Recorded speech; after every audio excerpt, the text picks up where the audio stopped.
gambling costs spiral and demand for their services rockets. I can't find any mention that the Secretary of State has made of charities since she was appointed last year. Will the Minister admit that charities have not been a priority for this government, and when will they take the steps to support the sector to deal with this perfect storm of pressures? Minister. The Honourable Lady is completely wrong. The Secretary of State and I talk about and to charities all the time, constantly. And it just goes, what she said goes against the facts. As I just outlined, £750 million in charity support during the pandemic, a specific recognition of the key and important role that they play.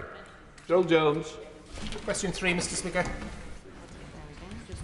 Oh my word. Thank you. With permission, Mr Speaker, I'll answer questions 3 and 7 together. I know both members have taken an active involvement in this issue and, like all of this House, are looking forward to seeing the outcomes of our Gambling Act review. It remains a priority of the Department, and we will publish a white paper setting out conclusions and vision for the sector in the coming weeks. Joel Jones. Thank you, Mr Speaker. Obviously, we know that the Department has considered gambling-related harm to be a public health issue, and preventing harm is an essential objective of gambling regulation. So if I could gently press the Minister to confirm if key public health-based reforms, such as a smart polluter-pays statutory levy, introduction on online stake limits, and effective affordability assessment and controls on gambling advertising will be included in the forthcoming white paper. I thank the honourable gentleman for those comments. I know how passionately and seriously he takes this issue, as do we on this side of the chamber, which is why the review was comprehensive and covered many, if not all, of those areas that he mentioned. I will just ask him to be slightly patient because we will be responding to the review in due course. Owen Thompson. Thank you, Mr Speaker. Many countries are ahead of the UK in regulating loot boxes in video games and require games to display odds of receiving certain loot in the box items. It's essential to ensure we're not subjecting players to completely blind gambling. Yet Diablo's Immortal's Rift feature finds a loophole apparently in this, and it's essentially a loot box that's contingent on skill-based gameplay. The skill-based element means it isn't technically gambling, it doesn't have to display odds, but it is a loot box. So will the Minister commit to exploring how to close this loophole in the gambling review? And will the Department meet with the game developer Blizzard to discuss how closing the current loophole in Diablo Immortal? Minister. I thank the honourable member, and again, this is a topic that's consumed the attention of the whole House. Of course, the gambling review was looked at separately from the specific issue of loot boxes, where we also recognise there are issues and concerns, and have indeed been conducting a review, because I want to give him the reassurance that protecting children, both with loot boxes and in the gambling review, is front and centre of our thoughts. Caroline Oakes. Thank you, Mr Speaker. It's not just children that can be impacted by loot boxes and other gambling mechanics. It's also people with other vulnerabilities. And it's critically important that steps that the government takes to close loopholes do so effectively and just don't bake in the problem for ever more creative tech companies to exploit. Minister. Yeah, the honourable lady is making an important point about making sure that the review that we conduct and the conclusions that come out of it are indeed comprehensive. But it's really important, as technology evolves and changes and becomes ever more sophisticated, as indeed it does, in particular in the online gambling and gaming space, that we need to keep a close eye on developments, and we will be doing that going forward. Justin Thomas. Mr Speaker, may I thank the ministerial team for their continued good work, and specifically on fixed odd betting terminals. Would it not be a pragmatic and sensible consideration to display the average return rate for 5 seconds at the beginning of play so users can make an informed decision to weigh up enjoyment against the likely returns? Minister. Yes, again, my honourable friend makes an important point, and the white paper will be looking at those issues, and of course the Gambling Commission looks at those kind of issues on an ongoing basis. He's raising again very important points about targeting, and in particular the most vulnerable in society. It's something we're very aware of. Caroline Harris. Thank you, Mr Speaker. One could be forgiven for failing to notice a news article yesterday regarding number 10 policy advisors who have links to gambling companies. What would be unforgivable if either of those advisors had in any way attempted to influence the white paper in a way that could be considered to favour the industry? Can the Secretary of State ensure this House that that is not the case? Minister. Yeah, the Honourable Lady will be aware, and I do appreciate her passion and commitment in this. We've had many conversations. She will be very aware that we have engaged extensively with stakeholders during the course of the gambling review. Boris Robertson. Thank you, Mr. Speaker. When the government does publish the white paper, which I very much look forward to, will they ensure that the issue of affordability is made clear as to who the responsibility for it will be? Will it be the government or will it be the Gambling Commission? Minister. Yeah. Again, I can't preempt the conclusions of the review, but he's making an important point, and I say this is something that the Secretary of State in particular is very aware of, and we'll be communicating more in due course. The point of affordability is a really important one. Shadow Secretary of State, Lucy. Thank you very much, Mr. Speaker, and I'm not surprised at all to see the Secretary of State still in her place. I had no doubt whatsoever that she would be the last woman standing supporting the Prime Minister while all around her collapses, including her own ministerial team. I did wonder, though, Mr. Speaker, whether by this morning not only would she hold all the ministerial offices in her own department, but several other cabinet posts as well by this morning. But anyway, for many months we've heard the gambling white paper is imminent. It's still not been published, although its content has once again been trailed to the newspapers. Apparently, ministers are dropping the gambling levy, which has widespread support, and other measures which will bring the analogue gambling regulation into the digital age. Is this true? Minister. No. Lucy Powell. Well, we now know from the former gambling minister that the white paper is now with number 10 for sign-off. Well, good luck with that. We've also been promised the media bill, the white paper on football regulation, a review of women's football, a review on the future funding of the BBC, and a data bill, all before the summer recess. How is that going? I think the truth is we've got chaos, paralysis and a total collapse of government, with huge swathes of vacant ministerial posts and parliamentary business on hold. Isn't the reality that it's not just the Prime Minister who has lost the trust of the country, but the entire Conservative Party? I would say this is about the gambling review, and the question should be about that. So if you want to answer on the gambling review. Sounded good in the mirror. Again, I hope the Honourable Lady will await as responding to the gambling review. I appreciate her giving a comprehensive list of all the policy areas and manifesto commitments that this government is committed to delivering on. She could have gone much further as well and mentioned safe standing and indeed the delivery, for example, of the Commonwealth Games starting in 3 weeks' time, or the Euros, and well done Lionesses last night. Thank you for her giving a list of this government's achievements. Also, don't want the Minister to wander off on somewhere else. Let's have somebody who's going to put us right back on track. Minister. John Nettleson, SNP Sport. Thank you very much indeed, Mr. Speaker. Mr. Speaker, in what could well be our last exchange across the dispatch box, I recognise that the Secretary of State cannot bind the hands of her successor, but as we move away from post-truth politics and culture wars, can she leave doing some good? The lottery is the country's principal gambling addiction. For most, it's innocent fun. For some, it's a problem, an affliction. The now resigned Tech and Digital Minister confirmed to my honourable friend at Select Committee this week that tickets can be charged perfectly legally to credit cards, building up huge debts. When Camelot is replaced, can this be reformed? Minister. Again, I thank the honourable gentleman for his final part of his comments in terms of drawing attention to the fact that we do constantly review the lottery. Indeed, we have made significant changes over time, including age limits, for example, for who can play the lottery. And as he's aware, you can use a credit card if it's along with other shopping. That's the norm in many other countries as well, but we constantly review these exact areas. John Spiller. Number 5, Mr. Speaker. Minister. Yeah, no problem. Thank you, Mr. Speaker. In 2019, the last full year of gambling data unaffected by COVID, the gambling industry contributed £8.3 billion to the economy, or 0.4% of GVA.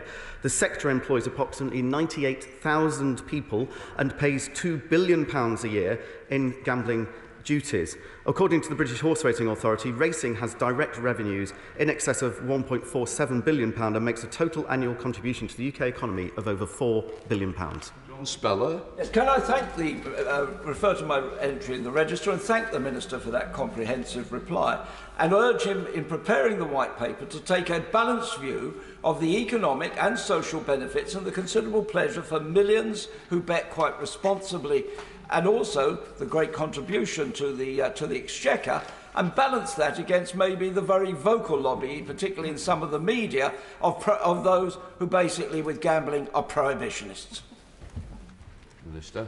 Again, I can assure the honourable gentleman that the gambling white paper itself was comprehensive. The response will be comprehensive. We've taken evidence and information from across the entire sector, and therefore views such as his representative were absolutely taken into account during the consideration.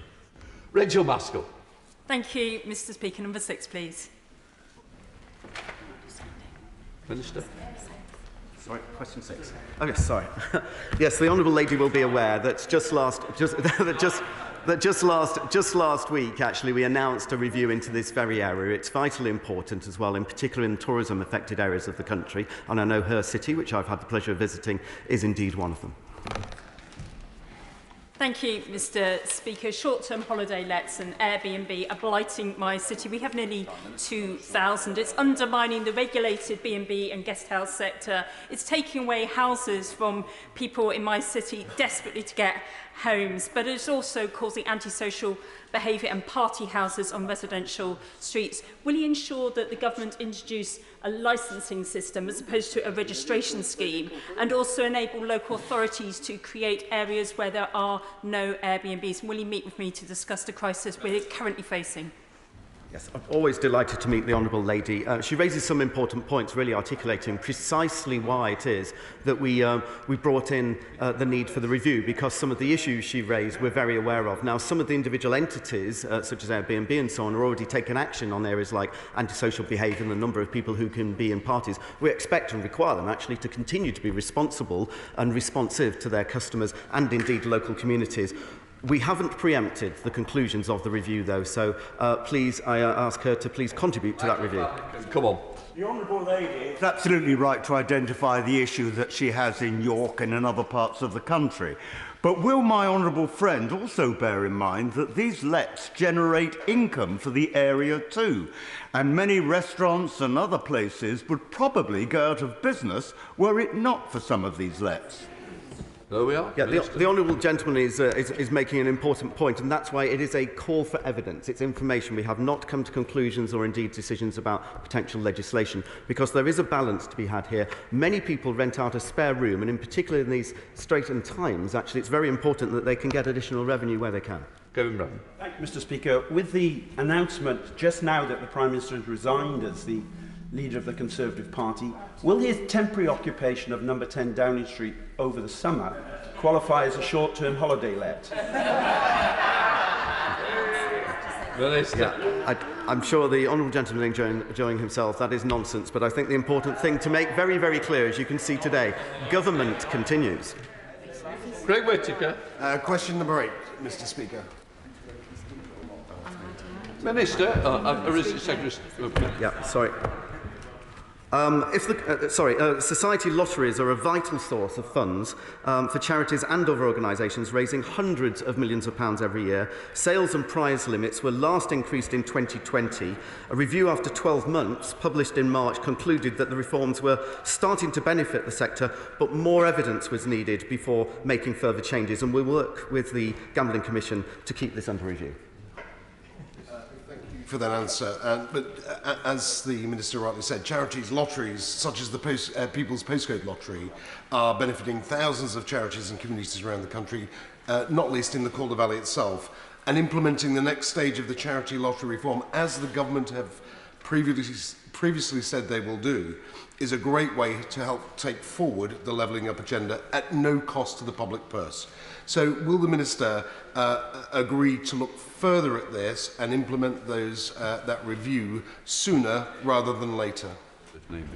Minister. Yes, absolutely. We will keep this under review, because the government did express an ambition to look again at increasing the annual sales limit to £100 million. once we were satisfied that this would result in overall returns to good causes increasing and would not negatively impact on the National Lottery. And that goal of making sure that the returns to good causes are optimised will be front of our minds. Nick Smith. Number 9, please, Mr. Speaker. So stay. Mr. Speaker, through Project Gigabit, we are ensuring that hard-to-reach areas of the UK gain access to world-class gigabit connectivity, alongside delivering gigabit broadband to the rest of the country ahead of the demand. As I said in an earlier answer, in 2019 we stood at 6%. Today that figure is at 69%. Nick Smith. Thank you, Mr. Speaker. Rolling out gigabit broadband requires real leadership. The Prime Minister has brought his office into disrepute. So will the Deputy Prime Minister be his standby this summer? Sarah Sturt, I'm not quite sure it's relevant. Yeah, I'm afraid that question does not relate to gigabit broadband rollout. Chair of the Select Committee, Judy Knight. Thank you very much, Mr. Speaker. I was originally going to ask on the Commonwealth Games, obviously a fantastic event for the West Midlands, but I wish to focus on something else that's very good news in my locality. Will the Minister join me in congratulating Solihull Council, Solihull Community Housing and City Fibre in striking a deal to ensure that 4,000 community housing tenants are given the very latest full fibre network? And does the Minister agree with me that whatever we have, a rollout programme in towns, cities, villages across the country, that everyone is covered in those localities, so we leave no one behind as we finally strive to join the first rank of connected nations? Thank you, Mr. Speaker, and I thank my honourable friend for the work that he continually contributes to this area and as his chair of the Select Committee. But he's absolutely right. In fact, the manifesto commitment was 100% for a reason, and it was 100%. And this is the Prime Minister's absolute commitment that nobody would be left behind. Obviously, there are hard-to-reach and difficult-reach-to areas, including hill farms and others in the more rural parts of the country. But there are innovative ways using 5G and satellite and other ways of getting that connectivity to those areas. And that is being worked on right now. And we continue, and this government will not rest until 100% has been reached. Number 11, Mr. Speaker. Or this one. It's 11. It's 11. I need them to answer. Anybody want it? It's 11. He's resigned again. No, who's doing question 11? Sorry, I didn't hear the Honourable Lady ask the question. Only 97.5% of premises in England and 95% in Worcestershire can access superfast broadband of at least 30 Mbps. We are now bringing forward investment of £5 billion through Project Gigabit to provide gigabit connectivity to premises across the UK that are not covered through the commercial delivery. We have already provided gigabit coverage to 600,000 premises in areas that previously only had low speeds. We are aiming to commence procurement for gigabit coverage in Worcestershire between September and November of this year. Thank you, Mr. Speaker. The figures that I got from the House of Commons Library for West Worcestershire say that 9% of my constituency is still not covered. And the reason is that it's very cumbersome to put together the groups of people with vouchers to make a scheme viable. And then they're very vulnerable to someone withdrawing their voucher at the last minute. Could the Secretary of State look at ways to improve this so that we can have someone underwriting and strengthening the delivery of this important service to rural areas? Sarah Sturt. I thank my honourable friend for her question. And so hundreds of premises in rural areas across my honourable friend's constituency, which I know well, have received gigabit cable connections through the voucher scheme, but as she says, there are some fragilities to that. We will be bringing forward our Project Gigabit procurement for suppliers to provide coverage to premises not covered by the commercial providers or where vouchers are not the most effective approach. Alongside this, we've introduced voucher priority areas, as we know that in some instances suppliers are able to deliver faster thanks to their participation in the voucher scheme. I'll just reiterate what I said to a previous answer. It was never going to be 100% overnight, but to have gone from 6% to 69% across the UK in 3 years, I think is pretty remarkable, and that progress continues at pace. Sean Morrow. Thank you, Mr. Speaker. The Secretary of State, sorry.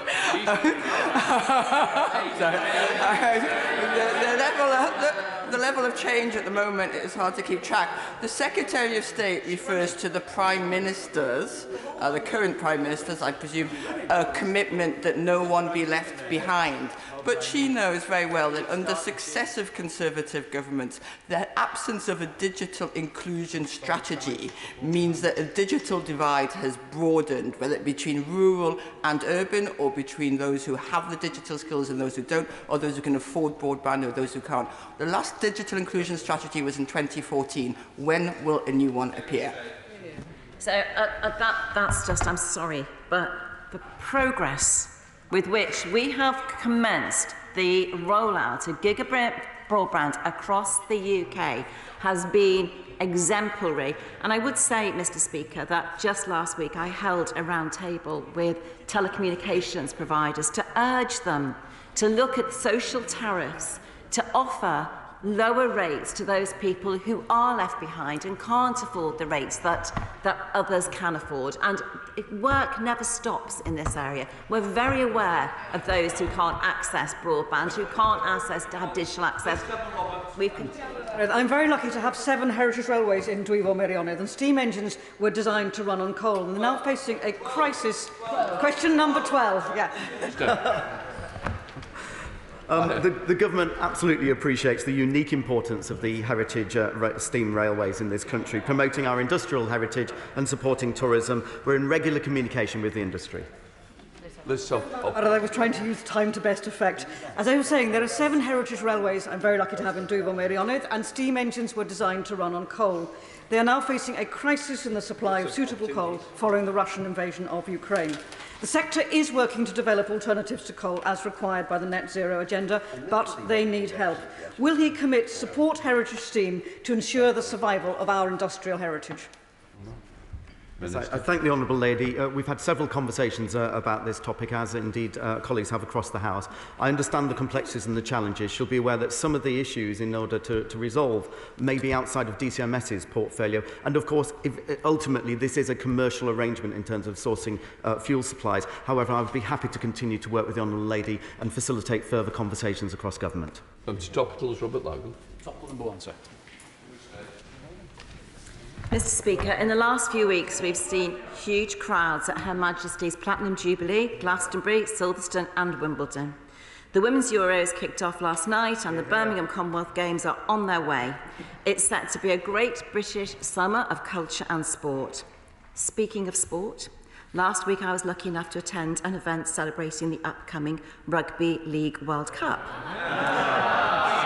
I know the Speaker is a huge fan of the sport, and I know that while I don't share his detailed expertise, I know that he will be delighted that Rugby League's execs have told me, and Mr. Speaker as well, I believe, that Rugby League has never had so much publicity and so much attention for the game. And so all I can say, Mr. Speaker, is you're welcome. I think you did a great job for Rugby League. We certainly got it promoted. Robert Lagan. Thank you, Mr. Speaker. The government deserves considerable credit for its recent announcement to allow safe standing in all Premier League grounds. However, the rule change does not permit for seat locking for safe standing, which is essential if we're going to be able to increase capacity and provide cheaper ticket prices like we see in countries like Germany, which is what the overwhelming majority of fans want to see when we talk about safe standing. So will the Secretary of State agree to meet with me, officials from the FA, officials from the English Premier League and colleagues from the All-Party Parliamentary Group for Safe Standing so we can discuss this issue and get on and... So I want to assure the Honourable Member that the safety of spectators at football matches was the key priority in the development of this policy. The report did find that keeping seats unlocked would offer greater choice to spectators, which was supported by the data from the spectator survey. But of course, always happy to meet and discuss this further. Under Minister Jeff Smith. Thank you. Mr. Speaker, it does look as though the Secretary of State will shortly have a lot more spare time on her hands, perhaps for more sport and physical activity. But that's much harder if leisure facilities and swimming pools close because of high fuel costs and reduced footfall. Operators are really worried. So what more will the government do to support local authorities and the rest of the sector as they face this Tory cost of living crisis? Secretary of State. So, Mr Speaker, throughout the pandemic, the sectors were support £100 million to the leisure sector throughout the pandemic. We continue to work with and to discuss ongoing issues with that particular sector, but I'm delighted to see that we're seeing improvements across all sectors in terms of leisure. Whittingdale. My right honourable friend will be aware that yesterday was British IP Day, and that the creative industries for which she is responsible rely upon intellectual property protection. Is she aware of the deep concern across the creative industries about proposals to dilute copyright for artificial intelligence, and will she raise this urgently with her colleagues in the Department of Business? Well, I thank my honourable friend both for his question, but his continued support, both for the department and myself. Last week, we published our response to the consultation on intellectual property and artificial intelligence, of which I'm sure he's aware.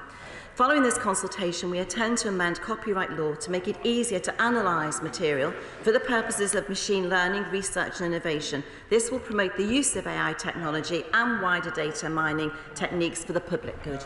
Tony Lloyd. Thank you. Mr Speaker, you will know that the bulk of the nation's cultural treasures are held in London, and many of them don't see the light of day from one year to the next, and not even to be seen by people with access in the South East. So what will the Secretary of State do to make sure that the nation's cultural treasures are spread amongst the nations and the regions? So, Mr Speaker, this has been an objective of mine since I first arrived in the department. And yesterday I visited the British Library, which holds many of the nation's treasures, which getting both libraries, museums, art galleries to ensure that their collections reach across the country so that everybody has access and can see and enjoy and learn from those national treasures. And the one thing that I will say is that I've asked every organisation, both from the beginning and recently, to look again at what they're doing to make sure this happens. My right honourable friend has already said that the penetration of high-speed broadband has gone up in just 3 years from 6% to 69%, and particularly so in rural areas. But is my right honourable friend aware that actually in parts of Westminster, for example, and Birmingham, actually it is very, very slow? What can we do to speed up urban broadband? No more, so there are some comments. Come on. Well, I'm sure that Mr Speaker has a response on Westminster, but as of July 22, London has 81% gigabit coverage. It's an urban area. It's easier to cover and easier to reach homes. Birmingham is at 93%. That is up from just 14% and 21% respectively from November 2019. York is ambitious to make it onto the UNESCO World Heritage Site tentative list.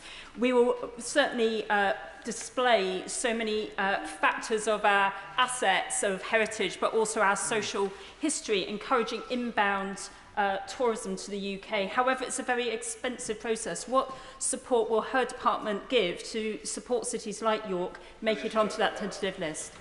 Yes, indeed. We are, of course, looking at the long list of potential future bids for UNESCO World Heritage Sites. Many people would be surprised that York is not already on the list for many of the reasons she's outlined.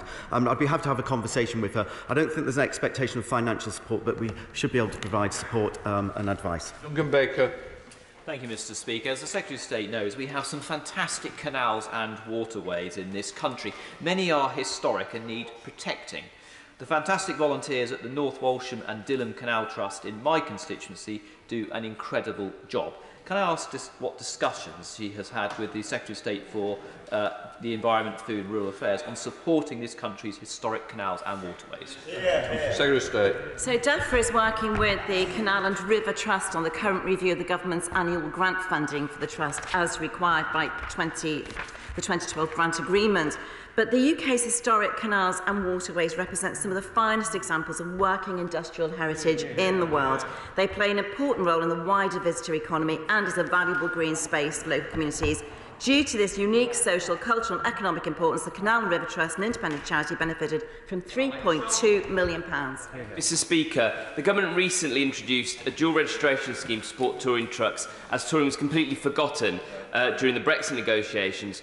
Although we don't have a minister for this area, will somebody be able to tell me how orchestras who own their own vehicles and do not benefit from the scheme, or small-scale operators, will be able to operate in this area and help our creative industries? Secretary of State. I thank my honourable friend for the question. A huge amount of work has gone into touring, as I think he knows, and I'm sure he'll be delighted to welcome the announcement by Greece just very recently to open up its, along with Spain and others, to open up and to allow our musicians and our artisans to tour across the EU. There are negotiations taking place on a daily basis, and problems are being resolved as we move forward. You know, we opened up our... Thank you, Mr Speaker. The Hillingdon Outdoor Activity Centre at Hayfield in my constituency has given generations of children the opportunity to experience new sports.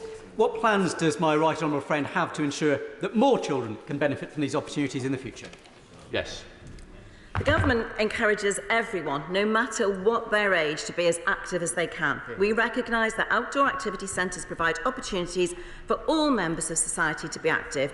Outdoor activity centres were supported through the pandemic by the Government assistance, such as the furlough scheme, and there is a range of programmes, including the National Citizen Service and the £80 million Green Recovery Challenge Fund, whose delivery partners include outdoor activity centres. Boris Sherman.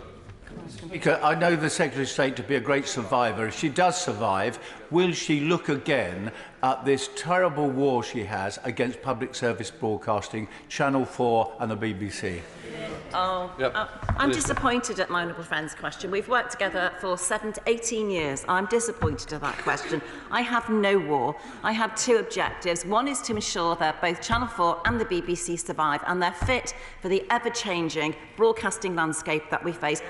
May I just say, with the greatest of respect, we need to be aware of how that landscape is changing at warp speed. Thank you, Mr Speaker. As mentioned, the Commonwealth Games are fast approaching, allowing athletes from Wales to display their proud individualism under our great union. Would my honourable friend join me in congratulating and wishing Jacob Young from Olympus Gymnastics in Wrexham all the best as he represents Team Wales. From Redcar. Absolutely delighted to wish Jacob Young the best of luck. Of course, the nations compete separately in the Commonwealth Games, so there is an England, Northern Ireland, Scotland and Wales dynamic that we don't have in the Olympics, but I wish all nations the best of luck. Thank you, Mr Speaker. The Secretary of State was very upbeat in her response to my honourable friend from the front bench of Manchester Withington about local authority leisure centres. They're under financial distress because of the rising costs of energy, particularly those that run swimming pools. So is she saying that they are safe for the future? And if so, can she say how she's securing that? Mr Speaker, the cost of living challenge in terms of energy costs, which we're all facing across all sectors, is a problem that the Government is addressing. On his particular issue, as I said, we did support the leisure sectors throughout the pandemic. Conversations are taking place with the sectors as to the problems that they face and solutions that the Government can help to find. We now come to questions to the Attorney-General, and I start with Tony Lloyd. Sir Tony Lloyd. Number one, Mr Speaker. Attorney-General, when we cleared the House.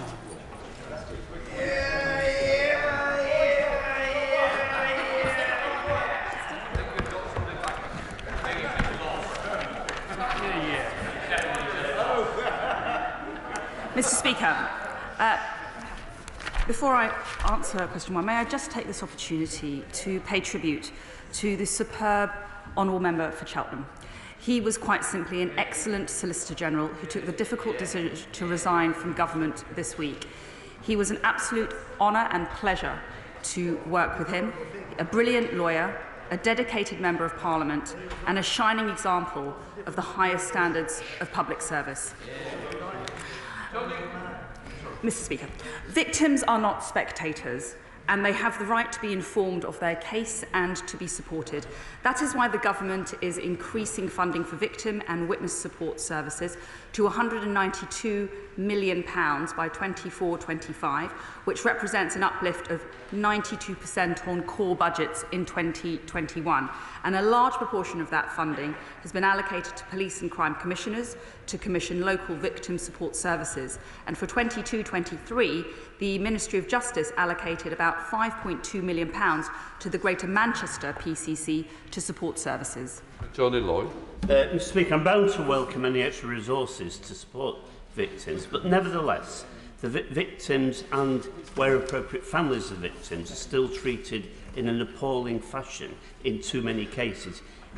Trials that don't come to cases that don't come to court, trials that are cracked, all of the things that go wrong give the victims the impression that they are simply an adjunct to the process. What's the attorney seriously going to do about that? Attorney General. Well, I think the government has already acted in a significant way to put victims front and centre of our criminal justice system so that justice is secured for them.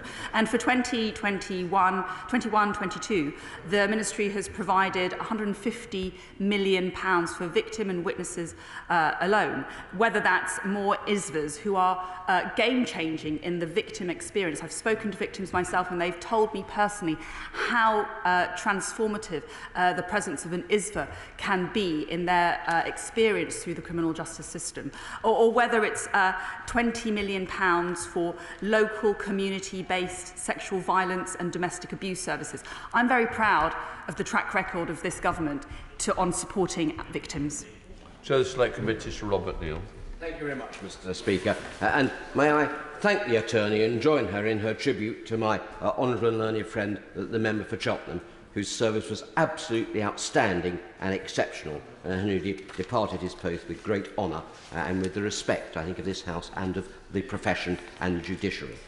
Can I thank her for what she has said about victims? It is clear that the government has done a great deal. I'm sure she will be aware, however, too, that in the course, for example, of our pre-legislative scrutiny of the Draft Victims Bill, which is welcome, the Select Committee has heard evidence that, as was said by the right honourable gentleman opposite, although there is good work, there is still patchiness of provision for victim service in many areas. The Draft Victims Bill gives a real opportunity to improve that and ensure a much more consistent approach. And can I ask from her the undertaking that the government will look with care at the recommendations that we make as a result of that past legislative scrutiny? Well, my honourable friend makes a very important point about the forthcoming Victims Bill, and I'm very proud that this government is introducing specific measures to transform the victim experience of the criminal justice system. That bill will pursue measures to improve victims' experiences, and it looks at what more can be done to ensure that the victim's voice is heard both pre and post-charge. I'm very proud in particular of the code, the Victims Code, that came into force last year, a real reflection of our commitment to victims. Shadow Attorney General Emily Thornbury. Thank you very much, Mr. Speaker. And can I say, what an honour it is to be at this dispatch box, facing the next Prime Minister as she waits her call from the palace. A true honour. Although colleagues will have noticed, in her list of leadership priorities last night, the Attorney-General had absolutely nothing to say about tackling the epidemic of crime in our country or ending the culture of law-breaking in our government, both of which have flourished under her watch. But what she did say last night is that we need to shrink the size of the state. So can I ask the Attorney-General a very simple question? In percentage terms, what size of staffing cuts does she plan to make to the Crown Prosecution Service, and what that will mean for record backlogs that are currently facing our courts?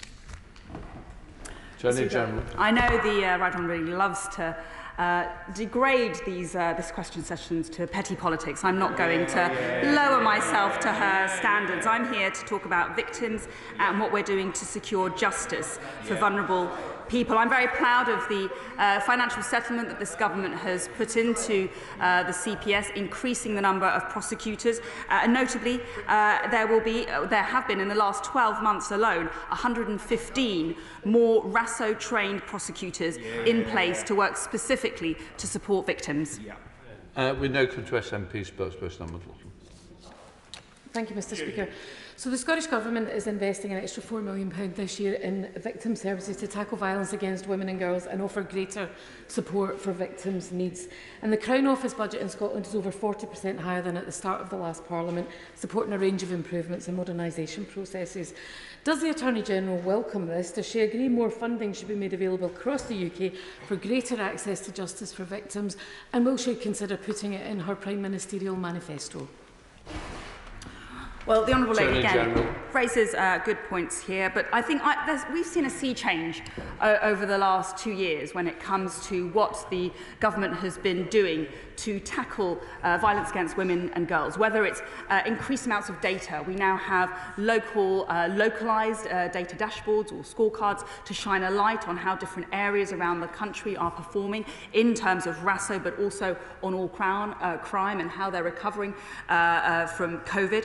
We also have, as I say, I'm very proud of this Victims Code, which contains 12 rights for victims. This is going to be enshrined in statute, a right for victims to get referred to the relevant support services, a right for victims to have access to the relevant information, a right for victims to make a personal statement in court. Those are meaningful changes that this government has introduced. I'm very proud of that. Craig Williams. Number 2, Mr. Speaker. I visited CPS Wales in February of this year, and I was very pleased to speak to the hard-working and dedicated prosecutors there about their work, and which was also praised in the recent report from the CPS Inspectorate. I know the Honourable Member had a productive meeting with the Chief Crown Prosecutor for Wales recently, and I hope that he will join me in commending the area for their very strong performance in terms of recovery from the backlog. Can I thank the Attorney-General for that answer, and it's good to see her in her place. Can I also pay tribute to Jenny Hopkins, the Chief Crown Prosecutor for Wales? As the Attorney-General alluded to, I met her, and her team are doing a terrific job. But the court backlog in mid-Wales, rural Wales, is still quite spectacular. Can I ask the Attorney-General what support she is bringing to bear to support that problem? Attorney-General. The data which we now have access to in an unprecedented fashion actually shows that when it comes to recovery from the backlog and from COVID and court backlogs, CPS Wales and the Wales Criminal Justice Board in that area has actually performed exceptionally well. There's been a huge amount of resource put into court recovery, and that's why the Magistrates' Court backlog in the CPS Wales area was the first to recover from the impact of COVID, with live caseload numbers falling to below pre-COVID levels in December 2021. For myself, I visited Wales and I successfully personally presented a case at the Cardiff Crown Court, at the Court of Appeal, which resulted in the attempted murderers Stephen Gibbs having his sentence increased from 30 years to 20 years and 7 months imprisonment with an extended licence period of 5 years. I was delighted and honoured to be in court in Wales. Scott Benson. Question 3, Mr. Speaker. Attorney-General. We are united in our combined efforts across government to improve performance for victims and increase the number of successful rape cases that go through our courts. And since we published our Rape Review Action Plan, there has been a steady increase in the number of rape charges, prosecutions and convictions quarter on quarter. We are closing the gap between complaints and convictions. Most notably, the number of convictions for rape offences are up by 27% compared to 2019. I think the Attorney-General's got to group. Well, that was my collective answer to grouping of 3 and 7. That's all I needed. That's great. Scott Benton. Thank you, Mr. Speaker. In Lancashire, our brilliant Police and Crime Commissioner, Andrew Snowden, is funding a variety of projects to reduce rape and serious sexual offences. This includes dedicated specialist support services for victims and Operation Night Guardian, which focuses on the night economy. How is the CPS in Lancashire working alongside our Police and Crime Commissioner to improve the rates of conviction for these abhorrent crimes? Attorney-General. My honourable friend is right. I'm pleased to report that CPS North West is an Operation Soteria area, which is an ambitious joint police and CPS programme of work to transform the way that rape prosecutions are handled, introduced very recently under this government. Operation Soteria will provide a renewed focus on investigating the suspect rather than the victim, and will ultimately create a new operating model for the investigation and prosecution of rape. And we are very pleased to be seeing the green shoots of progress nationally, with the number of rape convictions increasing by 29% compared to the last quarter pre-COVID. Click Drummond. Thank you very much, Mr. Speaker. I have a constituent whose sperm was used by without his consent by his ex-partner so that she could become pregnant. The police have looked at the case and passed it to the CPS, who say that the law does not allow them to prosecute the offence as any kind of sexual assault. Can my right honourable friend look at the law, because it's not just sperm theft, but a form of sexual assault and a violation of his rights? Attorney General. Well, my thoughts are very much with my honourable friend's constituents, and this sounds like a very traumatic affair. And I want to thank her for raising this case. I know that she's already received a reply from my department setting out the reasons why the CPS could not proceed with this particular case. The CPS looked at all the facts of the case carefully, and it considered all the available offences under current legislation before determining that no offence had been committed under the current law. I will raise the case with my colleagues in the Ministry of Justice so that they might look at the existing statutory framework.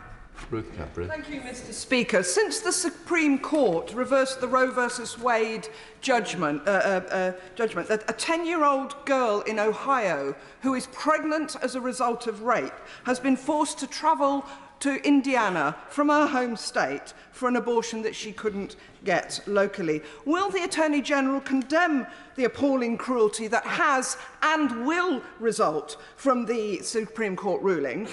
And will she also condemn the Conservative MPs who celebrated it on social media? Attorney General.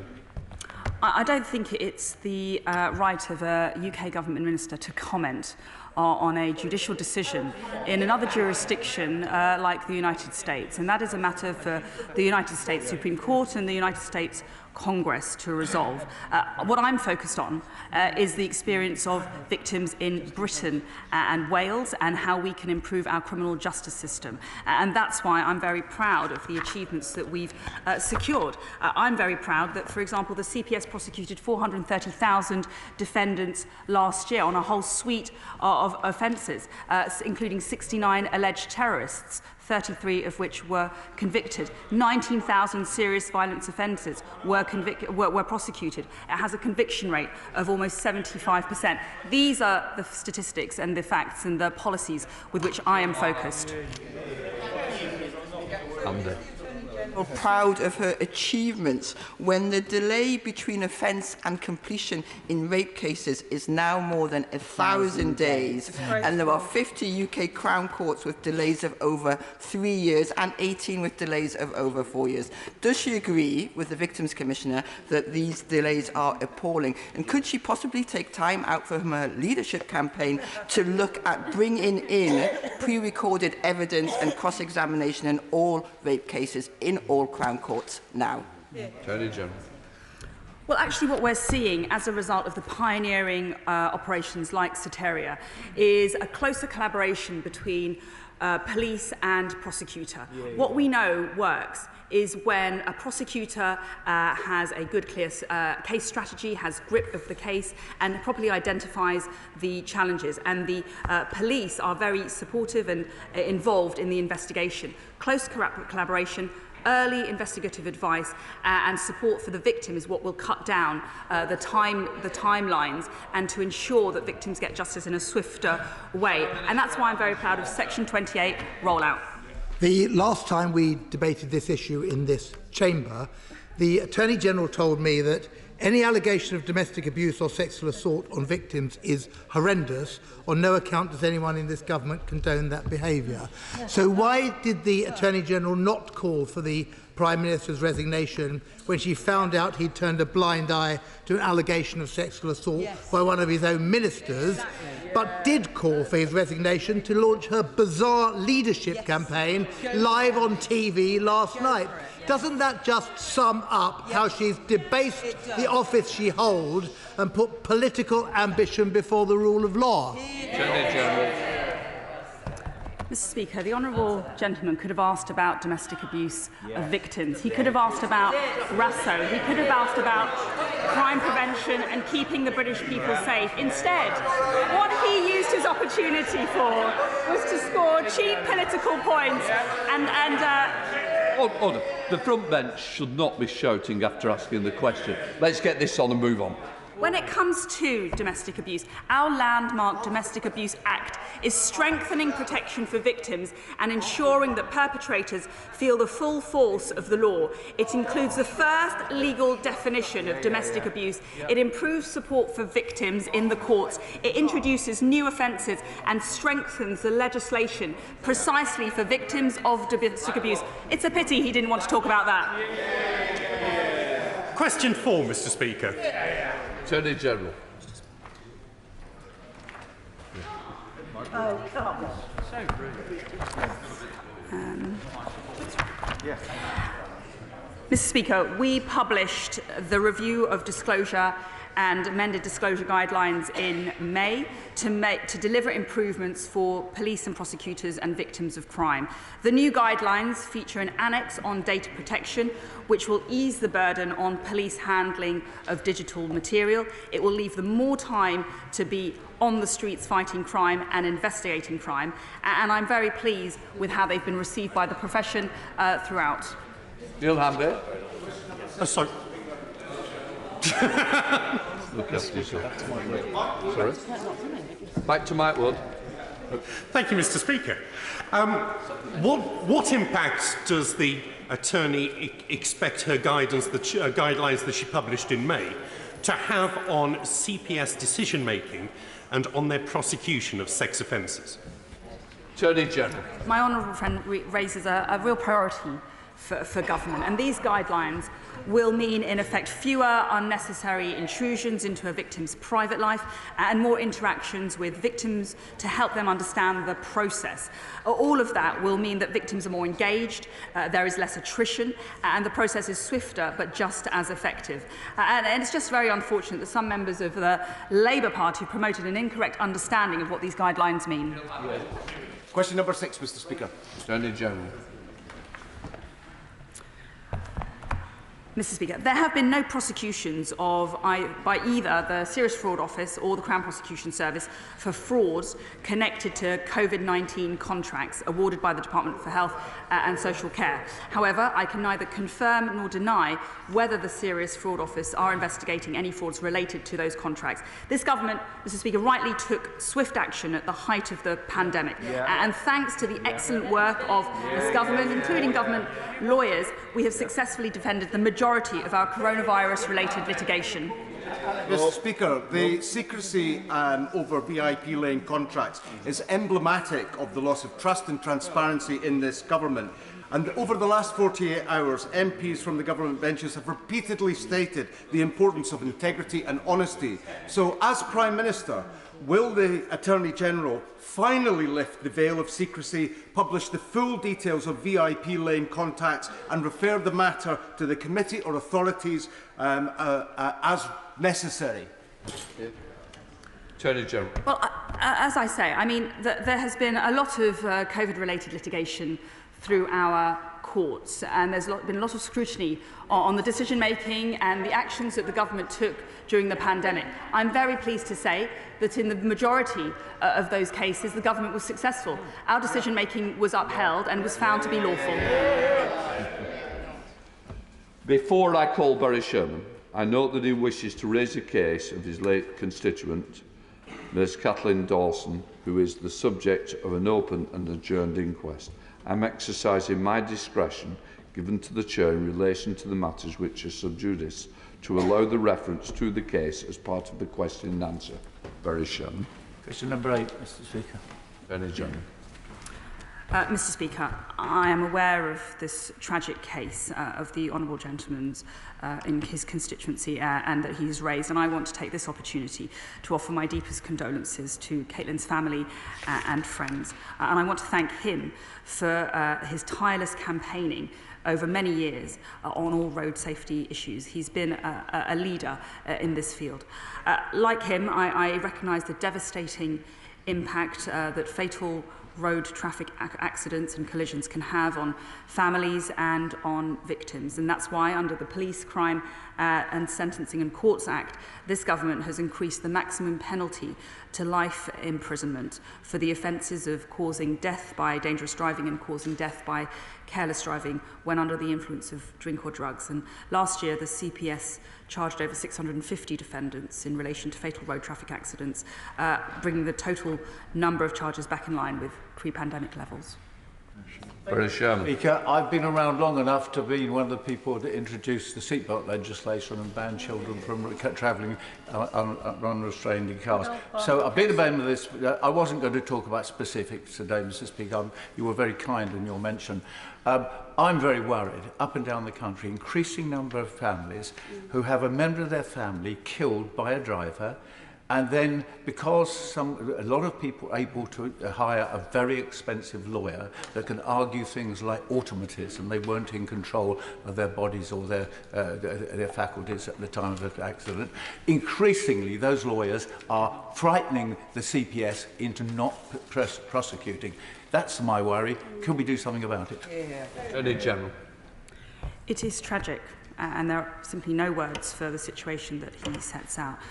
Ultimately, fairness sits at the heart of our justice system, and therefore the same threshold is used for all offences, whether deciding to prosecute fatal road traffic cases or murder, and that's set out in the Code for Crown Prosecutors and has remained the same since the CPS was formed in the 1980s. And that sets out a two-stage test with which many people here will be familiar. It will only proceed unless both stages of those tests are met. It is always comes down to the evidence and the public interest, and I'm very happy to talk to him about what more operationally or perhaps in the state of the law can be done to remedy the problem that he identifies. Okay. That completes Attorney General questions. Before we start the urgent question, I wish to make a short statement. Clearly, this is a day when there are lots of important developments happening outside the chamber. The situation is fast-moving. However, it's important the House is kept informed of developments in a timely and authoritative way. There are legitimate questions requiring answers about the functioning of government over this turbulent period. That is why I have granted the UQ we're about to hear. I remind all members that conventions and courtesies are here for a purpose. They allow us to discuss the most important issues without resorting to personal attacks. That is why I encourage all members to remember our constituents are watching events closely. Let us focus on the big issues, not the personality. I now come to the Deputy Leader for the UQ, Angela Rayner. Thank you, Mr Speaker, for granting this very important UQ today to ask the Minister for the Cabinet Office if he will make a statement on the functioning of government. Minister Ellis. Thank you, Mr Speaker. Mr Speaker, as the House will be aware, it is widely reported that the Prime Minister is about to make an important statement shortly. I can confirm that it is correct that the Prime Minister will speak shortly. I cannot preempt the Prime Minister's statement, and the House and the nation will hear more imminently.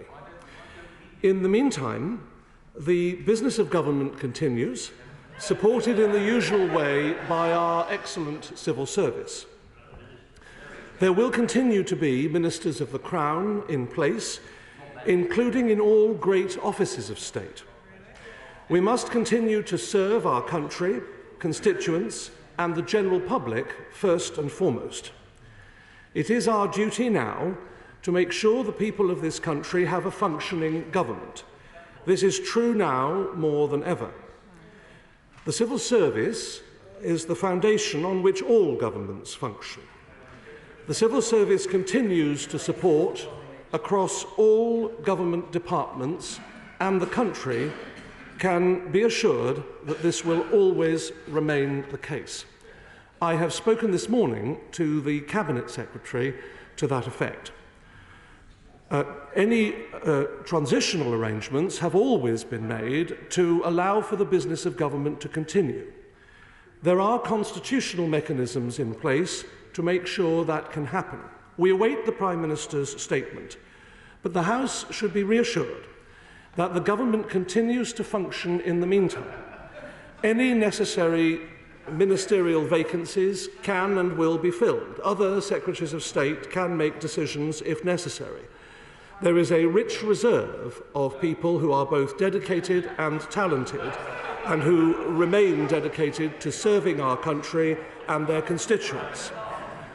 Calmness and professionalism are now required. Our focus now is fully on the stability and continuity of government, Mr. Speaker. Now is the time to serve in the interests of our country, as it always is, and our constituents during the period ahead. Angela Rayner. I hate to break it to the Minister, but we don't have a functioning government. It will be good news for the country that the Prime Minister is to announce his resignation. He was always unfit for office. He has overseen scandal, fraud and waste on an industrial scale. But the chaos of the last 3 days is more than just petty Tory infighting. These actions, Mr. Speaker, have serious consequences for the running of our country. In the middle of the deepest cost of living crisis of a generation, with families unable to make ends meet, a dangerous war in Europe threatening our borders, and a possible trade crisis in Northern Ireland, Britain has no functioning government. No ministers in place to pass legislation, bill committees cancelled with no one to run them. Can the Minister confirm whether the 11 committees due to take place today will go ahead?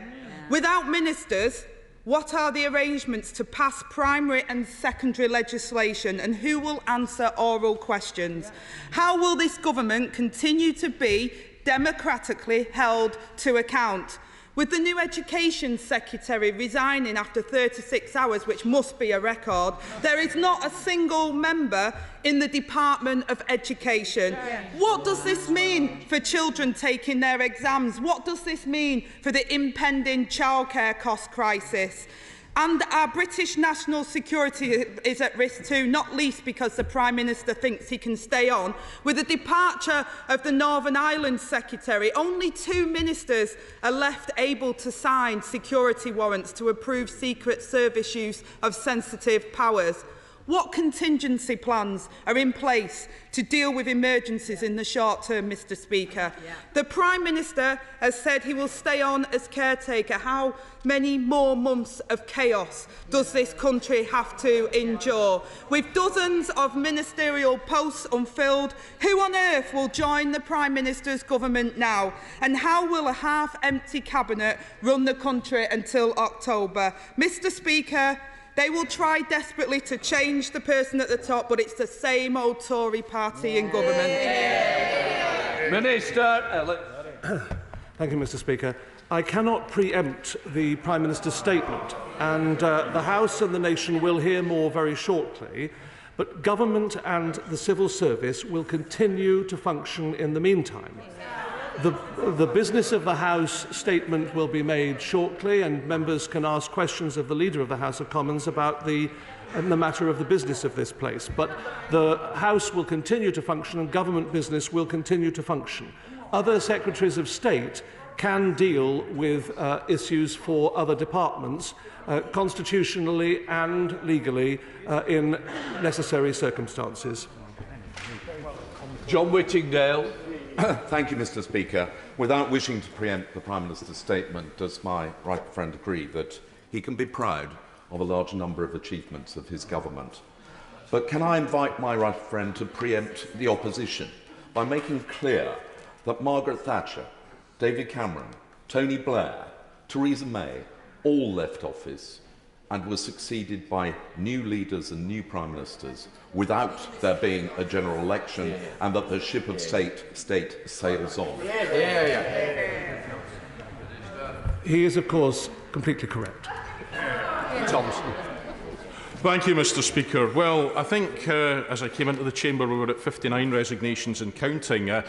It's a remarkable amount of leadership that was shown by the junior ministerial ranks rather than many of the Cabinet. Now, I've been longing since I was elected for a Cabinet of Remainers, but not necessarily of the kind that we've seen clinging like limpets to a rock.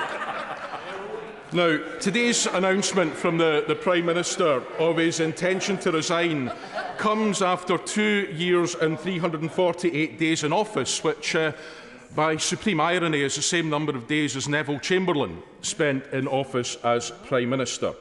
And it's a Prime Minister who achieved Brexit under false pretences, purely as a part of his game to achieve entry to Downing Street. And in that 2 years and 348 days, he's left behind a trail of political chaos, of economic destruction, and leaving any reputation that the UK might have retained as a reliable international partner which stands up for the international rules-based order, trampled into the dust.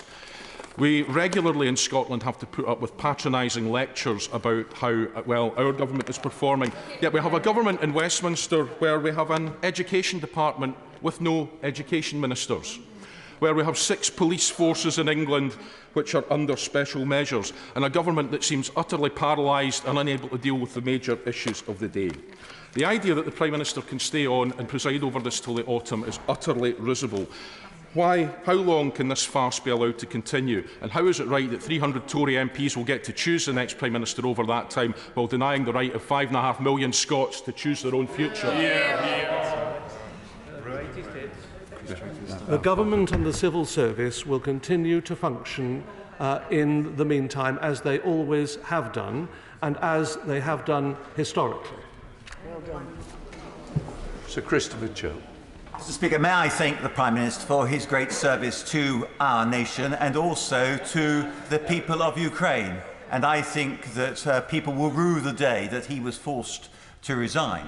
But can I say to my right honourable friend that isn't there a lot to be said for having a smaller cabinet, fewer ministers and hardly any parliamentary private secretaries? And can we have a pilot to show how successful that's going to be?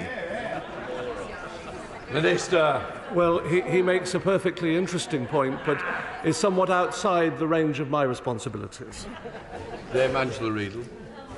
Thank you, Mr. Speaker. I have here a list of all of the resignations from government. Mr. Speaker, I wouldn't read them out, but there's plenty of tasty quotes in there that will be of use later on. The Minister can't sensibly argue that we have a functioning government when this number of people are missing. There are no people, ministers, to do statutory committees and legislation even as we speak. So what is the way forward? He can't just blather at the dispatch box when the government's disintegrating around him. The business of the House of Commons will continue, and there are ministers to continue in place. I cannot preempt the Prime Minister's statement, but I've spoken to the Cabinet Secretary today, and government and civil service will continue to function in their public duty. Sir Robert Neal. Thank you, Mr. Speaker. I'm grateful and have to my right honourable and learned friend, and have great sympathy for the position in which he finds himself. He and I have had to take some pretty rough cases in court in the past, and he's drawn a few short straws recently in that regard. And he's done so with dignity, if I may say. But can I ask him just to take this away? Whatever one's views on the Prime Minister, and I accept the importance of the continuity of the government. In fact, there's no need for a general election at all, and plenty of precedent for that. But will he take away the serious question mark that many have as to how long a caretaker Prime Minister can remain in place when there is really concern as to whether the government could be fully and effectively banned? Might it not be in everybody's interest to speed up the transition as much as possibly can be done? Leader, sorry. I thank my right honourable and learned friend for his kind remarks. He's right, of course, that a general election is not constitutionally necessary. The Prime Minister was before the Liaison Committee yesterday and said as much. And we will await events. I cannot preempt the Prime Minister's statement. Mr. Carmichael. Mr. Speaker, can I say I'm delighted to hear the Minister speaking positively about the role of the civil service. It contrasts rather well with the way in which the government in recent years have done nothing but traduce and undermine their position. But I have to say to the Minister, the Prime Minister could not remain as a caretaker. That is just putting the bull in charge of the china shop. And this is not all about ministers and politicians. This is about our constituents and the public services on which they depend and for which now months this government has been unable to deliver for them properly. That's why they all need to go. The substantive matter that the honourable gentleman mentions is not a matter for me, but I will say that ministers on this bench and in this House will serve the Crown and serve this country as they always have done. Thank you, Mr. Speaker. I thank my honourable friend for his statement. I'm glad, that, without wishing to preempt the Prime Minister, I'm glad he has finally come to his senses and will be making this statement shortly. I am very, very sad that in the last 48 hours, so many honourable and right honourable colleagues have felt the need to resign from government. If those people will not serve this Prime Minister, could I ask my honourable friend to convey to the Prime Minister that it will not be tenable for him to continue as a caretaker if he cannot fill the ministerial appointments he needs to? Minister. I'm sure my friend's comment has been noted. Sir Stephen Timms. Thank you, Mr. Speaker. It is a great relief that we will no longer have a Prime Minister who keeps on saying things that turn out subsequently to be untrue. Will the Minister reassure us that the change will take place in hours, not months? And does the Minister recognise that effective democracy depends on ministers telling the truth? I can only say that the Prime Minister will make a statement shortly. Sir Matthew Offord. By those who enthusiastically supported decisions such as voting for Owen Paterson shows how they were unfit to serve as ministers in the beginning. But the governance of this country cannot be allowed to fail. So I would like to ask, when are these vacancies going to be filled? They must be filled immediately, and we cannot allow decisions to be made by other Secretaries of State from other departments. The country deserves better than that. The government will continue to function, and I have spoken to the head of the civil service to that effect. Dr. Ruperhart. Thank you, Mr. Speaker. The Independent reports that the PM and Tory ministers resigning are entitled to £420,000 of severance pay. At the same time, we've got a government gripped by paralysis and we have a cost of living crisis. Can he confirm now from that dispatch box that they will be forfeiting their right to this? Because we do not reward failure. The matter that the Honourable Lady refers to is set in statute. So it is a matter for the law, and that law would have been passed by this House. Rachel McLean. Thank you very much, Mr. Speaker. It was an enormous honour to serve as a Minister in the Home Office until yesterday, tackling violence against women and girls. I know that's a cause that all members of this House care deeply about. While we are discussing these matters, victims of rape, sexual assault, stalking and spiking continue to deserve justice, and they will continue to be victims of crime. Will my right honourable friend give his continued support to the vital work of Operation Soteria and the rape review? Will he join me to put on record my thanks to Detective Chief Constable Maggie Blythe, Chief Constable Sarah Crew, Assistant Commissioner Louisa Rolfe and many other serving senior police officers who I know will capably continue to drive forward this work? And will he also thank the civil servants in the Home Office who I know will continue to do this essential work? I understand it's good to get on record, but there's a lot of other people I've got to try and get in. Minister. I will do as she says, and I also commend her for her championship of this very important area. The rape review and the work thereof should, of course, continue. John Cryer. Thank you, Mr. Speaker. There have been times, occasionally, when Prime Ministers have been temporarily incapacitated. There has never been a period in British history where a government has been incapacitated across every department of state. We've just heard how the secret services are being undermined by the current situation, putting national security at risk. At what point is the government going to actually start functioning again? The government is functioning. I have already mentioned to the House that the great offices of state are still in place. He refers to our security and intelligence services. The Home Secretary and the Foreign Secretary are in place. Mr. Speaker, what provisions have been put in place for the continuing operation of the Partnership Council with the EU and its specialised committees over the coming months? Well, I think he knows that I attended a meeting of the Partnership Council in Brussels recently. The functions of government, including in the international sphere, will continue apace. Sir Tony Lloyd. Thank you, Mr. Speaker.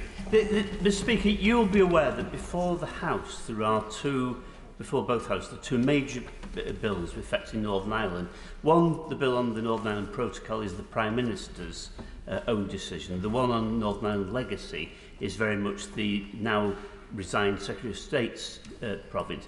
Can we have absolute clarity at this critical moment in the history of Northern Ireland and its relations with both the rest of the UK and Ireland, that we get some sense from this government about how we take these important matters forward? Well, I'm particularly conscious, of course, of the Northern Ireland Protocol Bill, to which I think he is referring. The Leader of the House of Commons will be doing the usual business questions and answer session soon in this House. Roberts. The latest Conservative Party psychodrama only emphasises what many of us already know. The UK is a failed state. This government has shown contempt to devolution. The Prime Minister's successor will treat the electorate of Wales with the same disdain, and in this palace the circus will roll on. Does he surely not recognise that now is the time for a new constitutional settlement for these islands? Well, she frequently traduces this country.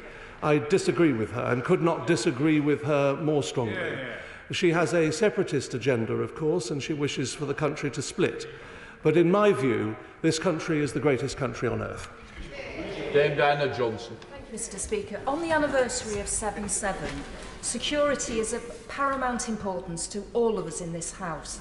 With no security minister, a depleted cabinet, a Home Office that was struggling prior to this chaos, what assurances can the Minister give us that the intelligence agencies are receiving all the full ministerial and legal engagement and sign-off in a timely way to keep us all safe? I cannot discuss the security arrangements of this country from the dispatch box, but the Secretary of State for the Home Department is in place and is responsible for the arrangements appertaining to the security service of this country. Sarah Owen. Thank you, Mr. Speaker. I would suggest that the Paymaster General look up the meaning of functioning, because his government is not it. Will the Paymaster General confirm whether the now former Secretary of State for Education will be getting the standard severance package for Secretary of State of 3 months' salary for a job she did for just 36 hours? Matters such as pay and remuneration are set in statute. They are set in statute, not a matter for me. Kim Johnson. Thank you, Mr. Speaker. The members of Parliament who have eventually forced out the Prime Minister have blindly stood by him during the no-confidence vote, have not miraculously found their principles or their voices, but are doing so out of their own naked interest, self-interest. Does the Minister agree with me that a damaged and flailing Prime Minister should go immediately and not hang around like a bad smell until the Tory conference in autumn? It says here. I cannot preempt the Prime Minister's statement, but the business of government will continue functioning as normal. Mr Speaker. It's good to see the Paymaster General, one of the last remaining living crew on the ghost ship HMG. So in an effort to assist the burden of the skeleton crew that remain, would perhaps he like to arrange for the signing of a Section 30 order to begin the process of moving some of the functions of government to a fully functioning set of ministers in Holyrood? No matter who forms the government of this country, the union of the United Kingdom of Great Britain and Northern Ireland is of paramount importance, as the people in Scotland themselves decided in the referendum in 2014. Matt Robert. Thank you, Mr Speaker. Mr Speaker, the current situation is clearly unsustainable. As we've heard earlier from my right honourable friend, it's damaging crucial decision-making and also it's harming our reputation abroad. Could the Minister please take this back to the Prime Minister and urge... might take us to war to avoid leaving office. What are you going to do? What is going to be done to make sure that the opposition can hold a caretaking Prime Minister who has lost the faith of the country and his own government to account? Politics. May I gently recommend to the Honourable Lady that she does not listen to gossip and rumour. The fact of the matter is that responsible government in this country will continue. Mans. Very grateful, Mr Speaker. Mr Speaker, with the resignation this morning of the Secretary of State for Education, following on from her entire Commons ministerial team, the Education Select Committee never even got to ask her about her plans. Mr Speaker, it's become abundantly clear to almost the entire population that the only functioning cabinet that there's been in 10 Downing Street for months, if not for a few years, has been the drinks cabinet. So when will the remnants of this government's front bench accept that they've been in collective denial for just far too long? Well, I think the Honourable Gentleman asked a rhetorical question, but I would say to him this, that this government will continue to function as the country would expect. Naz Shah. Thank you, Mr Speaker. Looking at many Tory MPs in the lobbies and everywhere, looking at them, I'm using this word sadness. You know something, had it not been for the fact that each and every one of them on those benches upheld and let this Prime Minister carry on, he should have resigned. He should have resigned when Partygate happened. He should have resigned when Durhamgate happened. He should have resigned when his ethics advisor resigned. He should have resigned a long, long time ago. But each and every one of them kept him here, and now they're trying to take the moral high ground that he's finally on his way out. So I will not feel sorry for him. How do we hold them to account, Mr Speaker, when there isn't a governing government? How does the opposition hold them to account? The people who put the Prime Minister in place are the 14 million people who voted in the general election for this Conservative Party. Boris. Mr Speaker, this is one of the greatest crises any of us can remember. And in the national interest, surely, even for a short period of time, till recess, we should work across benches to sort this crisis. And I don't want any laughter here, Mr Speaker, but I have a great deal of experience in education. There's no education minister on a short-term period. I will be very happy to help. But unpaid, Mr Speaker, unpaid. But our constituents would want us across benches to work together, forget this petty politics and get this government working again. Well, I thank the Honourable Gentleman, Mr Speaker, but his services are not required. And the reason his services will not be required is because there are a plethora of talented and dedicated individuals on the benches behind me who will serve in this government. Thank you very much, Mr Speaker. For many people in Scotland, the outgoing Prime Minister is Westminster personified, backward, unfit for purpose, delusional and disgraced. And now, just like the union he is the Minister for, he is isolated, broken, bereft of ideas, and his time has come. The party is over. So can he tell me, will there be a leaving do in number 10 tonight? Because we'll be raising a drink in Coatbridge, Chrysler and Bellsill. Well, Mr Speaker, I don't think there's any serious answer expected from that frivolous question. Andy Slaughter. Thank you, Mr Speaker. Given a majority of government MPs now say the Prime Minister lacks the integrity and honesty required for that post. Can the Minister explain what is the basis for the Prime Minister staying in post for a further 3 months? I would recommend that the honourable gentleman awaits a statement which is due from the Prime Minister shortly. Margaret Ringler. Thank you very much, Mr. Speaker. The Minister will be aware that our constituents contact us about extremely important matters, and they contact us when they've explored every other avenue to get a resolution to their problems. And we write to ministers on their behalf. And I'm extremely concerned on behalf of my constituents about what this means, not only for the casework that we have already sent to ministers, some of it of extreme importance for people's actual health and survival, but also going forward. It's untenable that the Prime Minister stays on until the autumn. Would the Minister please explain to me how it is that we can have a situation where there is no functioning government, but the Prime Minister thinks he can stay on? Well, there is a functioning government and there's a functioning civil service who will continue to do their duty in supporting the operation and functionality of the state, as they always have done. It's not to worry about the fact that a government elected with a majority of 82 years ago can carry on functioning because we have the civil service. But levelling up is a government priority. The bill enacting levelling up is in front of the House of Commons at the moment. If the government is functioning, can he tell us whether that committee is going ahead in 26 minutes' time? Well, there is a Business of the House statement in the usual way, and she will be able to ask that question of the Leader of the House of Commons. Sam Terry. Thank you, Mr. Speaker.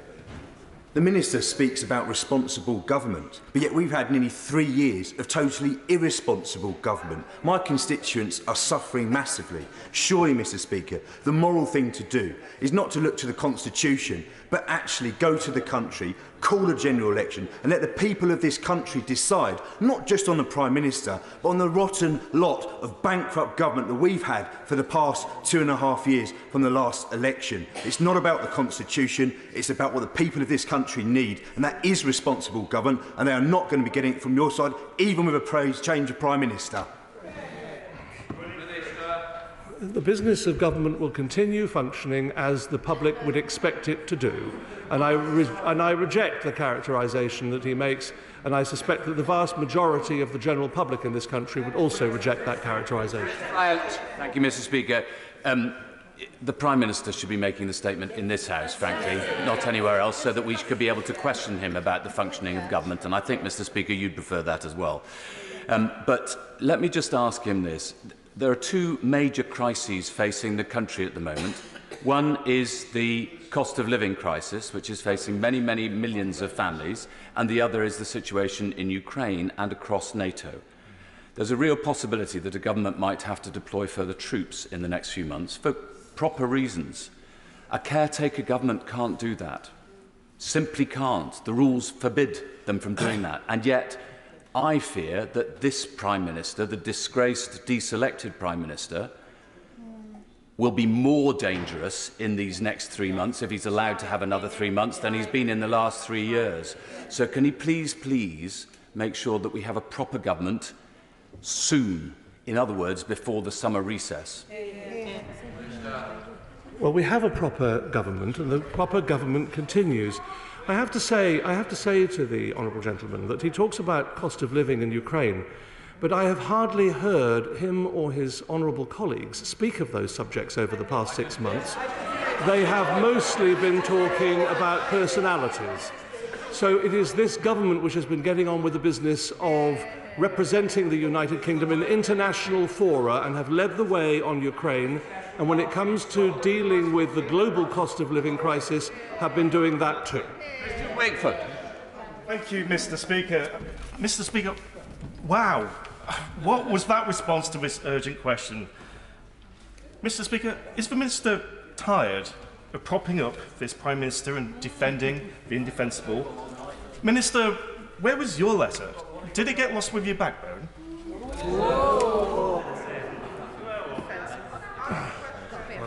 I'm not answering any questions along those lines, Mr. Speaker. We'll resign then. Yeah. Thank you, Mr. Mr Speaker. Today it appears a number of bill committees will be cancelled on issues of utmost importance, from national security to levelling up, as my honourable friend just raised, and tackling fraud, because there are no ministers to attend them. The Minister says the business of House will continue, but it will not. It obviously is not doing. Committees are being cancelled. In no other workplace would such crucial work go undone. Can the Minister explain why his Prime Minister and why his party think this is acceptable?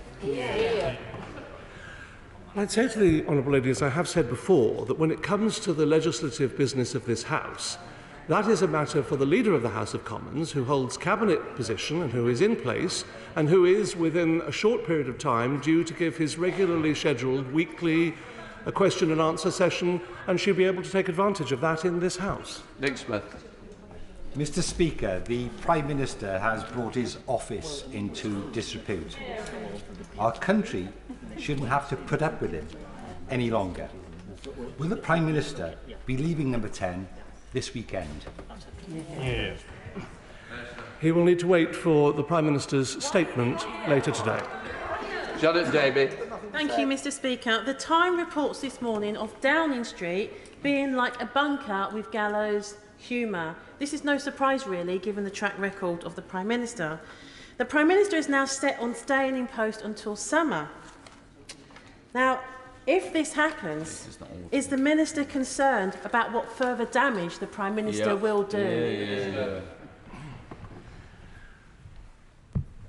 The honourable member will need to wait for the Prime Minister's statement later today. I cannot preempt what the Prime Minister's statement will be. Emma Lowbat. Thank you very much, Mr Speaker. Away from this place, our constituents are waiting for answers from this government. My constituents, Lisa and Mark Rutherford and Caroline Curry, had their precious children taken from them in the Manchester Arena terror attack. Due to archaic legislation, they can't register their deaths. The Justice Department advised an answer on a possible change to this legislation was imminent. Since the government has collapsed, who will give them an answer and when? I'm very sorry to hear of the appalling bereavement suffered by her constituents, and it's an unimaginable loss. And I would like the honourable member to convey my sympathies and the sympathies of the entire government for that. With regard to her question, the functioning of government continues. The civil service supports ministers in place. Ministers are in place to support the functioning of necessary government. That will continue. Dugan. Thank you, Mr Speaker. Can I point out to the Minister that we do in fact have functioning government within the United Kingdom. We have a functioning government in Edinburgh and we have a functioning government in the Senedd, in Cardiff. And where government does not function across these islands, in Westminster and in Northern Ireland, they have one thing in common, and it's the dead malign hand of this Tory government. So what possible confidence can the people of these islands, the people who want to stay in this broken union and the millions of us who don't, what confidence can we have in who is coming next? Because they all stood by and watched what this Prime Minister did for 6 months or more. It is the Westminster government that represents this country, and the union of the United Kingdom will continue apace, despite his opposition to it. Jill Morrow. Thank you, Mr Speaker. The Minister praises the civil service while planning to cut 91,000 of them. I echo his praise, but they cannot be expected to cover for the lack of ministers, or for that matter, for the British people's lack of confidence in this dysfunctional government. So, will the Minister say, will the missing ministers be replaced? And does he accept that they are all tainted by the Prime Minister's disgrace, and what is needed is a fresh start? Ministerial appointments are not a matter for me, but the functioning of government will continue apace. Rachel Maskell. Thank you, Mr Speaker. In 18 minutes' time, I am due to sit on the Levelling Up and Regeneration Bill Committee as set out on the order paper. The Leader of the House won't be before the Parliament at that point. There are no ministers, there is no Secretary of State, and there is a Prime Minister in office but not in government. So can the Paymaster General let me know if that committee is going ahead in now 17 minutes and when it is due to recommence, if not? I'm unable to answer the honourable member's question. The The committees of this House will continue in the normal way of business. Jeff Smith. Thank you, Mr. Speaker. The majority of people who've left the government have referred to the Prime Minister's lack of integrity, honour, honesty and competence. They surely can't return to work for such a man, even on a temporary basis. So to get a functioning government, we need a full set of ministers. We need a swift transition. Will he at least convey that message to Number 10 and to his Cabinet colleagues?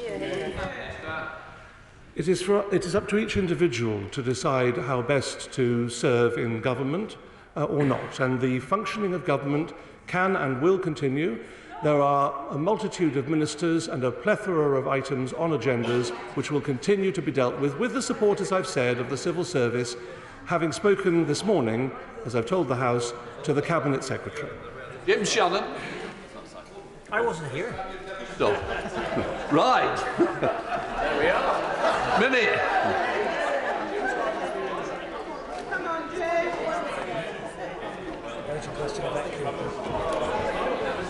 We're really settled down.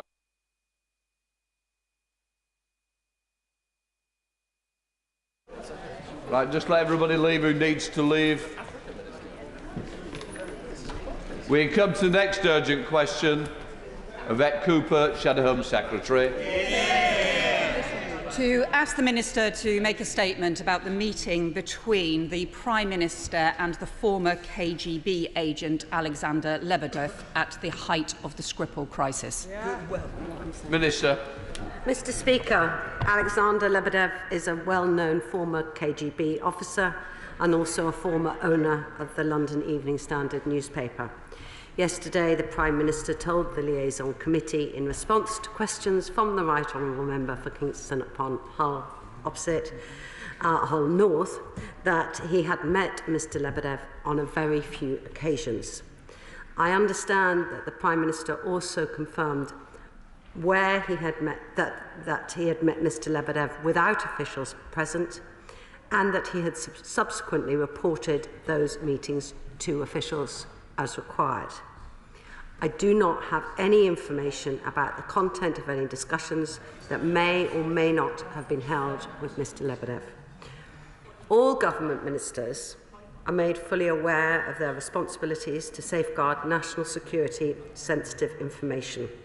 It's been the long-standing policy of all governments of all colours not to comment on intelligence or national security sensitive matters, as to do so could jeopardise the very security which it is the first duty of government to protect.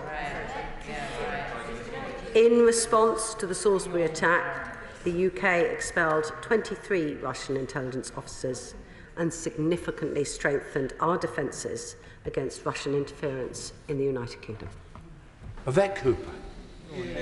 Thank you, Mr. Speaker. We've sought this UQ despite the meltdown in the government because it goes to the heart of our national security. Yesterday, the Prime Minister admitted to the Home Affairs and Public Accounts Committee chairs that in April 2018, as Foreign Secretary, he met with the former KGB officer Alexander Lebedev, father of Lord Lebedev, in Italy without any officials, without any security. He went there straight from a NATO meeting where the top item on the agenda was Russia, at the height of the Salisbury poisoning crisis, after Sergei Skripal and his daughter Yulia had been attacked, and before Charlie Rowley and Dawn Sturgis had been exposed to the remaining Novichok. This was a chemical weapon attack by Russian agents on British soil that targeted 2 British residents, had life-changing effects for a British police officer, and killed a British citizen. On the 20th of May this year, Alexander Lebedev was sanctioned by the Canadian government, a Five Eyes partner of the UK, for being one of the 14 identified people who have directly enabled Vladimir Putin's senseless war in Ukraine and bear responsibility for the pain and suffering of the people of Ukraine. The UK has not yet sanctioned him. The charges against the Prime Minister are not just about lack of integrity, they are about complete disregard for basic national security and the patriotic interests of this country. And those charges lie not just with the Prime Minister, but with all of those who have enabled him and covered up for him on this issue. So, did the Foreign Office, the Home Office and the Security Service know about this meeting in advance? Was a detailed record made after the event of the meeting? Because there are rumours that the Foreign Secretary was too drunk to properly remember. Is that true? Yeah. There are also rumours that Alexander Lebedev was trying to arrange a phone call from the meeting with the Russian Foreign Minister, Sergei Lavrov. Is that true? Did that phone call happen? The record of Minister's interest says the Foreign Secretary accepted hospitality in Italy for himself and a guest, but he travelled home alone. Who was that guest, and did that put him in a compromising position? The Prime Minister referred yesterday to several meetings with Alexander Lebedev without officials. When were the others? Were any of them while he was Prime Minister? And the Shadow Security Minister has been asking for confirmation that this meeting happened for months. So why have Home Office Ministers, Cabinet Office Ministers and Foreign Office Ministers all been covering up? It is bad enough covering up for parties and breaking the law, but covering up over national security is a total disgrace. It puts all our safety and security at risk. It's not just the Prime Minister, it is the whole government that is letting the country down. Staff, I'm not expecting to take everybody. It's going to be short with a lot of other business. Mr. Speaker, I take issues of our national security extremely seriously, which is why I am at this bench today. Day after day, ministers of this government, especially those in the Foreign Office Minister, make decisions affecting the safety and security of UK citizens, in the case of the Foreign Office Ministers, especially UK citizens overseas. On the subject of sanctions, the UK has, of course, introduced world-leading sanctions packages since Russia's illegal invasion of Ukraine. That is over 12,000 individuals. I cannot comment on any further sanctions, as we never comment on sanctions in advance. But I can confirm, Mr. Speaker, that since February the 24th and today, I, like other Foreign Office Ministers, have carried out my duties in signing off a number of those sanctions.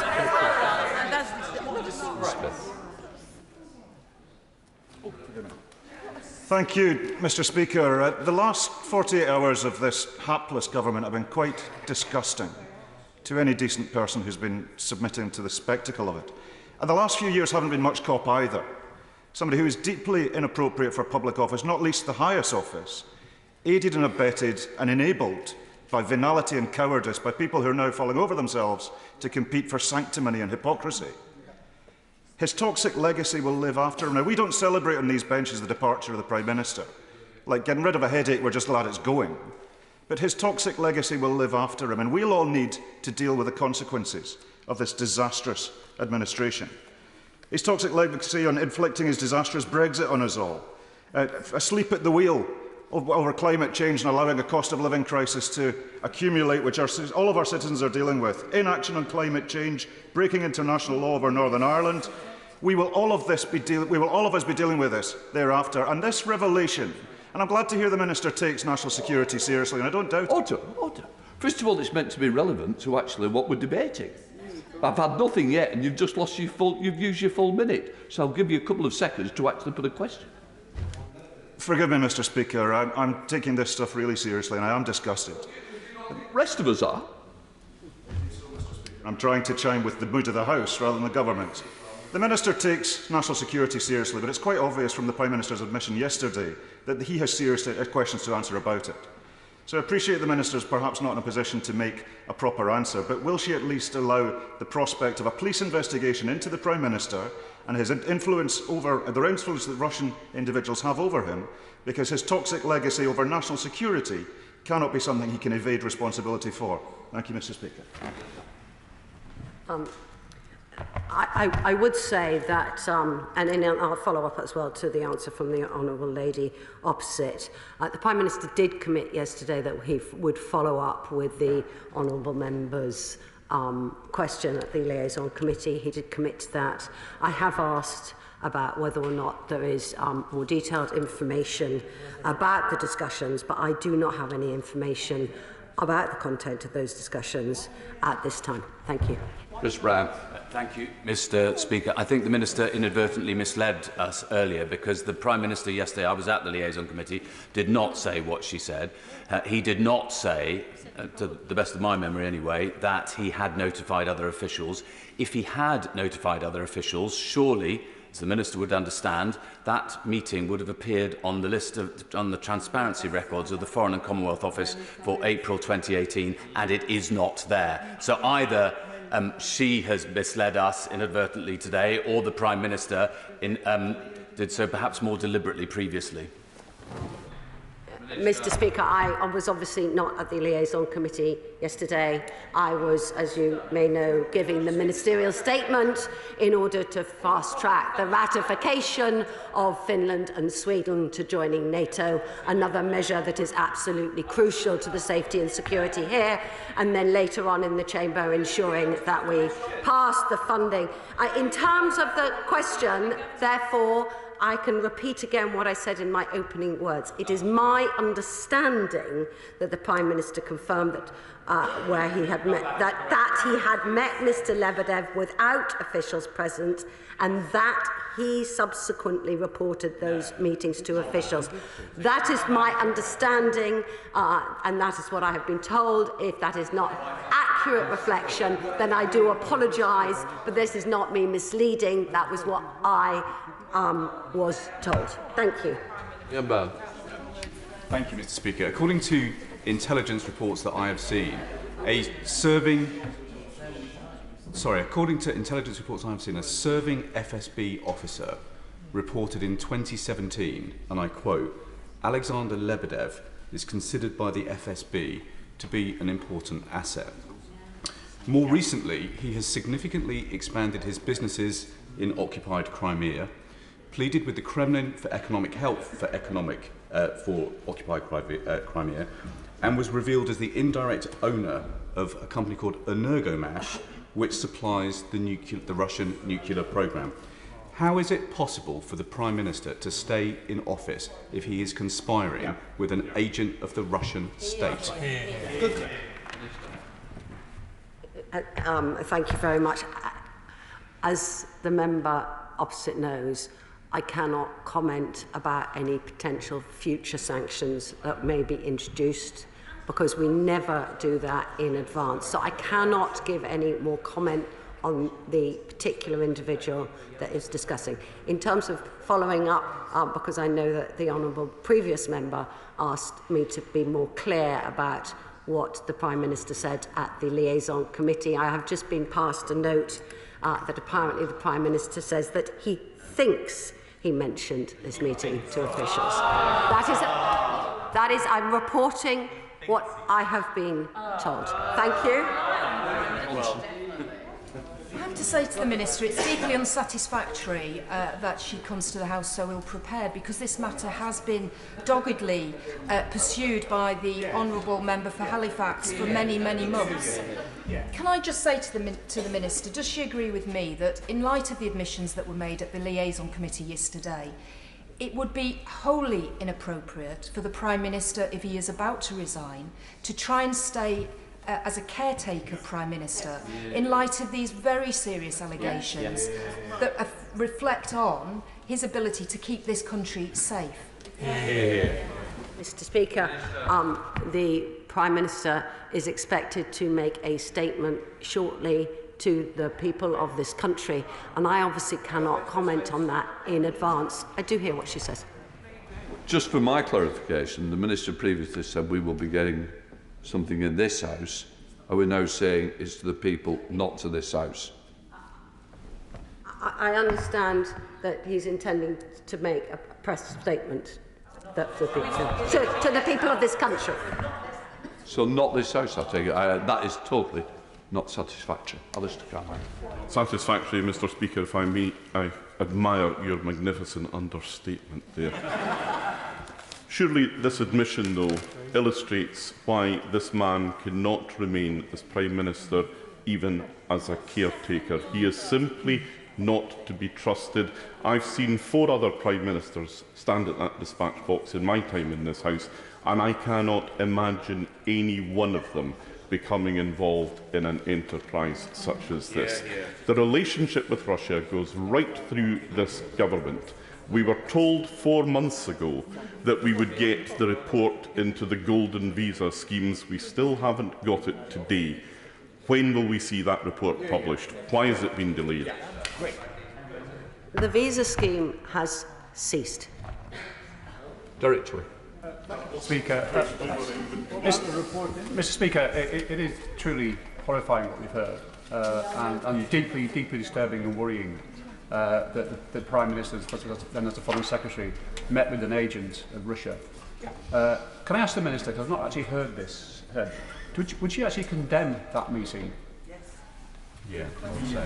So, Mr. Speaker, I just need to repeat again that all government ministers are made fully aware of their responsibilities to safeguard national security sensitive information, as I am and as others are.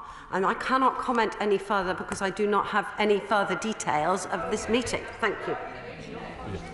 Dame Angela Reid. Thank you very much, Mr. Speaker. The Minister really can't come to this House so unprepared that she can't give us any answers when the Prime Minister has now belatedly admitted that he met an agent of the Russian state whilst Foreign Secretary without any security or anyone else to listen to what he had to say to Putin's henchmen. She has now got to come to this House properly prepared and tell us why this disgraced Prime Minister has any right to stay in office a second longer, given that he is now a threat, a direct threat to our national security. As I said earlier, I take this national security and the security of our citizens extremely seriously, which is why it is absolutely vital that the government continues to have Foreign Office ministers in place. I have inquired as to whether or not there are further details of the meetings and these alleged meetings, and I do not have any further details at this time. Thank you. Mr. Speaker, given that the then Foreign Secretary went from the NATO meeting to these meetings, did he have any government papers with him in his possession at the time? And secondly, we know that the Prime Minister has been very careless in the past with his mobile phone number being available in public, I think for 15 years. Did he have his personal electronic devices with him at the time? And if he did, were they searched and examined by the security services after that meeting? Mr. Speaker, as I have said again, I do not have any further details at this time. I have asked to see if there are further details, but I do not have the details at this time. The Prime Minister, however, has announced that he is stepping down and will be making a statement shortly, as we know. Thank you, Mr. Speaker. Why did it take until yesterday for the Prime Minister to admit that he'd met a KGB agent in secret? Will there be a published report on this matter? Mr. Speaker, he was questioned yesterday and he answered the question yesterday. Today is today. Thank you. Alex Stone. Thank you, Mr. Speaker. As we know, the Prime Minister often goes into meetings, has conversations, and then has a lapse of memory. He had a lapse of memory after the meeting with Alexander Lebedev. Has he now recalled and informed the Minister of the conversation, that meeting? Because it's not just a national security matter, but Alexander Lebedev owns businesses in illegally occupied Crimea, which is Ukrainian, not Russian territory. So it's a matter not just for us, but also for the country of Ukraine. Mr. Speaker, at the time, let us remember that at the time we had this devastating attack against a civilian on UK soil involving chemical weapons. That led to a massive effort by the Foreign Office to coordinate the expulsion of Russian diplomats from embassies all across the world.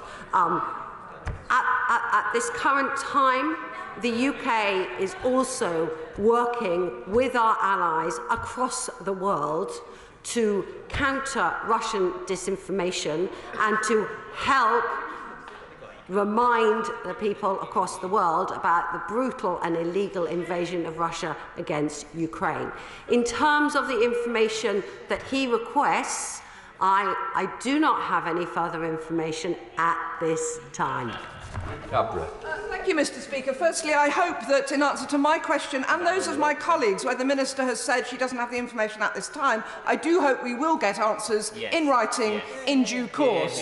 But my question is, what reassurance can the Minister give us that the Prime Minister has had no meetings with any other KGB agents or other people who pose a threat to our national security?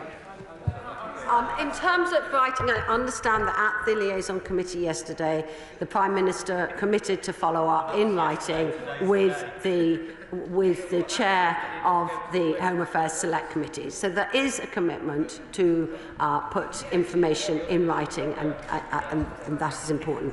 I cannot comment on any other further meetings. Thank you, Mr. Speaker. I don't think the Foreign Minister understands quite how serious this issue is, not only about our own national security, but at this time where Ukraine is defending its own right to its own land, it is completely undermining President Zelensky. So what analysis has her office undertaken to understand the impact of the Prime Minister's secret meetings? So can I just say that that Russia is a top national security priority for this government. We have made huge strides to counter the threat by the Russian state. The National Security Council agreed the Russia strategy back in 2017.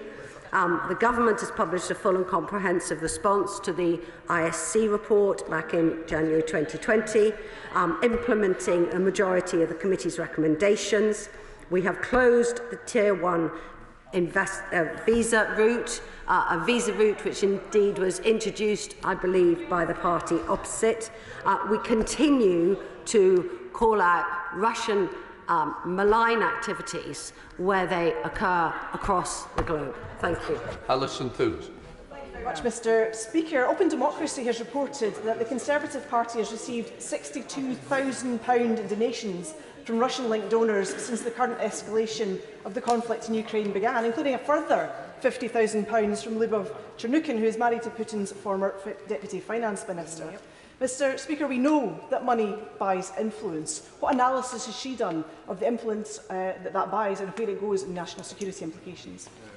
Mr. Speaker, transparency of information about political donations is really important.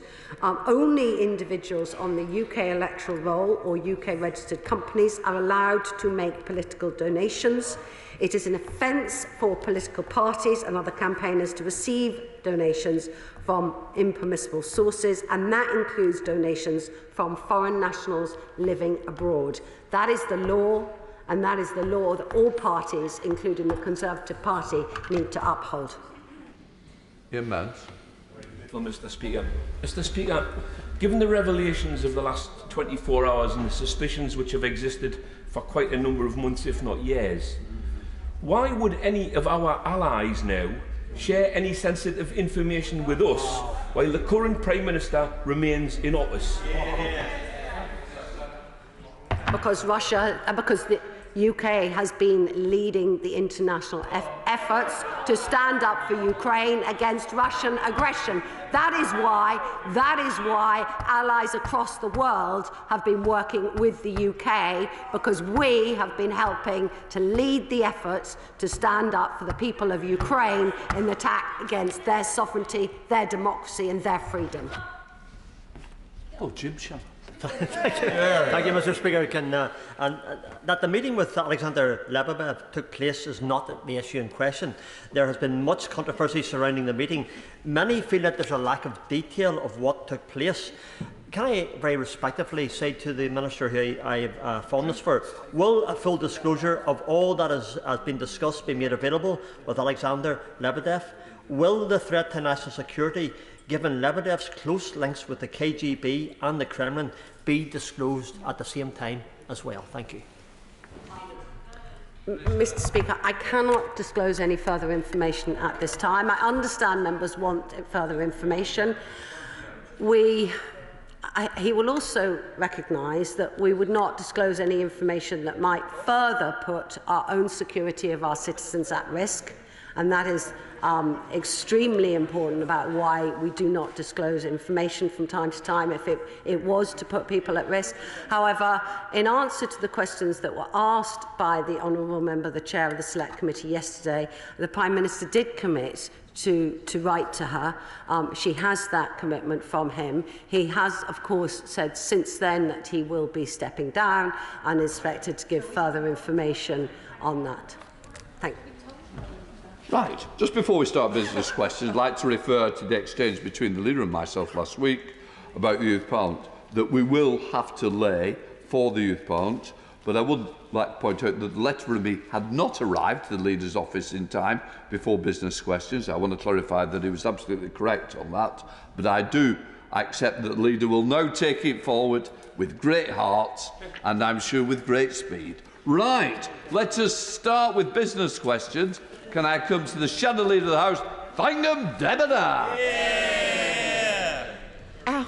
Mr. Speaker, to ask the Leader of the House if he will give us the forthcoming business. Good luck, Leader. Speaker, it will be a pleasure. The business for the House commencing the 11th of July will include Monday the 11th of July, consideration of a business of the House motion, followed by all stages of the Energy, Oil and Gas Profits Levy Bill, followed by a debate on motions relating to the liability of trade unions and proceedings in tort, increase of limits on damages, Order 2022, and the draft Conduct of Employment Agencies and Employment Businesses Amendment Regulations 2022. Tuesday, the 12th of July, remaining stages of the Online Safety Bill, Day 1, followed by debate on a motion on restoration and renewal of the Palace of Westminster. On Wednesday, the 13th of July, will be consideration in committee of the Northern Ireland Protocol Bill, Day 1. Thursday, the 14th of July, a debate on a motion on Srebrenica, followed by a general debate on protecting and restoring nature at COP15 and beyond. The subjects for these debates were determined by the Backbench Business Committee. On Friday, the 15th of July, private members' bills. The provisional business for the week commencing the 18th of July includes Monday, the 18th of July, consideration in committee of the Northern Ireland Protocol Bill, Day 2. Tuesday, the 19th of July, a conclusion of consideration in committee of the Northern Ireland Protocol Bill, Day 3. Wednesday, the 20th of July, conclusion of remaining stages of the Online Safety Bill. And on Thursday, the 20th of July, business to be determined by the Backbench Business Committee. The House will rise for the summer recess at the conclusion of business on Thursday, the 21st of July, and return on Monday, the 5th of September. Thank you, Deborah. Thank you, Mr. Speaker. I thank the Leader of the House for the forthcoming business, although his government is clearly not in any position to deliver it. The Prime Minister is resigning. We're hearing on Twitter there may be cabinet appointments happening, but we've had bills cancelled this morning. There is no doubt, as we have been saying for months, that this government is simply unable to govern. Inflation reaches the highest for 40 years. 59 members of the government, when I last printed out a copy of this speech, I think we're up to now, have resigned. An economic growth grinding to a halt. The Hours in Post Chancellor spending his first day on the job asking his boss to quit, not planning for how we're going to deal with the cost of living crisis. Now, as backlog Britain bulges, his Attorney General has been on television announcing her leadership bid. This is far beyond merely a distraction. This is a Tory government paralysed by sleaze and scandal, and with a shameful act of desperation, a Prime Minister dragging the country down with him as he goes, but I'm afraid to say his party has propped him up to do it. Yeah. Even if the Prime Minister is now Prime Minister in name only, and frankly that situation does need to change, there appears to be no one left to drive the work of government forward in Whitehall. Now, the Leader of the House has constantly been telling me that his government is getting on with the job. They're clearly not. We were told that appointments would be made last night. We're still waiting for ministerial posts in the Treasury. Schools, there's no one there. Justice, environment, employment, housing, levelling up, the flagship levelling up policy. Levelled to where I understand there's only one minister left standing. When will these ministers be replaced? What qualification do you now need to be a minister under this government? Who knows? Who knows? Not just unable to carry out their basic functions in Whitehall, the business of this House can't proceed. And the Right Honourable Gentleman may know that the Paymaster General referred questions about Council Bill committees to him. So I will ask him, what is happening to today's Levelling Up Bill committee that should have been going now for, I think, 12 minutes? I asked the Leader of the House, when will that be rescheduled? The Northern Ireland Cabinet Secretary resigned just a few hours ago. Where does that leave the Northern Ireland Troubles Bill? What is the plan for all of this? He's announced the Northern Ireland Protocol Bill for the 13th, 18th and 19th of July. Now, considering the seriousness of this legislation and the impact it has on our country's reputation, and the fact that this Prime Minister he is now a caretaker only, what mandate does this government have to proceed? If it's not primary legislation, it's secondary. During the passage of the Building Safety Bill, the Minister admitted there were unresolved issues that needed statutory instruments passing to protect leaseholders. Is there anyone who can sign these SIs? Mr Speaker, in excruciating liaison committee appearance yesterday, the Prime Minister admitted that he'd met the former KGB agent with links to Putin without officials present in Italy when he was the Foreign Secretary. Now, I'm glad that my right honourable friend was able to ask questions, with your permission this morning, Mr Speaker, but not a single one was answered. Yep. Now, this is on security, Mr Speaker.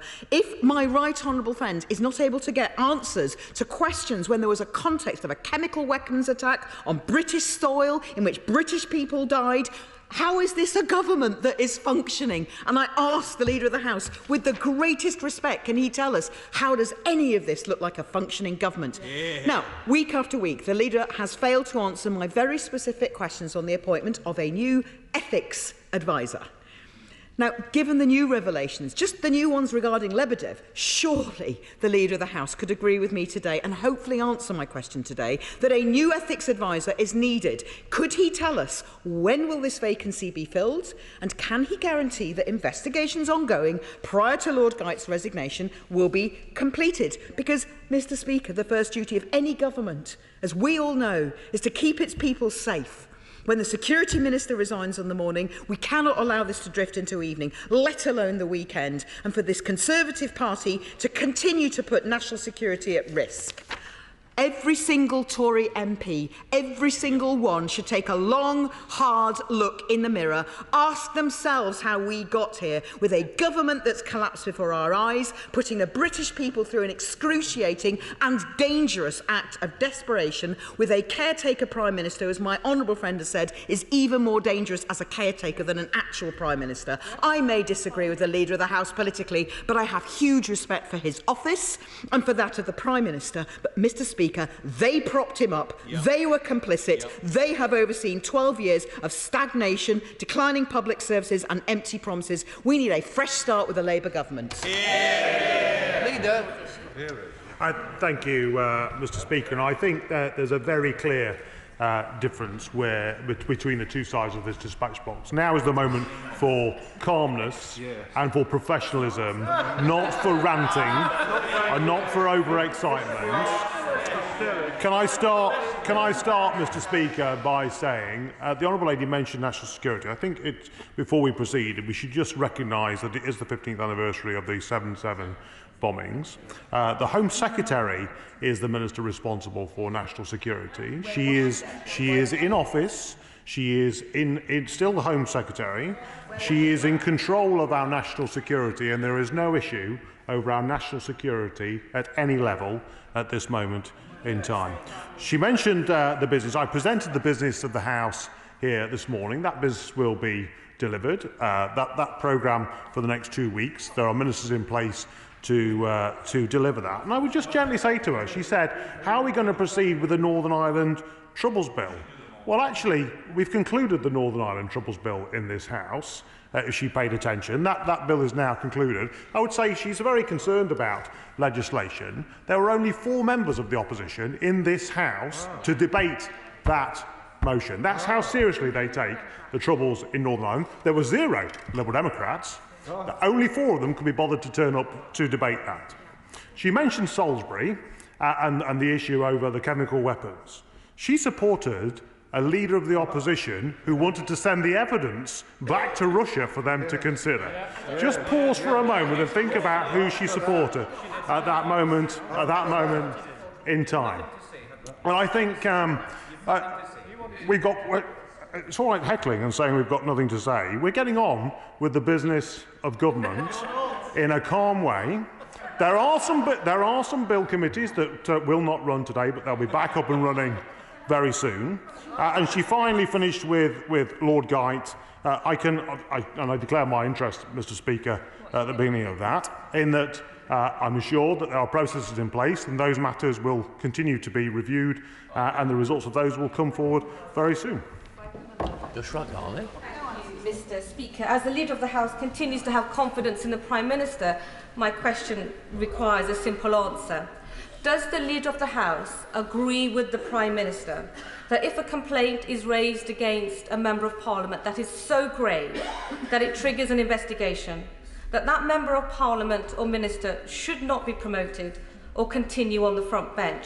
So my question to the Leader of the House is simple. Does he agree with the Prime Minister? Leader. Mr. Speaker, I'm not sure how that question is relevant to the business of the House in any way, shape or form, but if the Honourable Lady wanted to apply for an adjournment debate on any matter, she'd be welcome to. Can I just say, those who were late, please don't embarrass me by standing. Can we now come to the SNP spokesperson? We're all waiting for Pete Wishart. And we most certainly can, Mr. Speaker, and thank you ever so much. And he's away, and hasn't the Leader of the House been curiously quiet over the course of the past 24 hours? One of the few Johnson loyalists that was left standing last night, I thought we might have found him chained to the radiator with his beloved Prime Minister in the bunker this morning. But can I reassure him, he's a rank outsider to follow his Prime Minister. I think he's something like 80 to 1 just now to take over for the Prime Minister, but I think that's even a long shot even for him. But what a mess they have made of this. This is a Prime Minister who can't even leave the scene without almost burning the house down. He's the first Prime Minister in history who, when receiving that tap on the shoulder from the men in grey suits, told them to go and get stuffed. Surely there is no way on earth that he can remain in a position as any sort of caretaker, particularly with all the big issues that we have to consider and address as we go through the summer period. He's more an undertaker than a caretaker. And what a joke, can I say to the Leader of the House, of a business statement this is, with a government at half capacity. There's barely enough ministers to respond to debates and to answer the questions, and business has been cancelled for the rest of the day. What happens to all these vacant positions? Will they all now return to the post? Does the Levelling Up Secretary now get his job back? And, Mr. Speaker, we need to debate this Prime Minister's legacy, because he will go down in history as one of the worst Prime Ministers in history at one of the worst possible times. In just 3 years, he's managed to decimate our international reputation, our economy and our democracy. He will be the 4th Prime Minister in 6 years. Maybe the problem isn't quite with whoever leads the shower over there. And people ask us, why do we want independence for Scotland? Well, I'm not asking that this morning. Independence would mean we would never get another Prime Minister who we never voted like him ever again.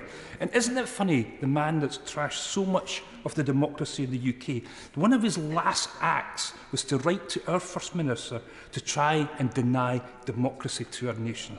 He's now gone, Scotland will soon be gone too.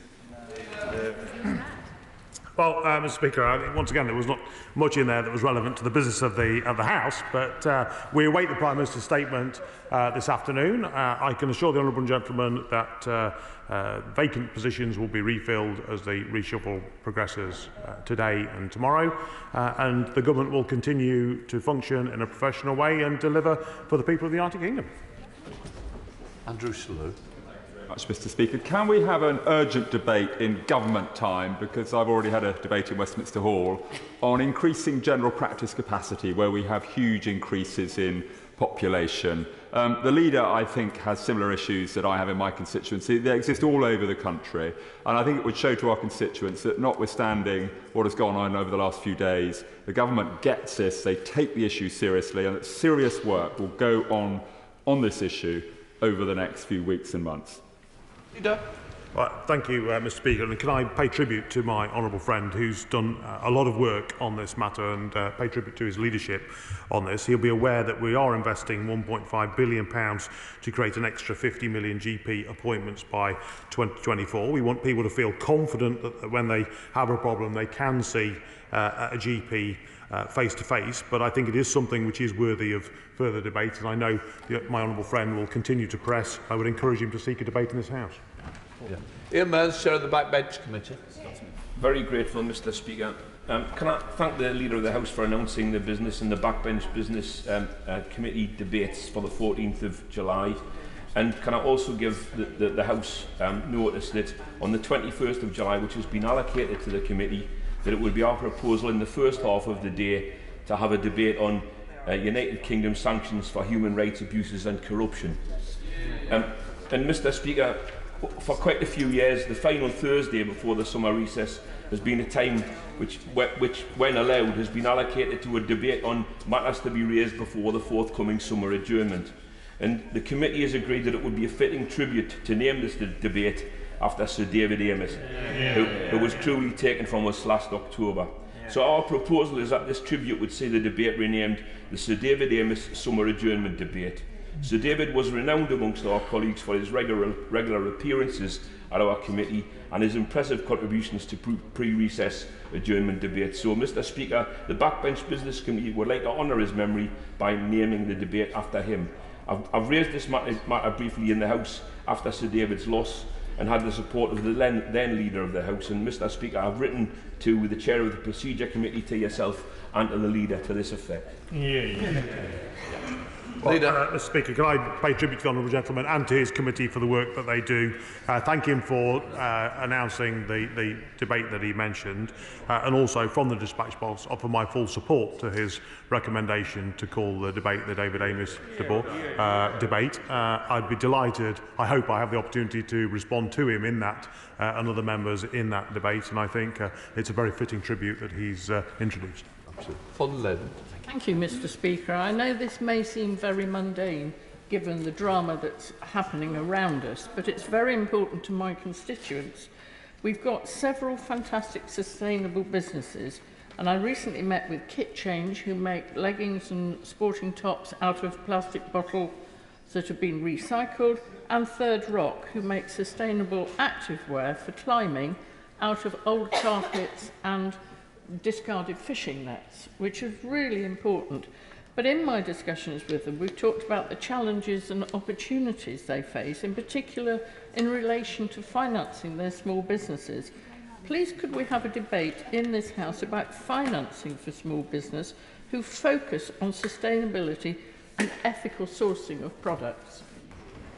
Well, I thank my honourable friend for her question, and I would say it's not a trivial matter. I think the businesses up and down this country are the backbone of our economy. The government provides extensive business support for small and medium-sized enterprises, including sustainable businesses. The British Business Bank programmes are supporting over 1.77 million smaller businesses with £89 billion worth of finance. And I know she'll have the opportunity at Bay's questions next week if she wanted to highlight the fantastic recyclable business that she has in her constituency. John Pryor. Thank you, Mr. Speaker. Can I associate myself with the comments made a few minutes ago about David Amess, my former neighbour, David Amess. One of the many consequences of rising energy prices is that hundreds of swimming pools in this country face closure in the next few months. This has been raised this morning under DCMS questions, but it's not technically really a question for the Culture, Media and Sport Department. It's more Treasury and Energy. Now, if we have got any ministers left, by the way, in those departments, could we have a statement on how this crisis, potential crisis, will be tackled with all the implications for future generations? Leader.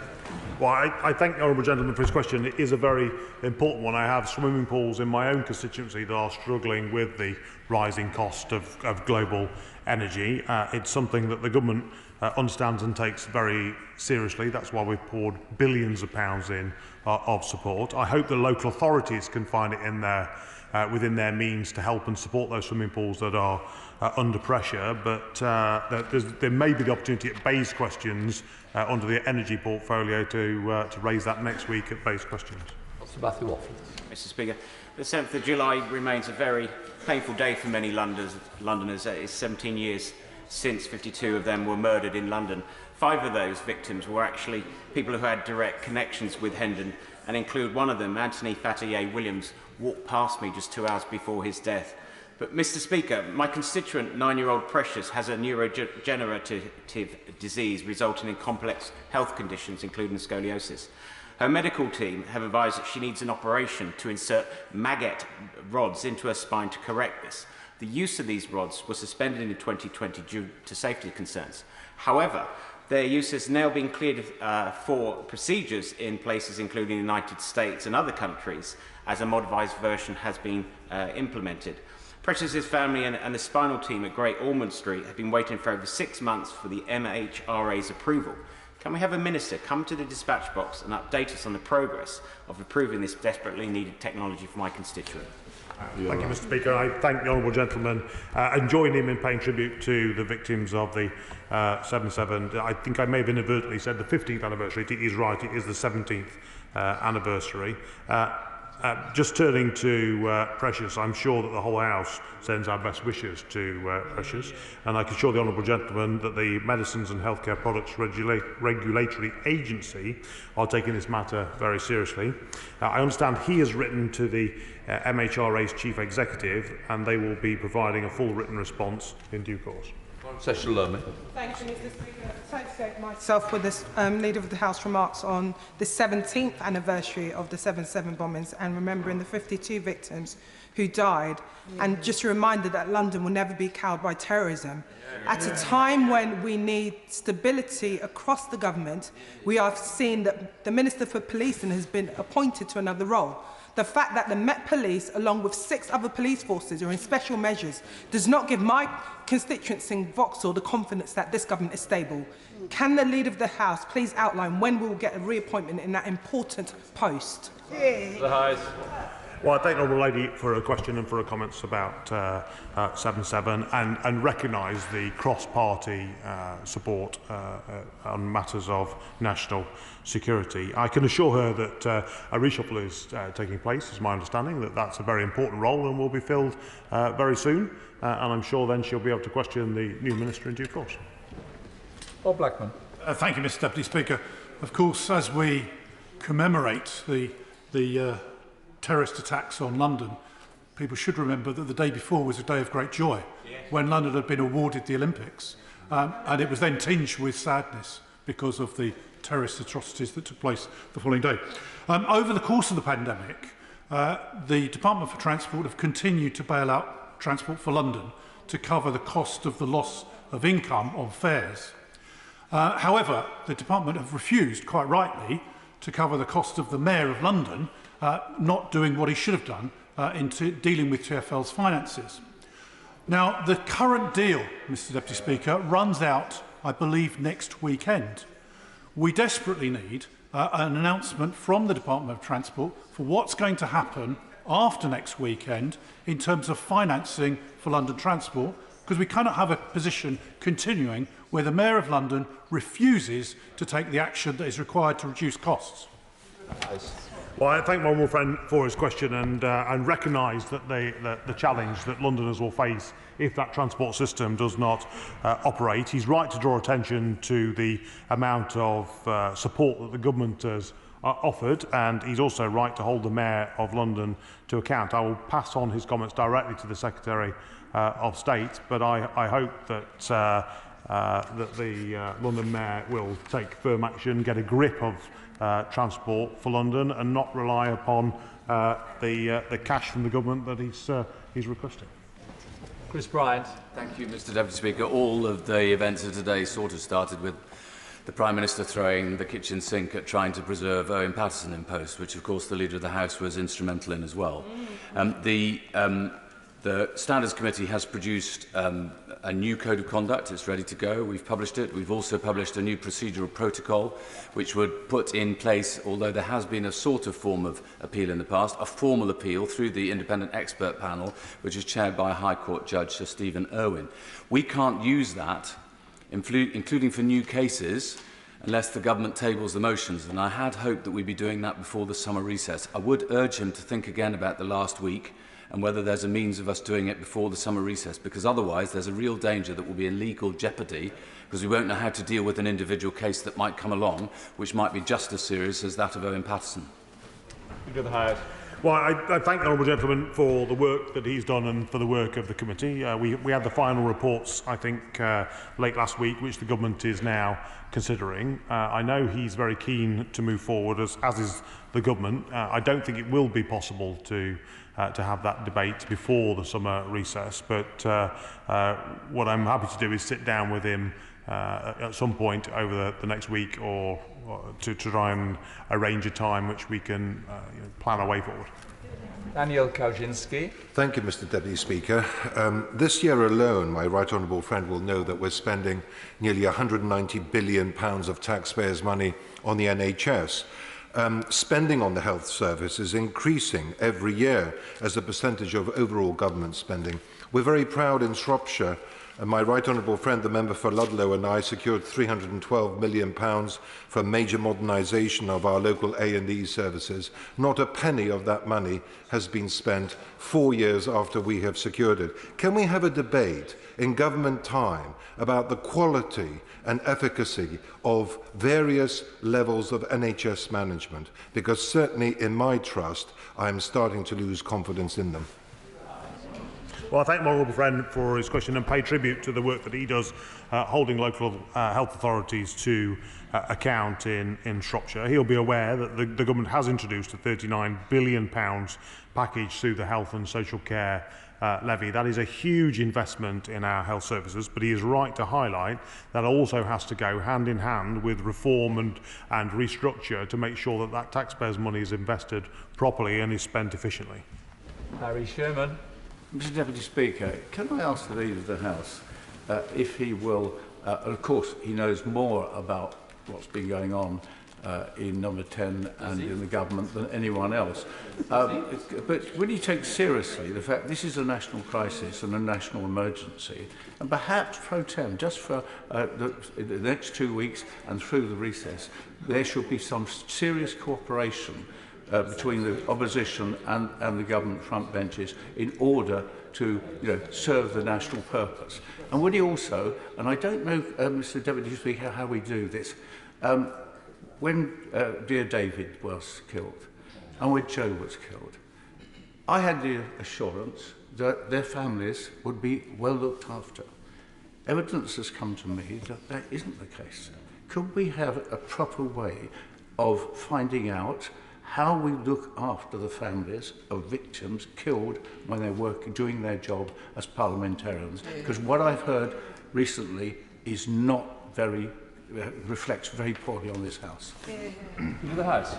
Well, I thank him for his question. I'm more than happy to pursue that away from the dispatch box if he wants to raise that with me privately and send me the information that he's in possession of. I think clearly there is a responsibility for us to look after families of those people who sadly were murdered brutally. I think it's also worth just reaffirming that there are support mechanisms out there for security, and I know through the Speaker's office and through the security services within the House of Commons, if any members are concerned about their own security or that of their family, there is support out there.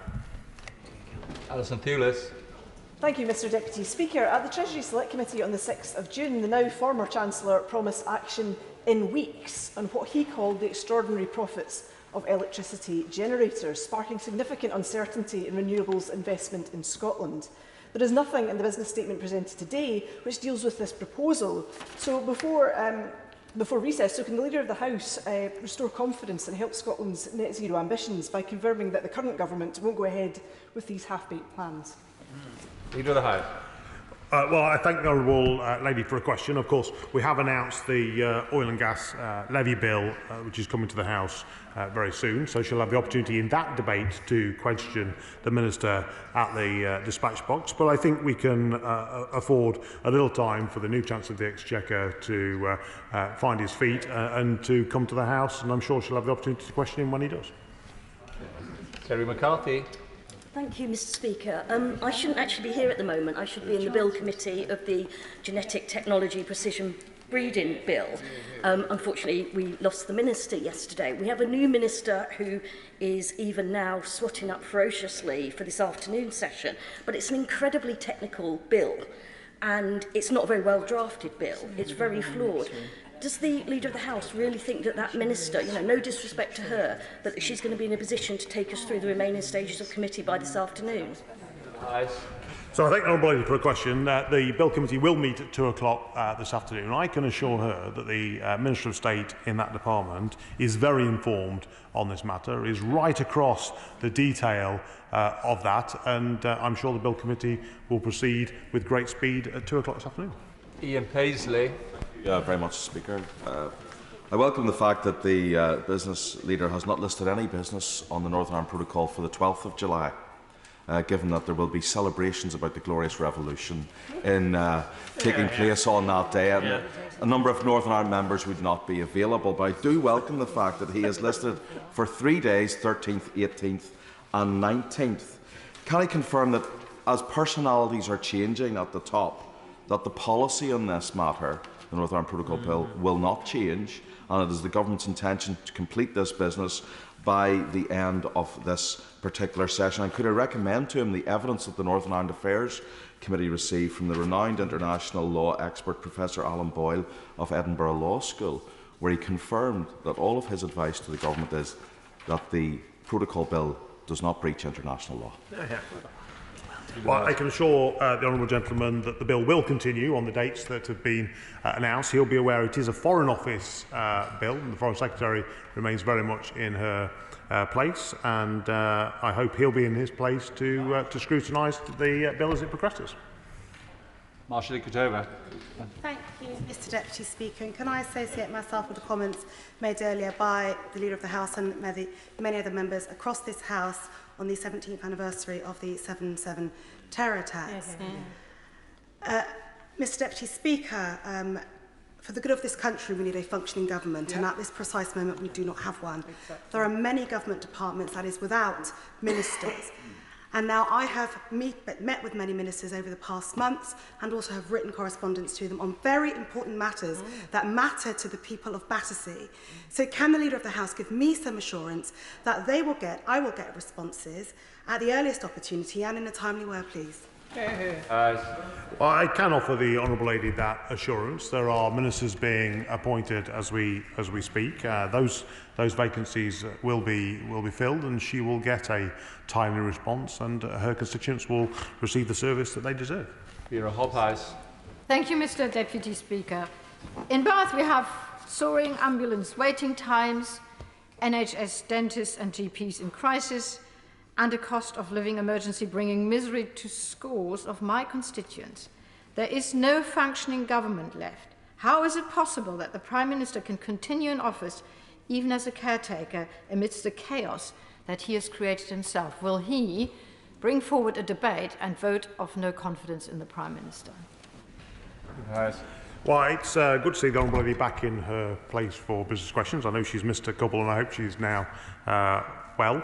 I can assure her that there is a functioning government. The government, there are a few vacancies that are currently being filled. They'll be filled very soon, and level of service will continue at the high level it has for some time.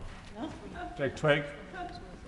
Thank you, Mr Deputy Speaker. Can I say to the Leader of the House, in view of the Secretary of State for Defence's comments to the Defence Select Committee this week on the ongoing situation in Ukraine, can we have an urgent debate in government time to examine the need to increase defence spending and defence personnel?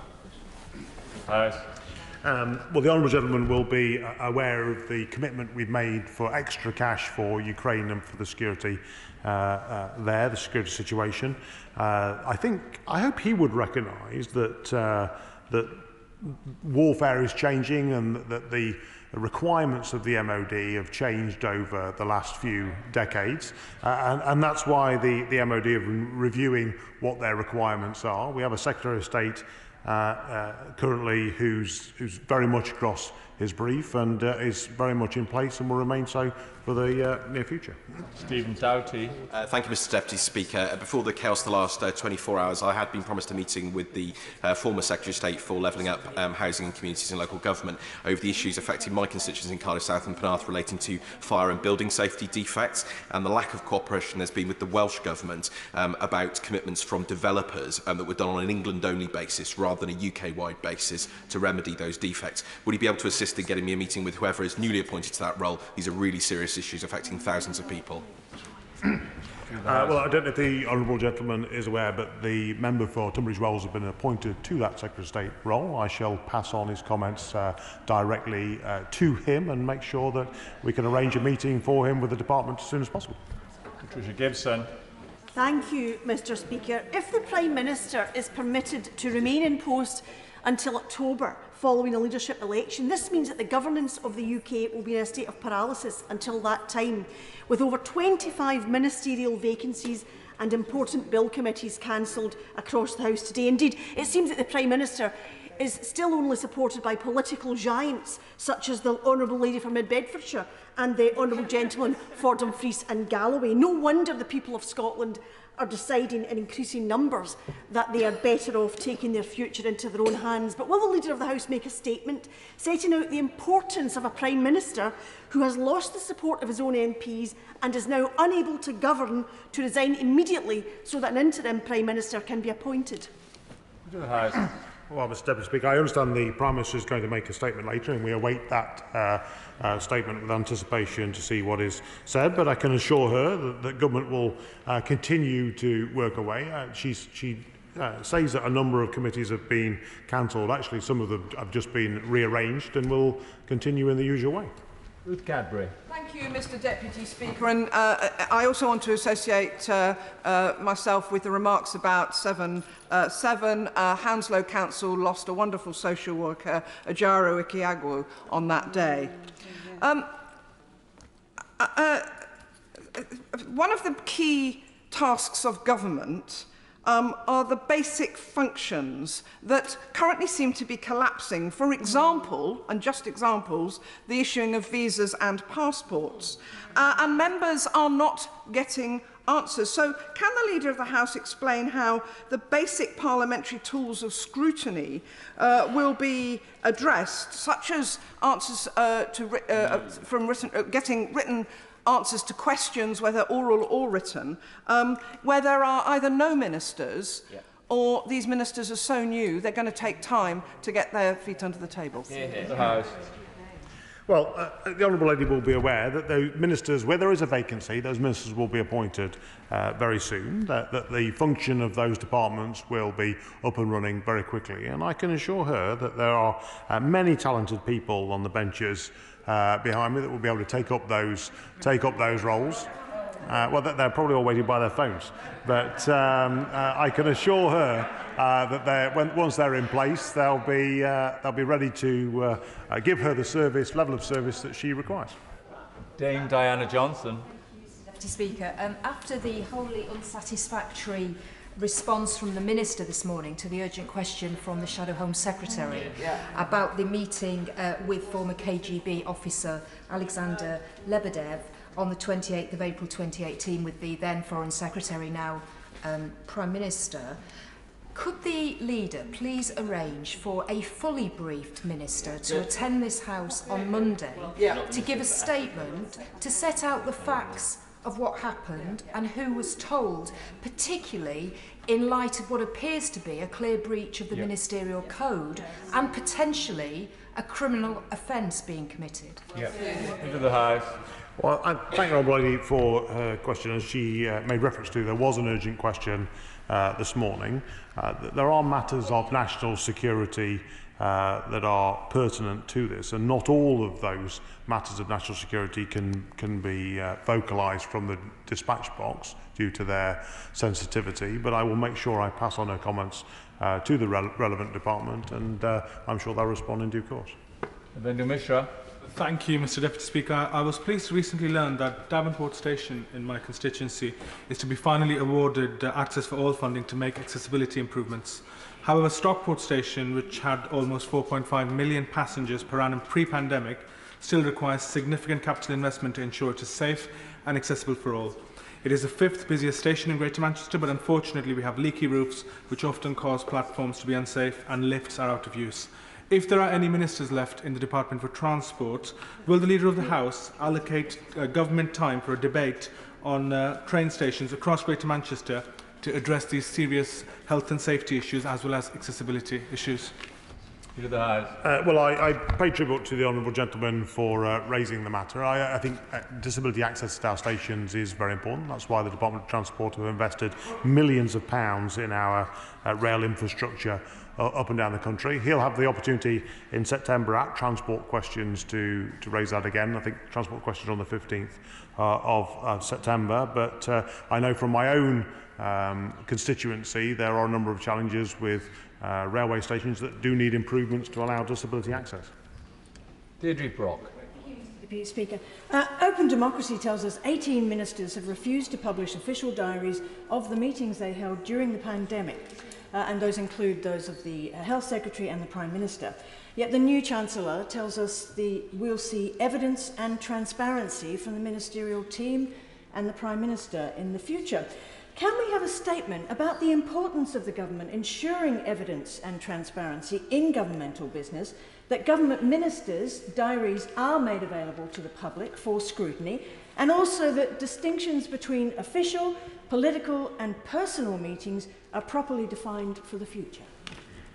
Well, Mr Deputy Speaker, the Honourable Lady will be aware that there are very strict rules around these sorts of declarations. I don't think it is possible to publish diaries of all ministers. There are security implications in publishing specific diary engagements on a regular basis, particularly for some ministers that have security briefs. But there are very strict rules around what should be declared and the timelines of when they should be declared. Alex Sobel. Thank you, Mr Speaker. As we know, it's the end of days for this Prime Minister. It's also the end of days for this parliamentary session before summer recess. The Leader of the House might not have seen the Leader of the Opposition interview the BBC this morning, where he said if the Conservative Party don't get rid of the Prime Minister shortly, Labour will, in the national interest, bring a no-confidence vote because this can't go on. Will the Leader of the House guarantee that the 21st of July will be the last day of this session, or will he try and bring that forward to avoid such a vote? Yeah. The House. Well, Mr Deputy Speaker, I've announced the business for the next 2 weeks. The House will rise on the 21st of July. We await the Prime Minister's statement this afternoon. I'm not about to preempt what he may or may not say, but I can assure the honourable gentleman that the functions of government continue and will continue to move forward. Kim Johnson. Thank you, Mr Deputy Speaker. The PCS union are opposing the closure of Toxteth Job Centre in my Liverpool Riverside constituency, along with other centres nationally, and also challenging the proposed 91,000 job cuts across the wider civil service and the attacks on pay terms and conditions across government departments. Will the Leader of the House grant an urgent debate in government time so we can scrutinise government plans to negotiate with PCS to avoid centre closures and attacks on pay and conditions? Well, of course, the Honourable Lady is perfectly at liberty to apply for a Westminster Hall debate or an adjournment debate on that matter. I think it is worth recognising that there is huge global inflationary pressure, and we must, as a government, act responsibly with fiscal responsibility to make sure that we do not add to that inflationary pressure, and that is going to require some pay restraint across the country. Barry Gardner. Last week, I raised at Business Question the issue of redundancies in the Royal Mail. And I want to apologise to you, Mr Deputy Speaker, that I said there were 1,400 agreed redundancies and 900 that were in dispute. I believe I may have inadvertently misled the House in that the actual figures are 1,250 redundancies at Royal Mail that were achieved and 542 that are in dispute. The Leader of the House was good enough last week to say that he would raise the matter of the disruption to service with the Secretary of State for Business, who I understand is still in his post. Has he done so? And if so, are we going to get the urgent statement from the Business Secretary about the disruption that is currently happening to postal services across the country? Leader of the House. Mr Deputy Speaker, I thank the honourable gentleman for his question. The direct answer is yes, I have written to the Secretary of State. I hope he will get a copy of that, if he's not already, of my letter in his inbox very soon. I know Royal Mail have also written to him, I think, directly, but I've not had a response yet from the Secretary of State. If I get one before he does, then I shall forward it to him. Rachel Maskell. Thank you, Mr Deputy Speaker. Greater than the crisis in Downing Street is the crisis we're seeing currently in the Donbass and across Ukraine. However, the Prime Minister remaining in office is playing into Putin's hands and undermining President Zelensky. So will he convey my concern and that of many other members to the Prime Minister that he can't continue in office if he wants to support the people of Ukraine and therefore bring a statement to this House about the impact of his behaviours on our foreign policy? Leader of the House. Well, I mean, I gently say to the Honourable, number one, we await the Prime Minister's statement this afternoon. I don't want to preempt what he may or may not say, but I think most people in the country would recognise that the Prime Minister has been the leading voice in taking the fight back to Putin and supporting Ukraine in the world. He's shown great global leadership on this matter, and if it wasn't for this Prime Minister and his efforts, Russia would now be in Kiev and I think probably across the whole of Ukraine. Jim Shannon. Thank you, Mr Deputy Speaker. Yesterday, the Yazidi Justice Committee published their report entitled State Responsibility and the Genocide of the Yazidis. Murder and mutilation of women, families, lives destroyed forever. It is undoubtedly, Mr Deputy Speaker, difficult reading. This report highlighted the duty of governments to prevent genocide occurring when a high risk has been identified. Given the situation in Afghanistan and the current threats to the Hazaras, I believe it's time to debate approaches on how the United Kingdom can help prevent future genocides. I ask the Leader of the House, I do it every week because I believe these are important issues to raise in this House. Will the Leader of the House make time for a debate on this very, very important matter? Thank you so much. Leader of the House. Well, I thank the honourable gentleman for his question. I've not had the opportunity to read the report, and it does sound quite a harrowing report to read. He is a true champion of religious freedom around the world, but it's something that the government does take very seriously. I shall make sure I pass on his comments to the Foreign Secretary, who I know shares his level of concern about the terrible actions around the world that some states commit. Helen Morgan. Thank you, Mr Deputy Speaker. Since my election, I've been campaigning on the issue of ambulance response times in Shropshire, and as a result of that campaign, local health leaders have been preparing for a visit from the Minister in the coming weeks to see how they've been doing to improve that situation. My understanding is that the Minister resigned yesterday evening, and so now that visit is on hold or postponed or maybe even cancelled. I'd like to ask the Leader of the House if he can bring a debate in government time on the national ambulance situation, because people are dying avoidable deaths, not only in North Shropshire, but across the House, and it's time we saw the government get a grip of this across the whole country. Leader of the House. Well, the Honourable Lady will have the opportunity at Health Questions on the 19th of July to question Secretary of State directly, but I hope she will recognise the huge investment that's been put into our health services up and down the country by this government. Ambulance waiting times are something that I know the government is working hard to improve on and to support her constituents and those across the whole of Shropshire. Before I do that, can I thank the Leader of the House for his statement today on what has clearly been a very busy day for him and responding to questions for over 3/4 of an hour. So thank you very much. Point of order, Angela Eagle. Point of order. Thank you very much, Mr Deputy Speaker. We've had two statements today where ministers have come to the dispatch box and told us that they have no knowledge of the things they're meant to be answering UQs on. This is completely undermining the point of having UQs. Certainly, Mr Speaker, when I was a government minister, we wouldn't have thought of coming into the House of Commons and merely saying, oh, I don't know, nobody's told me, I don't know what the information is.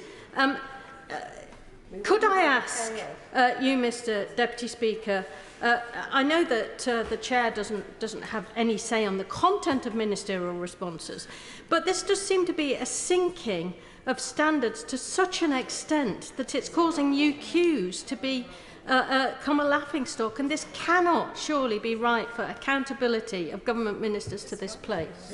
I'd like to thank Dame Angela for her point of order, and as she has stated, it's not the responsibility of the Chair for either the contents of responses or indeed who gives that response. I suspect the only thing I can say is we live in interesting and exceptional times over the last 48 hours, but I'm sure the Treasury bench will have heard exactly what she has said and will get that through to the relevant government departments. Thank you very much.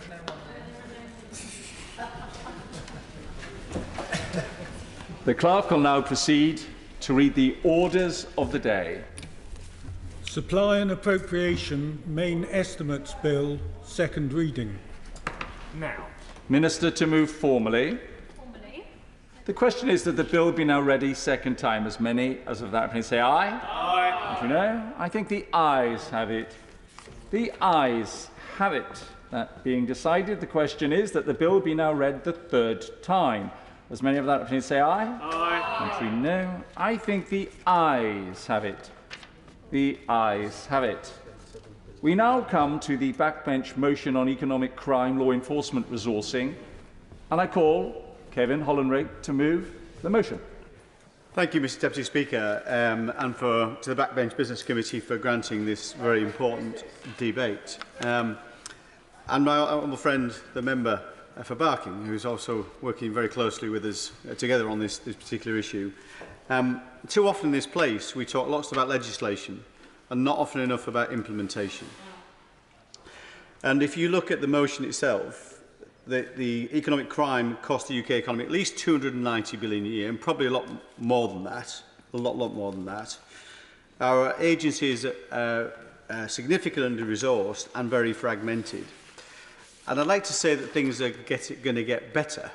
Actually, I think they're going to get much worse, and that's not being a criticism of the government or any of our agencies, although there are criticisms to be levelled.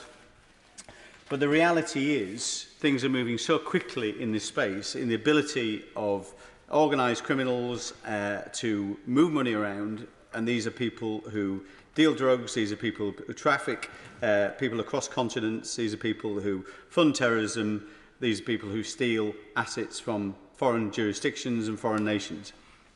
I mean, it's just set out an example of how easy this is becoming. And these are all the same instances of running through one platform. A hackers group called Lazarus, which is actually effectively a state-funded agency for North Korea, which funds the North Korean weapons program. Hydra, which is a dark net drug dealing network. Grand Effects, which is run by organised criminals, Russian government agencies. The thing they have all got in common is they used a crypto exchange platform called Binance, run by a guy, set up by a guy called Chen Peng Zhao. Between 2017 and 2021, this is an investigation by Reuters about how those organisations used Binance to move money around, totally anonymously. Now, this at the point up till 2021 was regulated by the Financial Conduct Authority, but still, that crypto exchange, which moved bitcoins and lots of other currencies through that exchange totally anonymously for those kind of enterprises, for people funding that kind of terrorism and other nefarious enterprises, all you needed to do to register an account on that exchange was enter an email address. That's all you need to do. No your customer checks, no your client checks, no ID requirements. Just enter an email address, which could easily be a fake email address. So that money was moved around totally anonymously. And the owner of this organisation, Mr. Zhao, had said to his own staff, as recently as 2020, in his talking about his staff, how he grows his enterprise, he was driven by one thing and one thing only. He's still driven by this.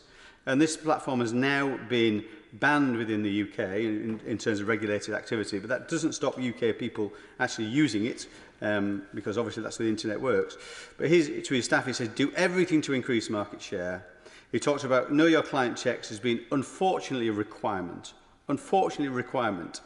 And in the investigation by Reuters, £2.35 billion have moved around in this way for those nefarious ends. And this is just scratching the surface. A couple of £1 billion when we know the amount of money just washing through the UK is in the hundreds of billions of pounds. And the UK plays a key role in this, and it's a role we must acknowledge and we must take responsibility for clamping down on. But we're getting nowhere near that at the moment, Mr. Deputy Speaker. What we know in terms of economic crime is that 40% roughly of our crime now is economic crime, yet only 0.8% of our resources in terms of man-hours is dedicated to the tackling of economic crime. So there's huge disparity. 290 billion a year as a conservative estimate, I think it is fair to say, which represents about 14.5% of our GDP across the UK economy. Yet, in terms of the application of resources, adds up to 0.04% of GDP. So this massive gulf in terms of the cost to society, the cost to this nation, and cost in many ways, not just financial cost, of course.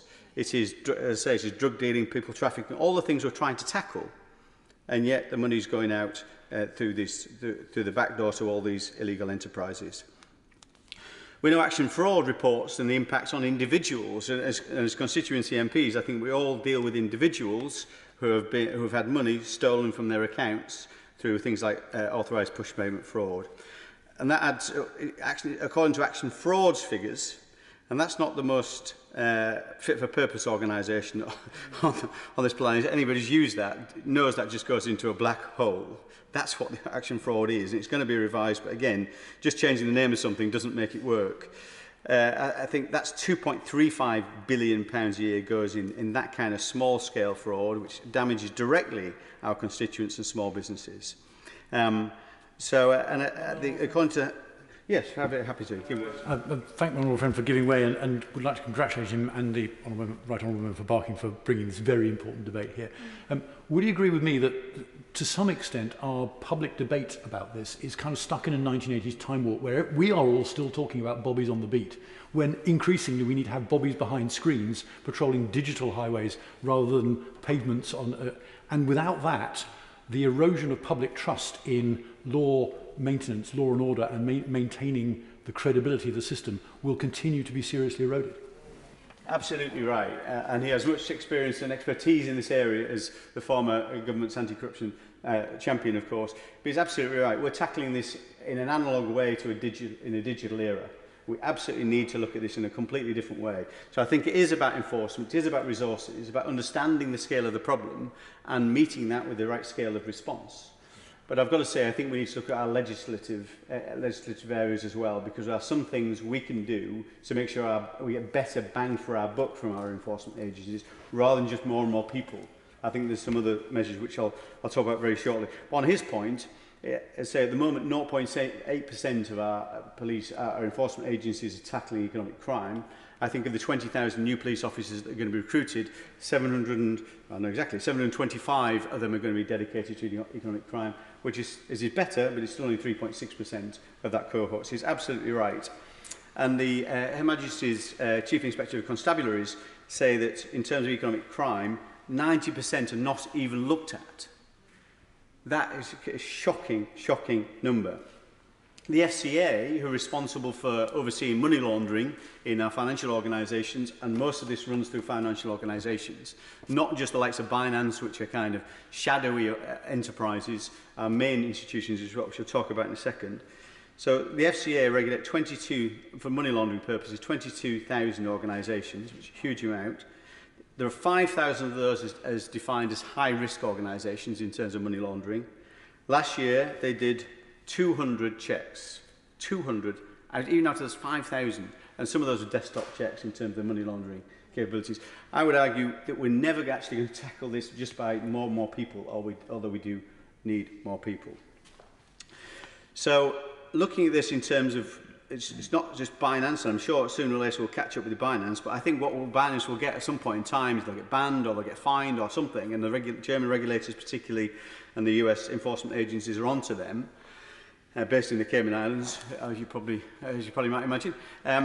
But our UK institutions as well. If you look at our banks, they've got a horrendous record. HSBC was fined £1.4 billion for facilitating money laundering of Mexican drug cartels, the Escobars of this world, in 2012. £1.4 billion. It was fined another £64 million in 2021 for money laundering offences, facilitating money laundering offences. Standard Chartered in 2019, £840 million fine in the US, 102 million in the UK.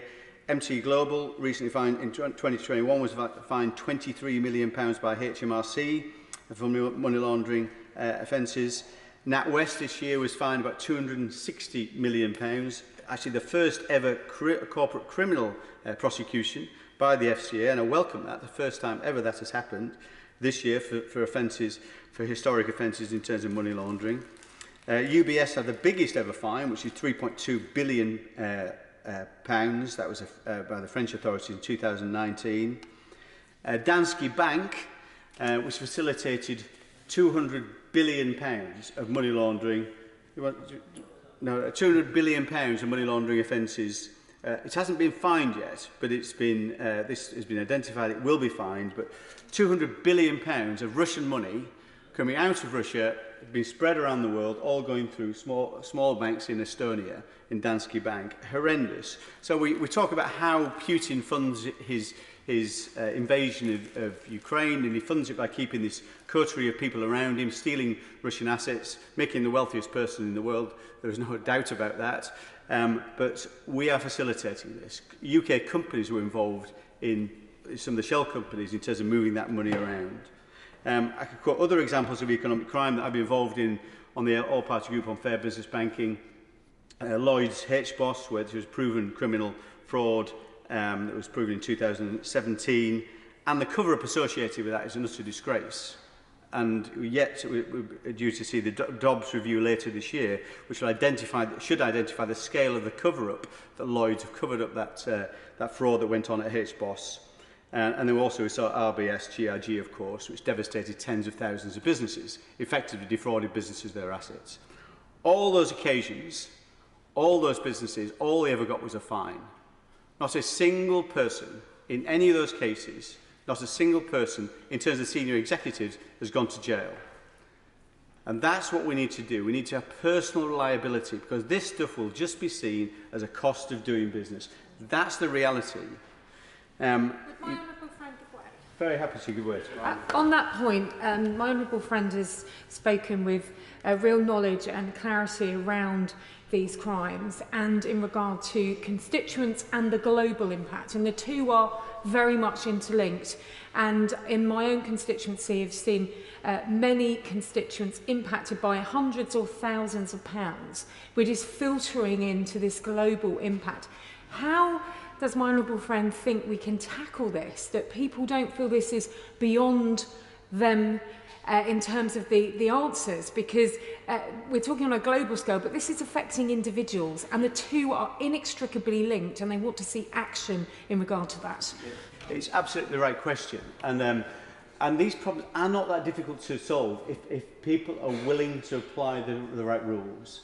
So the money that she talks about from a constituent is probably obviously there's a organised criminal, probably organised gang behind it, who's contacting the constituent and saying, I can move your money over here, and they do that, and then that money's moved through a mule account, probably in one of the banks, major banks, and off somewhere else offshore, and then disappears off into the ether.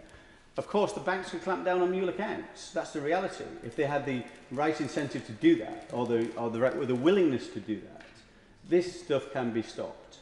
But people will not stop it until it's in their interest to stop it. And that's what we need to make sure. Yes, we need the enforcement. Yes, we need the people. But we need the people that currently are facilitating that, which are largely UK-based in terms of this context, to be willing to do that. The UK plays this particular role within all this stuff in terms of economic crime. And the UK is seen as the place where money is laundered, not necessarily where it's kept, all that's different in terms of things like kleptocrats or Russian oligarchs, but the money is usually laundered in the UK, then off elsewhere, off into other jurisdictions, largely the US, actually. But and the reason that is the case, of course, is a consolidation of expertise we have in the City of London, of which the City of London is something we should be very proud of. But that consolidation of expertise, both financial organisations and the advisors that sit around them, which are also culpable in this regard. We have strong regulations in some areas, very weak regulations in others. And particularly when we're offshoring, we're moving in terms of offshore regulation. And the UK has this particular relationship between domestic regulations and what happens offshore. Very happy to give way to the Honourable. For giving way. And he's absolutely right. That point is one point I wanted to intervene on.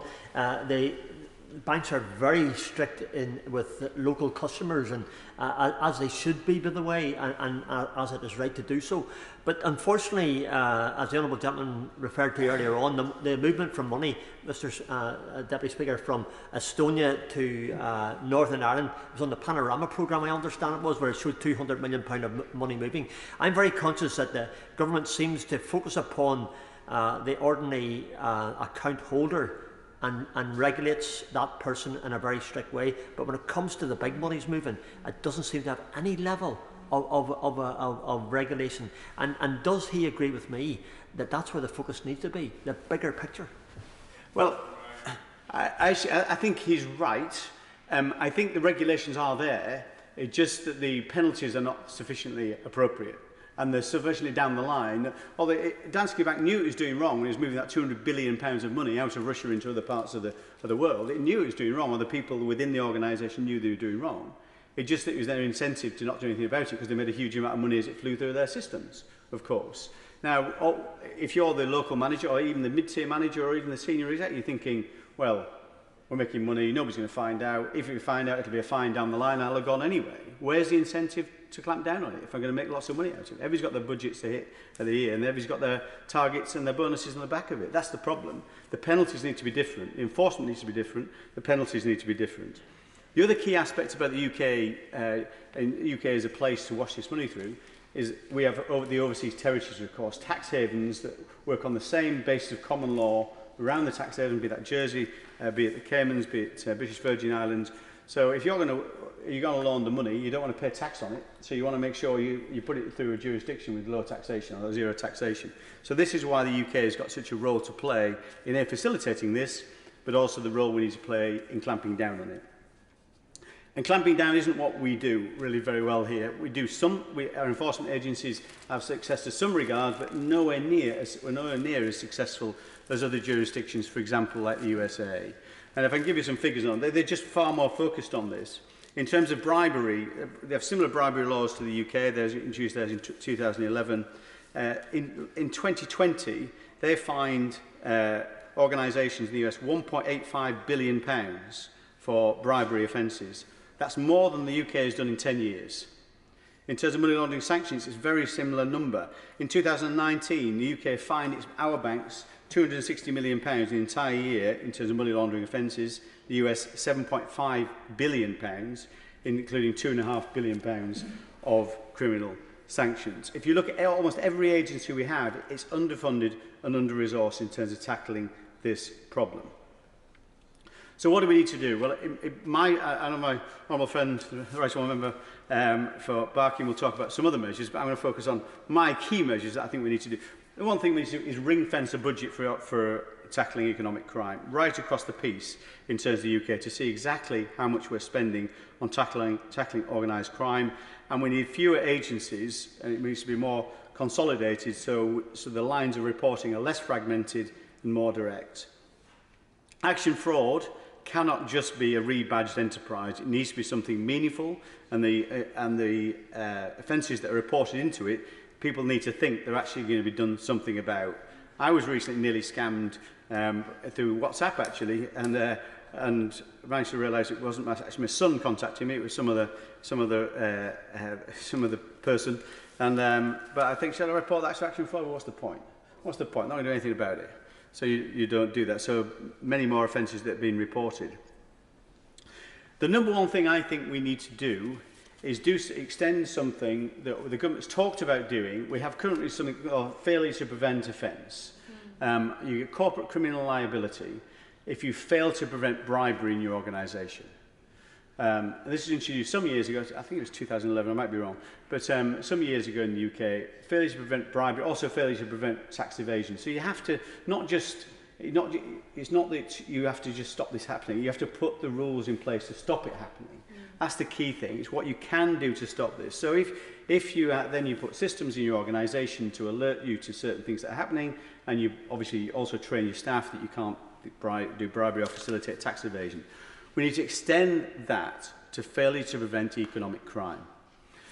Now, the government's been talking about this for some time. The Law Commission's reported on it. What it said is, well, we should do that probably for fraud.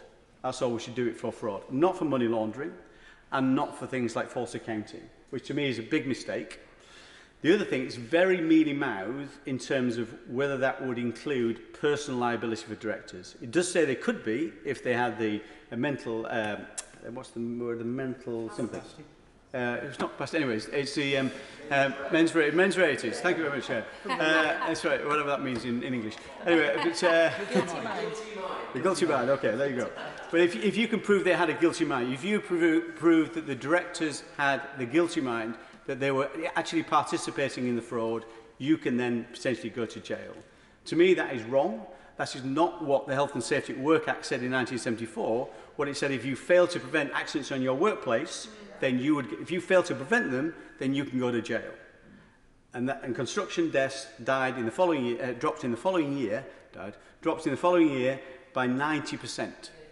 What would happen if you put this in place, that if you are not preventing this stuff, if you're failing to prevent it, preventing what's reasonable in terms of clamping down on this stuff, then you can go to jail without having to prove you deliberately facilitated that fraud. That's what we need to make sure that happens. This would have make a fundamental difference to this whole argument we're discussing right now. We need to support whistleblowers. That's the other thing we need to do. Most of this information will not come from our enforcement agencies, not come from our investigations by regulators or from our enforcement agencies. They will come from people within the organisations. And currently those people are not protected, they are not compensated. Just to remind the mover of the motion that the guidance is up to 10 minutes. Oh, sorry. And we're now on more than that, times 2. So perhaps with a bit of focus, he could now bring his remarks to a conclusion. I've got so much to say on this. I do apologise, Mr. Speaker. Whistleblowers, one final thing I think we should do, as well as beefing up the numbers, one final thing I think we should consider doing. What we've done on unexplained wealth orders, we did it in the government's legislation it brought forward, it was welcome it brought forward in the last session. It's capped costs for unexplained wealth orders. We should consider capping costs for all prosecutions of economic crimes to stop these very wealthy individuals preventing our enforcement agencies taking them to court by just the fact they've got huge financial firepower, much stronger than ours. That's one other thing we should do. On that, I will conclude, Mr. Deputy Speaker, and I'm very, very sorry I've taken too much of my time, but as I say, I could talk for much more time on this, given the chance. Remind him that at the end of the debate, he has 2 minutes to conclude, not 4. The question is, as on the order paper, Dame Margaret Hodge. Thank you very much, Mr. Deputy Speaker. It's a bizarre day to be debating a really important issue. And I'm grateful to the Backbench Committee for selecting, and it's a privilege to follow the Honourable Member for Thurston Moulton, with whom I'm working very closely on many of these issues. I'm going to say something a little bit general and then move to it. I hope you're not being too... Are you being... Mr. Deputy Speaker, have I got 10 minutes or a little bit more? No, you're not constrained, but all I would say is... I'll keep it short. I'll keep it tight. I'll keep it tight. Okay, but it is shocking, but it's true, that it was the tragedy of the war of Ukraine that got our government to start thinking about the serious threat that this country is facing at both our economy and our society, with the spiralling menace of illicit finance and all that goes with it. I've said it many times in this House, and I'm going to repeat today, that that we will never ever enjoy sustained good economic prosperity on the back of dirty money. We have earned the reputation on which our superb, successful financial sector now was built. We've earned it by being a trusted jurisdiction, and we must maintain that. Today, we're in danger of losing that trust. The US sees us as a high-risk jurisdiction. They see us as being very similar to Cyprus. London grad is becoming a popular term among many. We've moved off our perch as the world's leaders in fighting economic crime. Moody's have downgraded us. We're slipping down the ranks of Transparency International's Corruption Perception Index. Everything is moving in the wrong direction. And it's no surprise, because as the Honourable Member for Thirsk said, this is massive now. £290 billion is more than a quarter of the total public expenditure of this government. And it's an annual figure. And in all of our views, those of us that are in this, concerned in this area, it's a conservative figure. And the latest figures, there were figures out last week by UK Finance, suggest that in 2020 there was an 8% increase in fraud. And fraud, of course, is the biggest component of economic crime. Much of the illicit finance, but not all, comes from Russia, Russian companies and from Russian individuals. And for too long, as the various select committee reports that we've had on this subject, for too long we have turned a blind eye on the threat Putin's kleptocratic regime poses to our economy. Why did we do nothing after the assassination of Alexander Litvinenko in 2006, or after the poisoning of Sergei Skripal in 2018? Two brutal attacks on British soil. But add to that the findings of a recent report by BuzzFeed investigation, where they established that between 2003 and 2016, there were 14 more suspicious deaths in the UK of individuals who were hostile to the Russian state. I'll just mention three of them. Stephen Curtis, who was a British lawyer, who helped the laundering of money, potentially billions of pounds of money, in the UK for wealthy Russian oligarchs. He died in a helicopter crash in 2004. Alexander Perepelichny, he blew the whistle on a multi-million-pound government fraud in Russia, and when he flew to Britain, he died of a so-called heart attack when jogging near his home in Surrey in 2012. The coroner's inquest said he died of natural causes, but evidence given, I gather, behind closed doors for national security reasons said that there was no natural cause determined. Some suspect that he was poisoned. Boris Berezovsky, famous because he was key in supporting Putin and getting him appointed in Russia. He made his wealth during the collapse of the Soviet Union and played an important role getting Putin to power. He, in 2013, was found hanged in his home. Now, those are only 3 of the 14 cases. But the police, in all those cases, concluded that the deaths were not suspicious. There was no investigation, or indeed no suggestion that these were Russian state-sanctioned murders. Although the US intelligence services did tell our police that they thought the deaths were likely sanctioned by the Kremlin. Were the police just incompetent? I doubt it. Or was there pressure somewhere else, either from our security services or from our government, to turn a blind eye on the possibility that these were state-sanctioned murders? American intelligence officials told BuzzFeed, the journalists, that Russian killers had been able to kill in Britain with impunity. And they said that one of the reasons for the reticence of the enforcement agencies to act was, and I quote, a desire to preserve the billions of pounds of Russian money that pours into British banks and properties each year. So as we debate today, the failures of our enforcement agencies in tackling illicit wealth, we should bear in mind that the problem goes well beyond the funding, the skills, the effectiveness of the enforcement agency.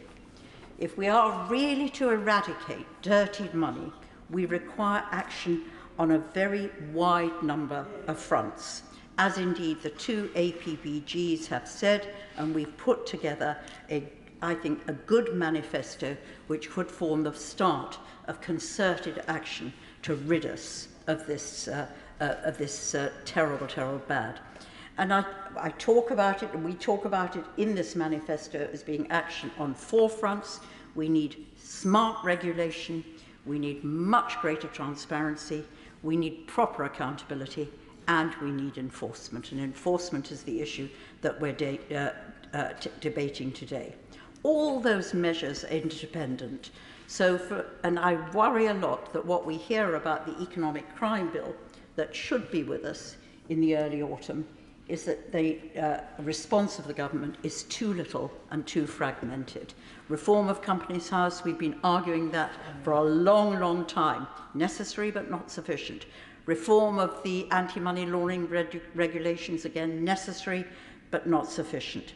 An open register of property ownership, property owned by foreign companies, necessary but not sufficient. We need action on many fronts in a coordinated way if we are to clean up dirty Britain. Today we are focusing on enforcement. Our performance is abysmal. Our record in successfully bringing the bad players to account is miserable, and our commitment to doing the job properly is questionable. And the evidence is overwhelming. The Honourable Member has already talked about some of the evidence. The Bribery Act was introduced in 2010. Look at the UK. We've had 99 criminal convictions and 6 deferred prosecution agreements. USA, very similar legislative framework, have had 236 convictions in the same period. We have never, as I understand it, I couldn't find it, and if I'm wrong, I stand to be corrected, but I think we've ever pursued a criminal persecution against a bank for money laundering or sanctions busting. We use civil measures, we never use criminal measures. In 2019, we got fines, we had civil fines of £260 million. In the same year, the Americans pursued criminal action and secured £2.5 billion against just 6 banks. And they secured £5 billion in civil fines. We have the FCA finding, as the Honourable Member said, but I think it's worth repeating because it's so shocking. HSBC, we fined them £64 million in 2021 for AML failures. In America, nearly a decade before, they were fined £1.4 billion for their anti-money laundering offences. Chartered Bank, Standard Charter, it's a British bank. We ought to be the ones who are really responsible for ensuring that they behave themselves. What do we get from them? Fines for wrongdoing under anti-money laundering regulations, £102 million. What do the Americans get? £842 million. That's over 800% more.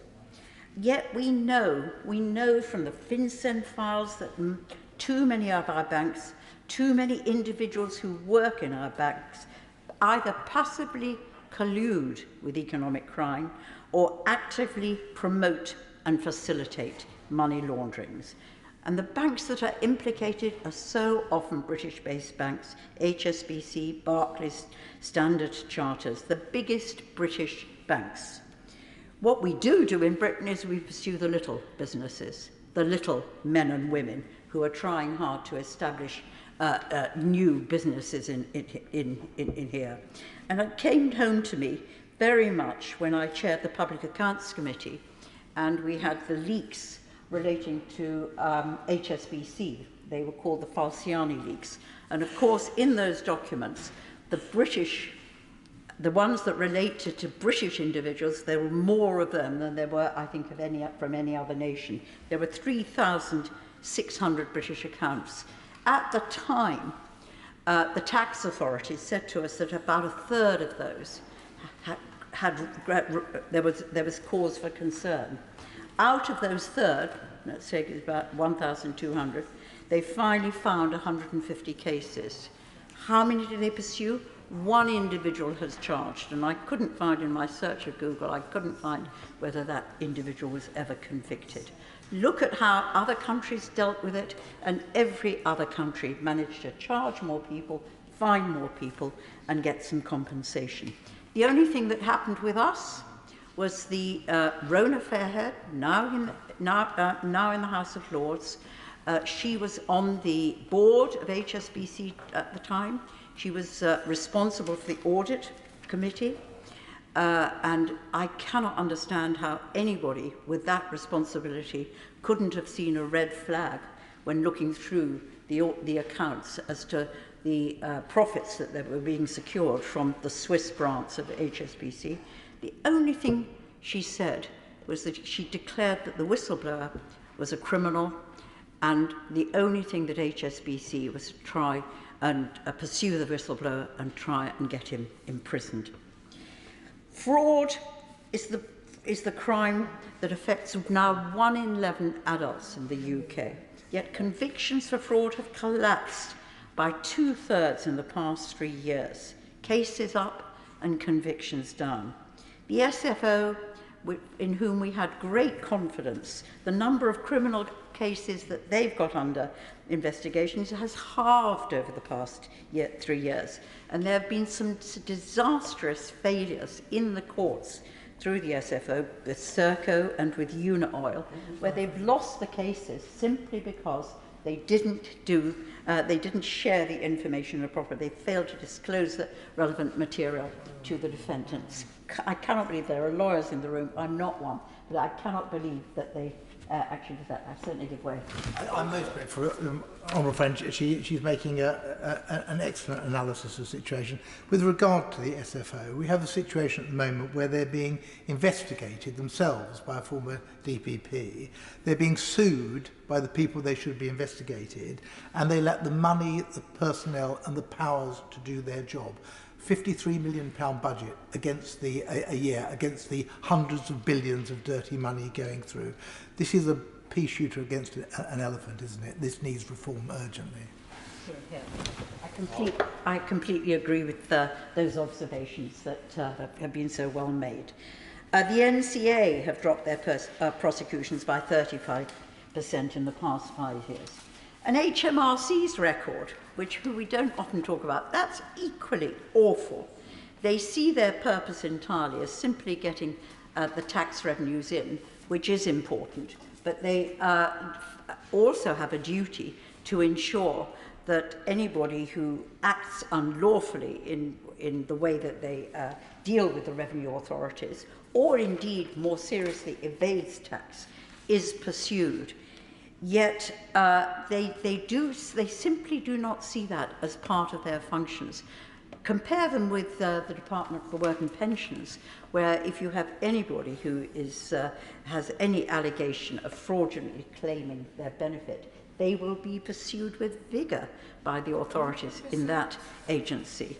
We should be seeing a very similar attitude to what I consider to be a very serious crime of deliberately avoiding tax and not paying into the common pot for the common good.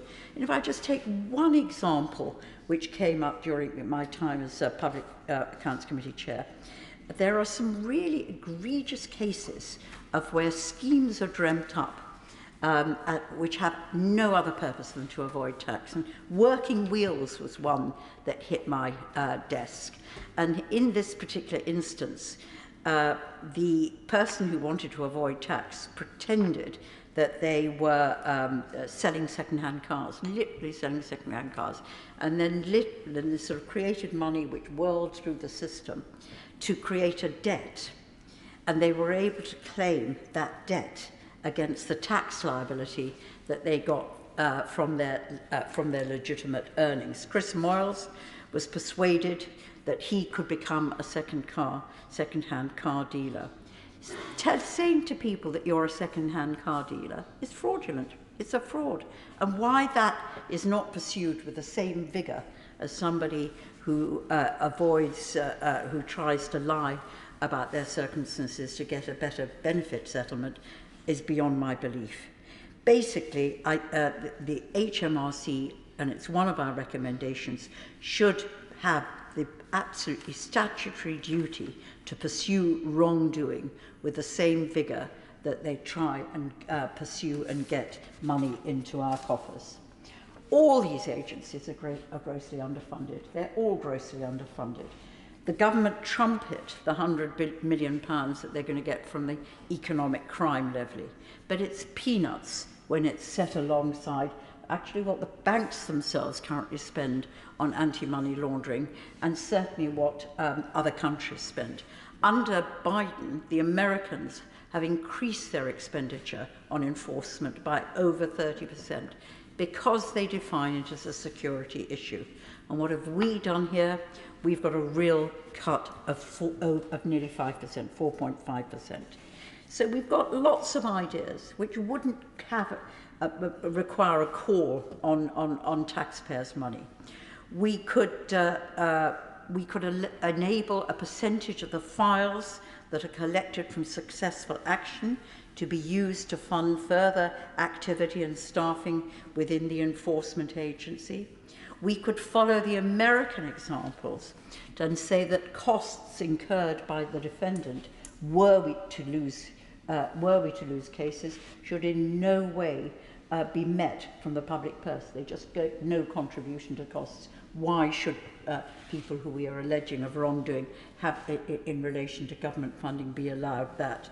And then the thing which we will come back to, but on the sanctioning of individuals, we currently have seized the assets of a lot of, we have frozen the assets of a lot of Russian oligarchs, but we have no mechanism to seize those assets.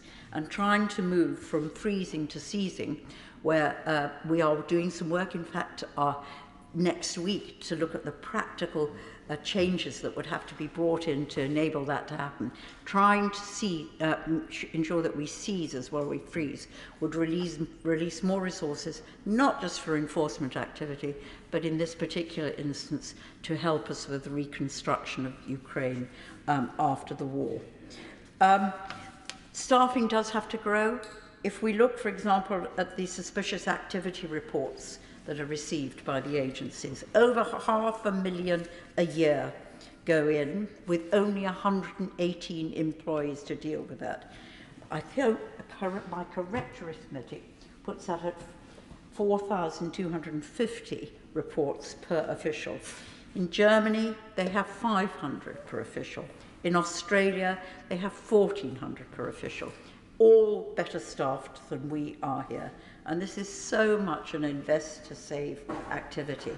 It is a nonsense that government doesn't distribute its resources in a way that enables that to happen. There is also the chaos of our existing infrastructure of regulation. It's fragmented.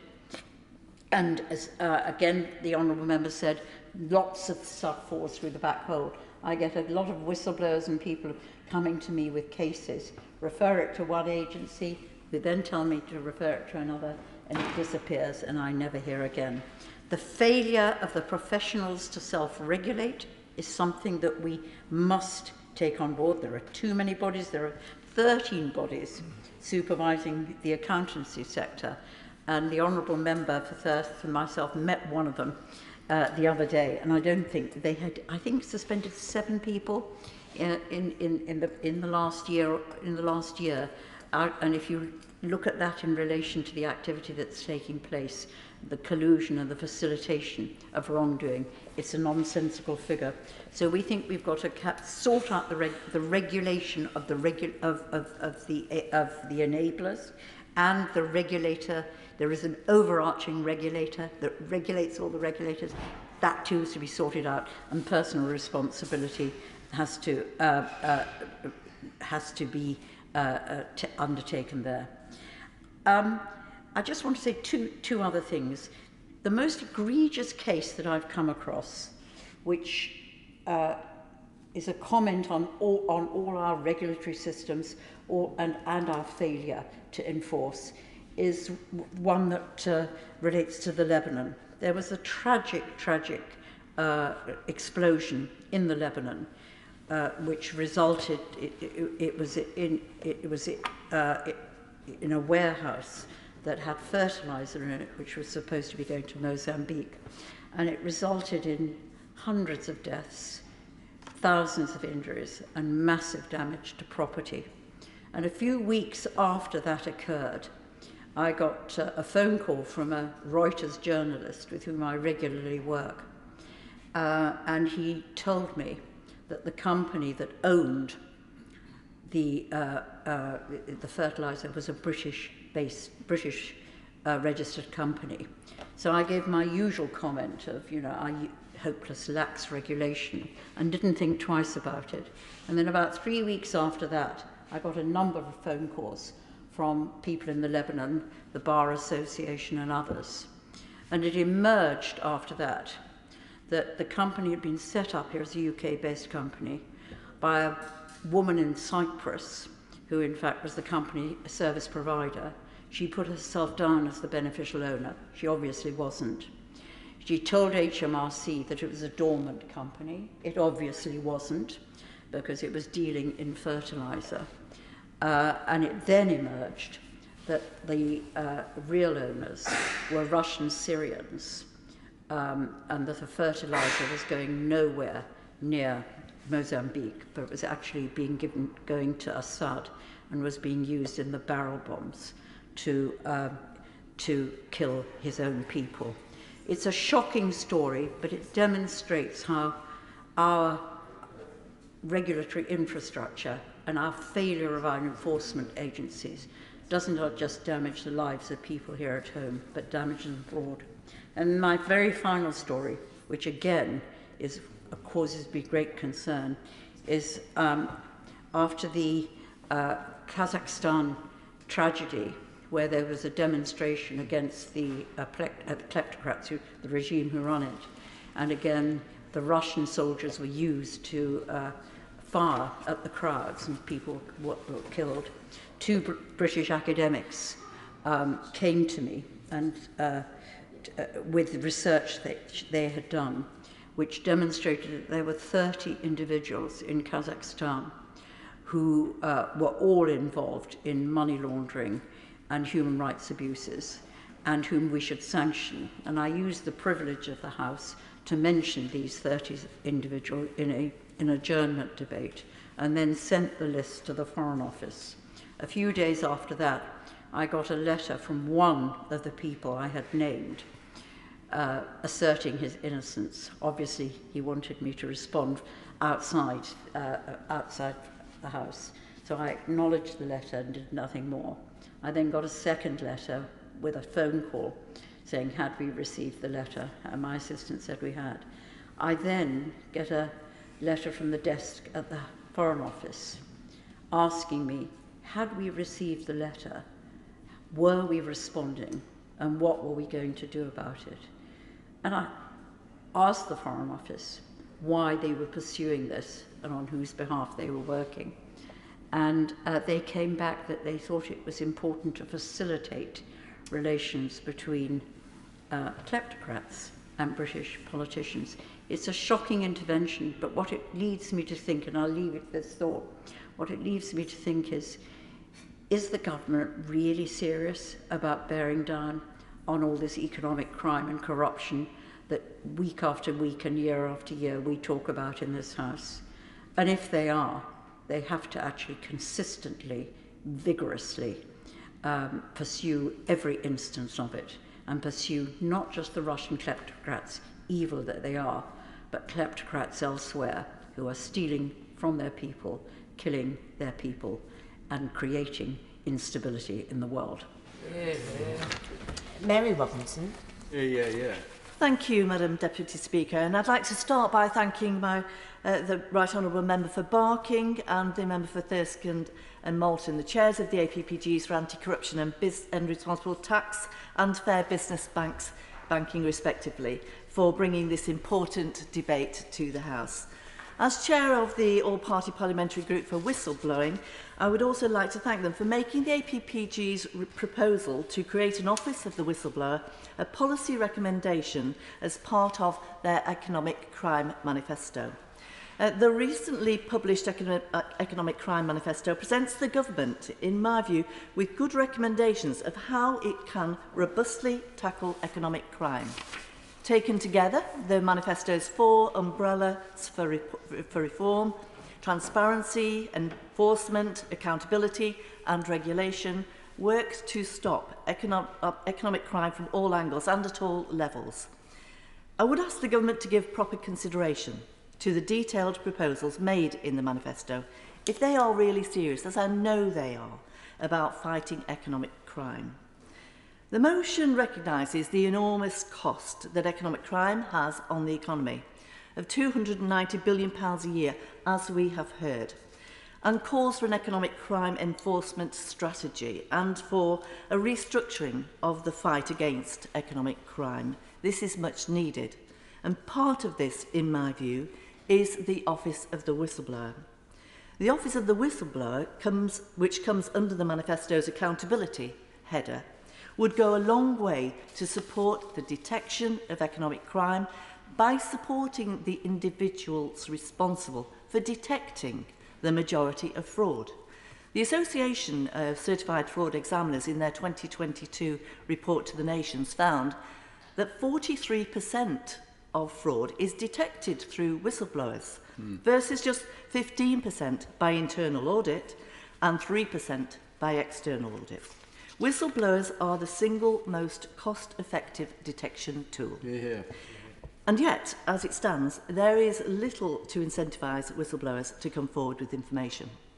When they face, at best, when they come forward, being ignored, stifled and gaslit, and at worst, face having their careers and lives destroyed. When an employee blows the whistle, they risk retaliation, harassment, unfair dismissal and blacklisting, and as we have heard, in some of these crimes, much worse. Meanwhile, the bosses of economic crime gangs take money from hard-working taxpayers and funding from much-needed public services. While the knowledge of having done the right thing may be sufficient reward for many, I have to say, it's the personal cost of doing so which deters so many others. With little to look forward to but possible pain and suffering ahead, is it any wonder that people choose not to speak up? So, to combat economic crime, we need, in my view, a shift within society, where people feel confident to come forward and are supported in doing so. Disturbingly, the National Crime Agency believes that just 20% of incidents of fraud are actually reported. And while the ONS Crime Survey reports more than 3 million incidents of fraud a year, the true figure could be 5 times that. While a whistleblowing positive culture will uncover more economic crime, which will need investigating, the Office of the Whistleblower would support law enforcement. The Office would be responsible for setting, monitoring and enforcing standards for the management of whistleblowing cases. It would also provide advice services and a clear avenue for disclosures. In addition, it will direct investigations and handle redress for whistleblowers. While current whistleblowing legislation only covers employees, anyone who blows the whistle, witnesses, contractors, many more, will be supported by an Office of the Whistleblower. If we want to combat economic crime effectively, we need to know about instances of it to understand the scale. If we want to understand the scale, we need those with the information to come forward. If we want people to come forward, we will need them to be able to do so without repercussions. serious and organised crime gangs, funds gangs, and results in both public and private money commingling with drugs, human trafficking, arms dealing and more. At a time when both the state and individuals can least afford it, billions of pounds are being funnelled into illegal activities. This, despite modern, sophisticated crime detection techniques. Despite government efforts over recent years, we are continuing to lose vast sums to criminals. To me, this suggests a new approach in handling economic crime is needed. And I thank the Right Honourable Member for Barking and my Right Honourable friend for bringing forward this important debate. And therefore, I am happy to support this motion. Ian Byrne. Thank you, Madam Deputy Speaker. Let me start by thanking the Right Honourable Gentleman and my Right Honourable friend for bringing this debate to the House and for all of their work, bringing together what is a just superb set of proposals in the Economic Crime Manifesto. This debate, even on a day like this, is important for us to have for this simple reason. At the heart of every autocracy, every dictatorship and every tyranny is corruption. And those who enable that corruption enable dictatorship, tyranny and autocracy. And as a country that led the Industrial Revolution, that is a proud hub of the global financial services industry, it is imperative on us, just as we once destroyed slave trading around the world, so we must destroy economic crime around the world in the 21st century. That's why this debate is so important. So I commend the all-party groups on the publication of their Economic Crime Manifesto, and I want to draw the House's attention to the Foreign Affairs Committee's contribution to this debate that was published last week, because the conclusion that we reached as a committee set out clearly on paragraph 14 is actually a pretty damning indictment of where we have ended up. The substance of the conclusion that we came to is that it was this government's unwillingness to bring forward legislation to stem the flow of dirty money is likely to have contributed to the belief in Russia that the UK was a safe haven for corrupt wealth. That means that the ecosystem of wealth managers, of lawyers, of PR merchants, of bankers, of estate agents that enabled Putin's kleptocrats, they have contributed to the strength of Putin in Russia and therefore the prosecution of war in Ukraine. That is the conclusion that we came to on the Foreign Affairs Committee last week. I give way to one. Very well on the subject, as he always does. We've heard that the oligarchs use Londongrad as a playground, but not just for leisure and lifestyle, for criminal activity as well. And that is because law enforcement is too weak. What adds insult to injury is that when journalists and private investigators step up to expose what is going on, they are then subject to the institution in this country, the courts, through slap litigation, to being punished, and the people who are getting away with this are the people who should be in the dock. Exactly. But my friend is absolutely right, because there are actually sort of 5 parts of the Economic Crime Manifesto I just want to very quickly run through, because they have got to be at the core of the next economic crime bill.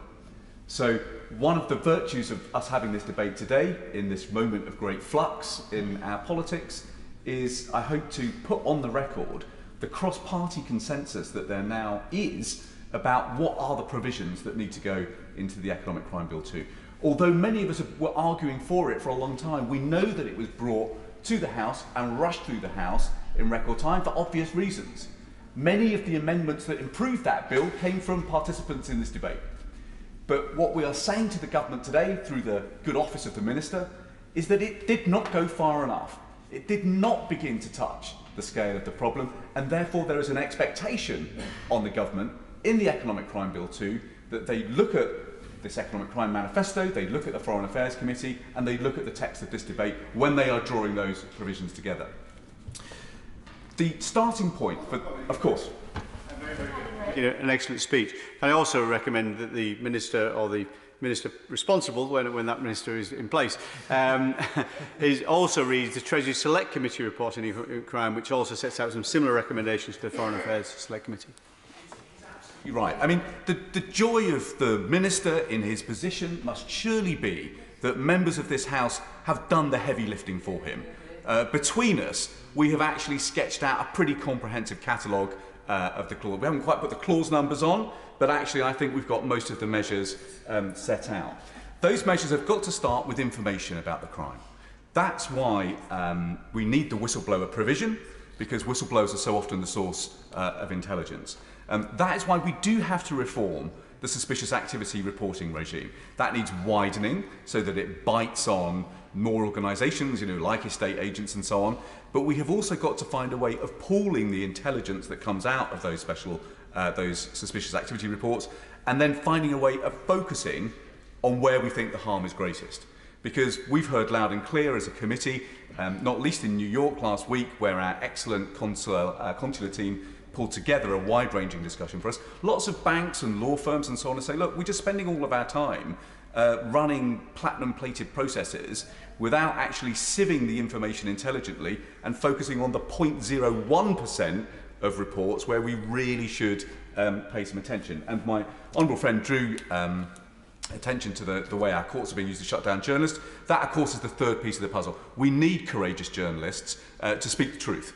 We can't use English courts to shut them down in the way that is happening in London at the moment. So there are some changes that we need to make sure that we have got good information and intelligence. We then need to make sure the regulator is in place. The argument about a better Companies House is well rehearsed. It's just crazy that the kind of know your customer provisions which bite on so many commercial organisations do not bite on Companies House. And so they're recording directors with names like Mickey Mouse. Or, in some cases, they're still not recording directors at all. I fully agree, then, as a third set of provisions, that we need criminal liability on directors. I think the Honourable Gentleman is absolutely right to sketch out the parallel with the health and safety at work provisions, which require people to identify the harms that their organisation may be guilty of, and therefore put in place provisions to stop those harms happening in the first place. Prevention is always better than cure. And then we obviously need to transform enforcement. We need to at least double the budget for the National Crime Agency. We need to at least match the money that the private sector puts in for law enforcement. And then we need to take steps to reduce the costs. That's the only way we're going to start getting unexplained wealth orders through. In America, they would love the power for unexplained wealth orders. We have to then explain to them, actually, that they're currently useless because we just cannot prosecute them successfully through the courts. There is, however, on top of that architecture, one further set of offences that I think we need to create. And this tackles the problem that very often, in cases of corruption, the evidence that our agencies need won't be carefully organised and filed away here in Britain. It will be offshore.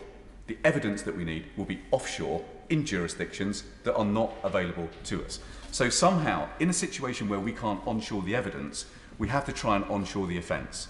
And so what we need to think about creating are tough obligations on enablers, on company directors, and I would say on politicians, both in this House and the other place, to declare anything that is suspect or corrupt. We almost need a suspicious activity reporting regime that allows us to prosecute people for failing to disclose things that they should be disclosing.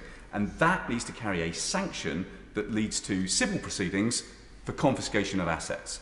Unless we find a way of onshoring these offences, we will continue to be bedeviled by a problem of just getting hold of the evidence that we need. The final point, Madam Deputy Speaker, that I wanted to make just very quickly is that out in the world, people are saying, how on earth is it that this place has not acted on economic crime? And you can understand that people draw the connection between the flood of dirty money into our politics and our failure to act. It is a matter of tremendous regret that over £7 million of the £54 million that has gone into the party opposite in high value donations has come from individuals with very suspect links to Russia. Now, Ehud Sheleg, for example, is somebody that has been discussed in the New York Times. He is deeply commercially connected with his father-in-law, Mr. Korpitov. The New York Times has recently revealed the way in which money came from the father-in-law to Mr. Sheleg from business activity in Russia. That was the suspicious activity report. But when a number of us here, reported it to the National Crime Agency just said, well, look, it's come from the bank account of a UK citizen, nothing to see here. This is nuts, not least because there is now further evidence that Mr. Korpitov is closely linked to business in occupied Crimea, and that money came out of that Crimean business into Mr. Sheleg's accounts in 2018. And worse, Mr. Sheleg's father-in-law is closely connected now commercially to Alexander Babakov, who has been sanctioned by countries all over the world. It's not a good situation for any of us to have to raise these kind of concerns in the House. Not least because sometimes we here in this House will make mistakes. I talked about Yuri Lopinetsky earlier in a debate on the 17th of January. I said that he had questions to answer. I'm glad that he has now answered those questions and given me reassurances that he has never had links to the Russian intelligence services. I'm glad to be able to accept those assurances and apologise to him for any distress caused. But it's not a good situation where we don't have regulators and intelligence agencies and police services that are able to tackle this kind of dirty money. Dmitry Lias, I'm afraid, is another example. There is a clear knowledge of his recruitment by the FSB, who got him out of prison. He has a criminal record in Russia. Intelligence sources I have seen say that he is, quotes, absolutely dependent on the FSB, unquote, but he's a significant donor to the constituency of Esher and Walton, the home of, well, I'm not quite sure what position he's in at the moment, but he was Deputy Prime Minister last time I looked. The donation from Mr. Lias that went to the Prince of Wales charity was returned, but the Conservative Party has not returned it. It's not a good situation that we're in when we're having to discuss this kind of money coming in to political parties. And that's why I hope that part of the Economic Crime Bill provisions will be to make sure that the only money that can come in to a political party is from profits that have been created here in this country. Madam Deputy Speaker, I will draw my remarks to a close there with my thanks to the honourable members for bringing this debate forward. Sir Robert Neal. Thank you very much, Madam Deputy Speaker, and can I congratulate both honourable members upon securing this debate and upon the APPG reports. A lot of the debate so far has focused upon what I might term high-level and high-profile international and economic crime. And I understand that. I'll touch upon that briefly, but then I want to move on. In relation to those very high-level matters, there's certainly more that we need to do to tighten the rules around money laundering. I do agree that the economic crimes bill that previously came before this House in relation to sanctions was much improved in the course of its passage, and we certainly ought to be looking to tighten and improve the provisions of the, if you like, second bill when it comes forward. There's an opportunity for us to do that. There are things that need to be done around corporate criminal responsibility and liability. The issue which the Honourable Member for Thirsk and Malton referred to does relate to what's called in law the identification test. It relates to the mens rea or the guilty knowledge of the controlling mind and will of the company. And it's that requirement to identify the controlling mind of will, which in practice has tended to mean only a very small cadre of senior managers, which means that you cannot make the company liable for acts which are carried out by anyone who is other than in that controlling mind and will, that very tight-knit group at the top, who may be carrying out fraudulent acts for or on behalf of the corporate entity. That is different in other jurisdictions, including the United States, and reform in that way would, I think, be very helpful. And that's why, as the Right Honourable Member for Barking pointed out, it's actually proved easier in practice to prosecute small companies than it has large companies, because the management structures of the large companies are often more diffuse, and it is therefore, under the current law, harder to identify those who are the controlling mind and will. Changes there would be sensible. Similarly, extension of the duty to prevent offences is certainly wise. The Law Commission has recommended this in relation to fraud. I think we should be open to looking to go further.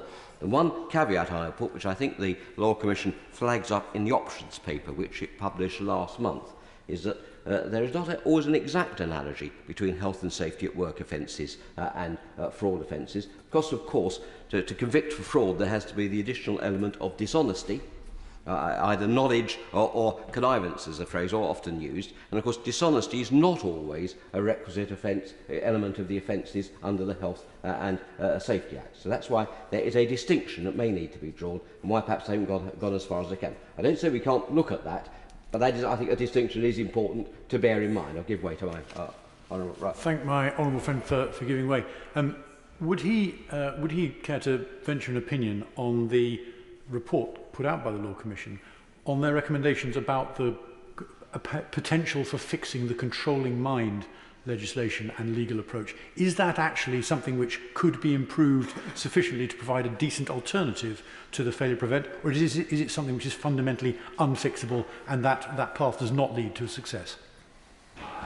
And does offer a sensible way forward, and I would urge the government to adopt it and work to implement it swiftly. They did so after very considerable work, putting in a great deal of expertise and advice around it. So I think there's no reason why we couldn't move on controlling mind test quite quickly, even if we need to look a little further at the duty to prevent test. Again, neither of those is unfixable, but they do offer, I think, a sensible way forward in relation to the controlling mind test, and I hope the government will act on it.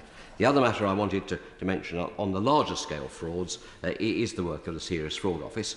It certainly has controversy and there are some issues that it needs to answer at the moment in relation to the conduct of certain cases, and I hope very much that we'll have a full publication of Sir David Calvert-Smith's report into one of those cases. On the other hand, to its credit, with a staff of about 250 odd people, it has secured to the Consolidated Fund through deferred prosecution agreements, of which there are now 12, something like £1.6 billion has actually been recovered through payments under deferred prosecution agreements. In terms of resourcing, if a modest percentage of that were ring-fenced and rather going back to the Treasury, were actually held and reinvested in the budget of the SFO and their allied crime-fighting agencies, that will be a massive step forward in resourcing them to deal with serious international and corporate crime. In one of the cases that we spoke about recently when we visited the SFO as the Justice Committee, the disclosure material had involved something like 1.9 million documents. That is a massive task to deal with. They could invest in more artificial intelligence for searching the documents.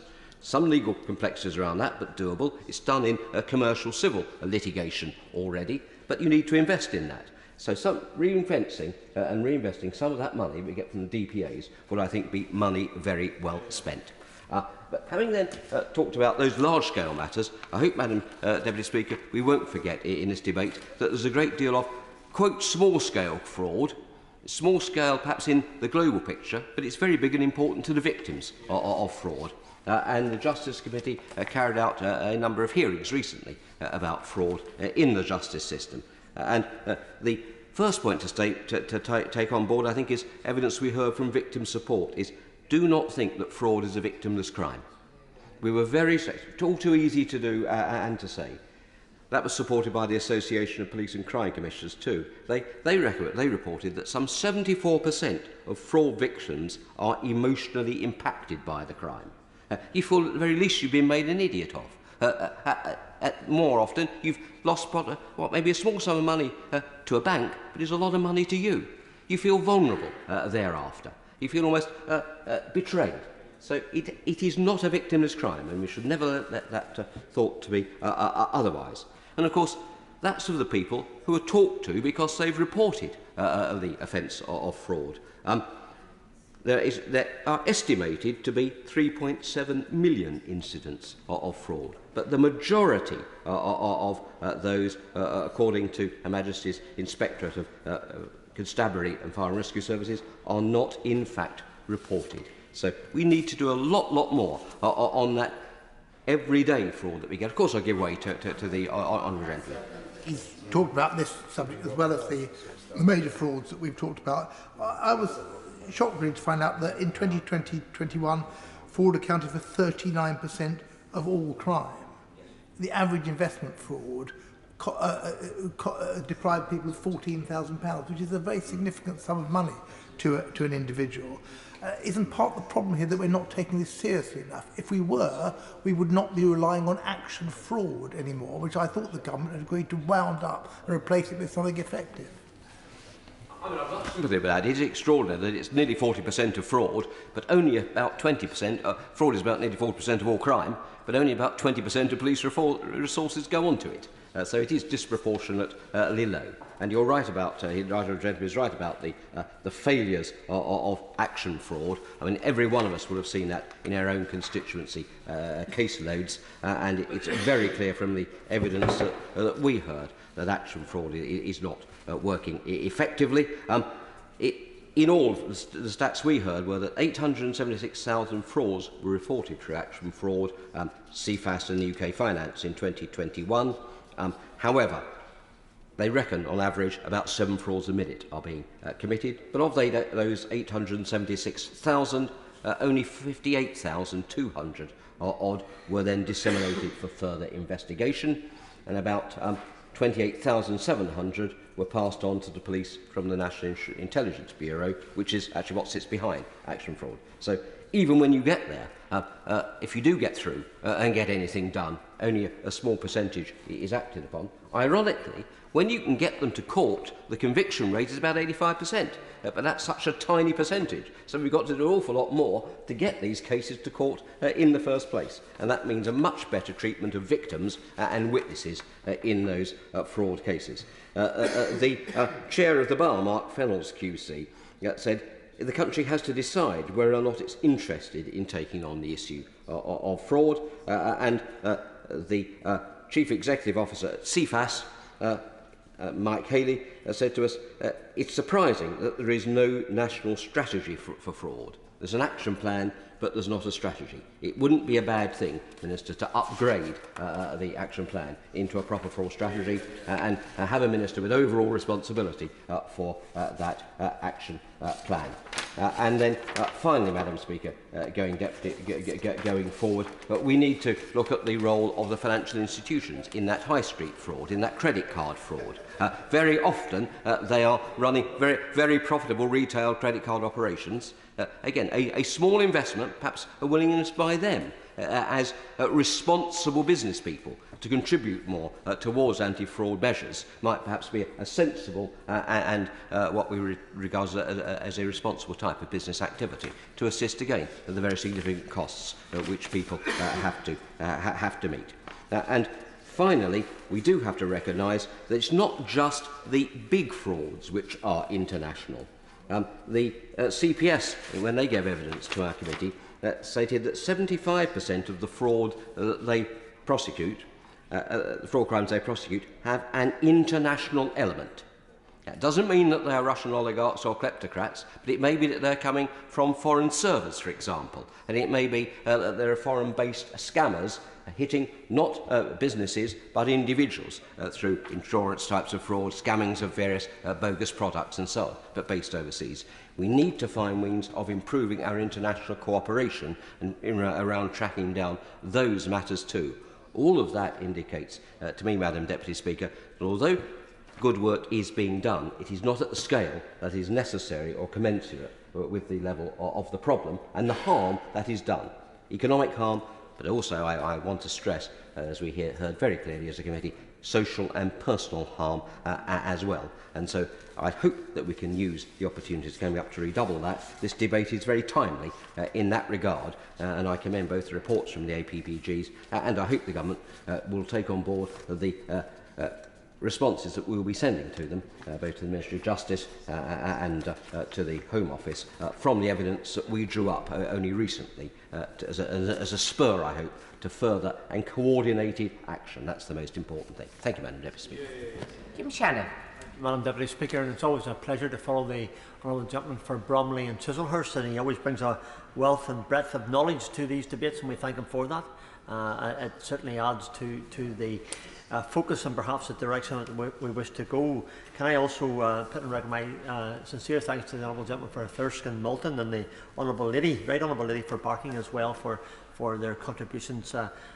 Terribly helpful to this debate today, and we thank them for that. Others have contributed as well, and have all added their experience and knowledge to this as well. The government stated in July 2020 that the economic crime represents a significant and ever-changing threat to the UK that has had a harmful impact on our economy, on our competitiveness, on our citizens and our institutions. It is therefore imperative for our own economic progression that we have an efficient strategy and proper guidelines to enforce punishment for economic crime. So all the right honourable members who have spoken have indicated just what direction we want to go and what needs to be done. I'd just like to start with some figures to give a real insight into the depth of the UK's economic crime. A total of 14.5% of the UK's annual 2 trillion GDP is taken in economic crime. To give you an idea of the magnitude of the issue, 190 billion of our losses come from fraud and a further 100 billion to money laundering. London has been described as a laundromat for corrupt money, and in 2019 the Treasury had found many failings in relation to legislative guidance on tackling economic crime. So we must, I believe, do more to ensure the resources are there to properly tackle economic crime. And they have clearly, at this moment, not been up to the level or indeed to the scratch, because hence the billions of pounds in theft that have been lost over the last period of time. I do look very much forward to the contributions from the shadow ministers, and in particular from the Minister, who will endeavour to, as he always does, to answer our questions. In response to the Russian invasion of Ukraine, government fast-tracked the Economic Crime Act 2022 to track down on the elites and on the dirty money in the UK.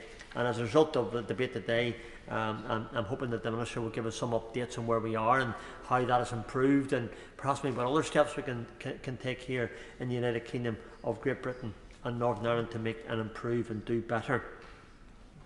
Government must tackle the economic crime as a much higher priority, especially as this comes to as a threat to our national security. And we've heard some discussions with that in the UQ this morning. We've had other discussions in this chamber and indeed in Westminster Hall on the very same issue. We've seen some of the most intensive sanctions imposed on Russia in our history to ensure that oligarchs and business owners cannot operate in an illicit manner outside of their own borders, and how important that is. A welcome step, but given that economic crime is on average some 40% of all crime in the UK, there is more regulatory action that we should take.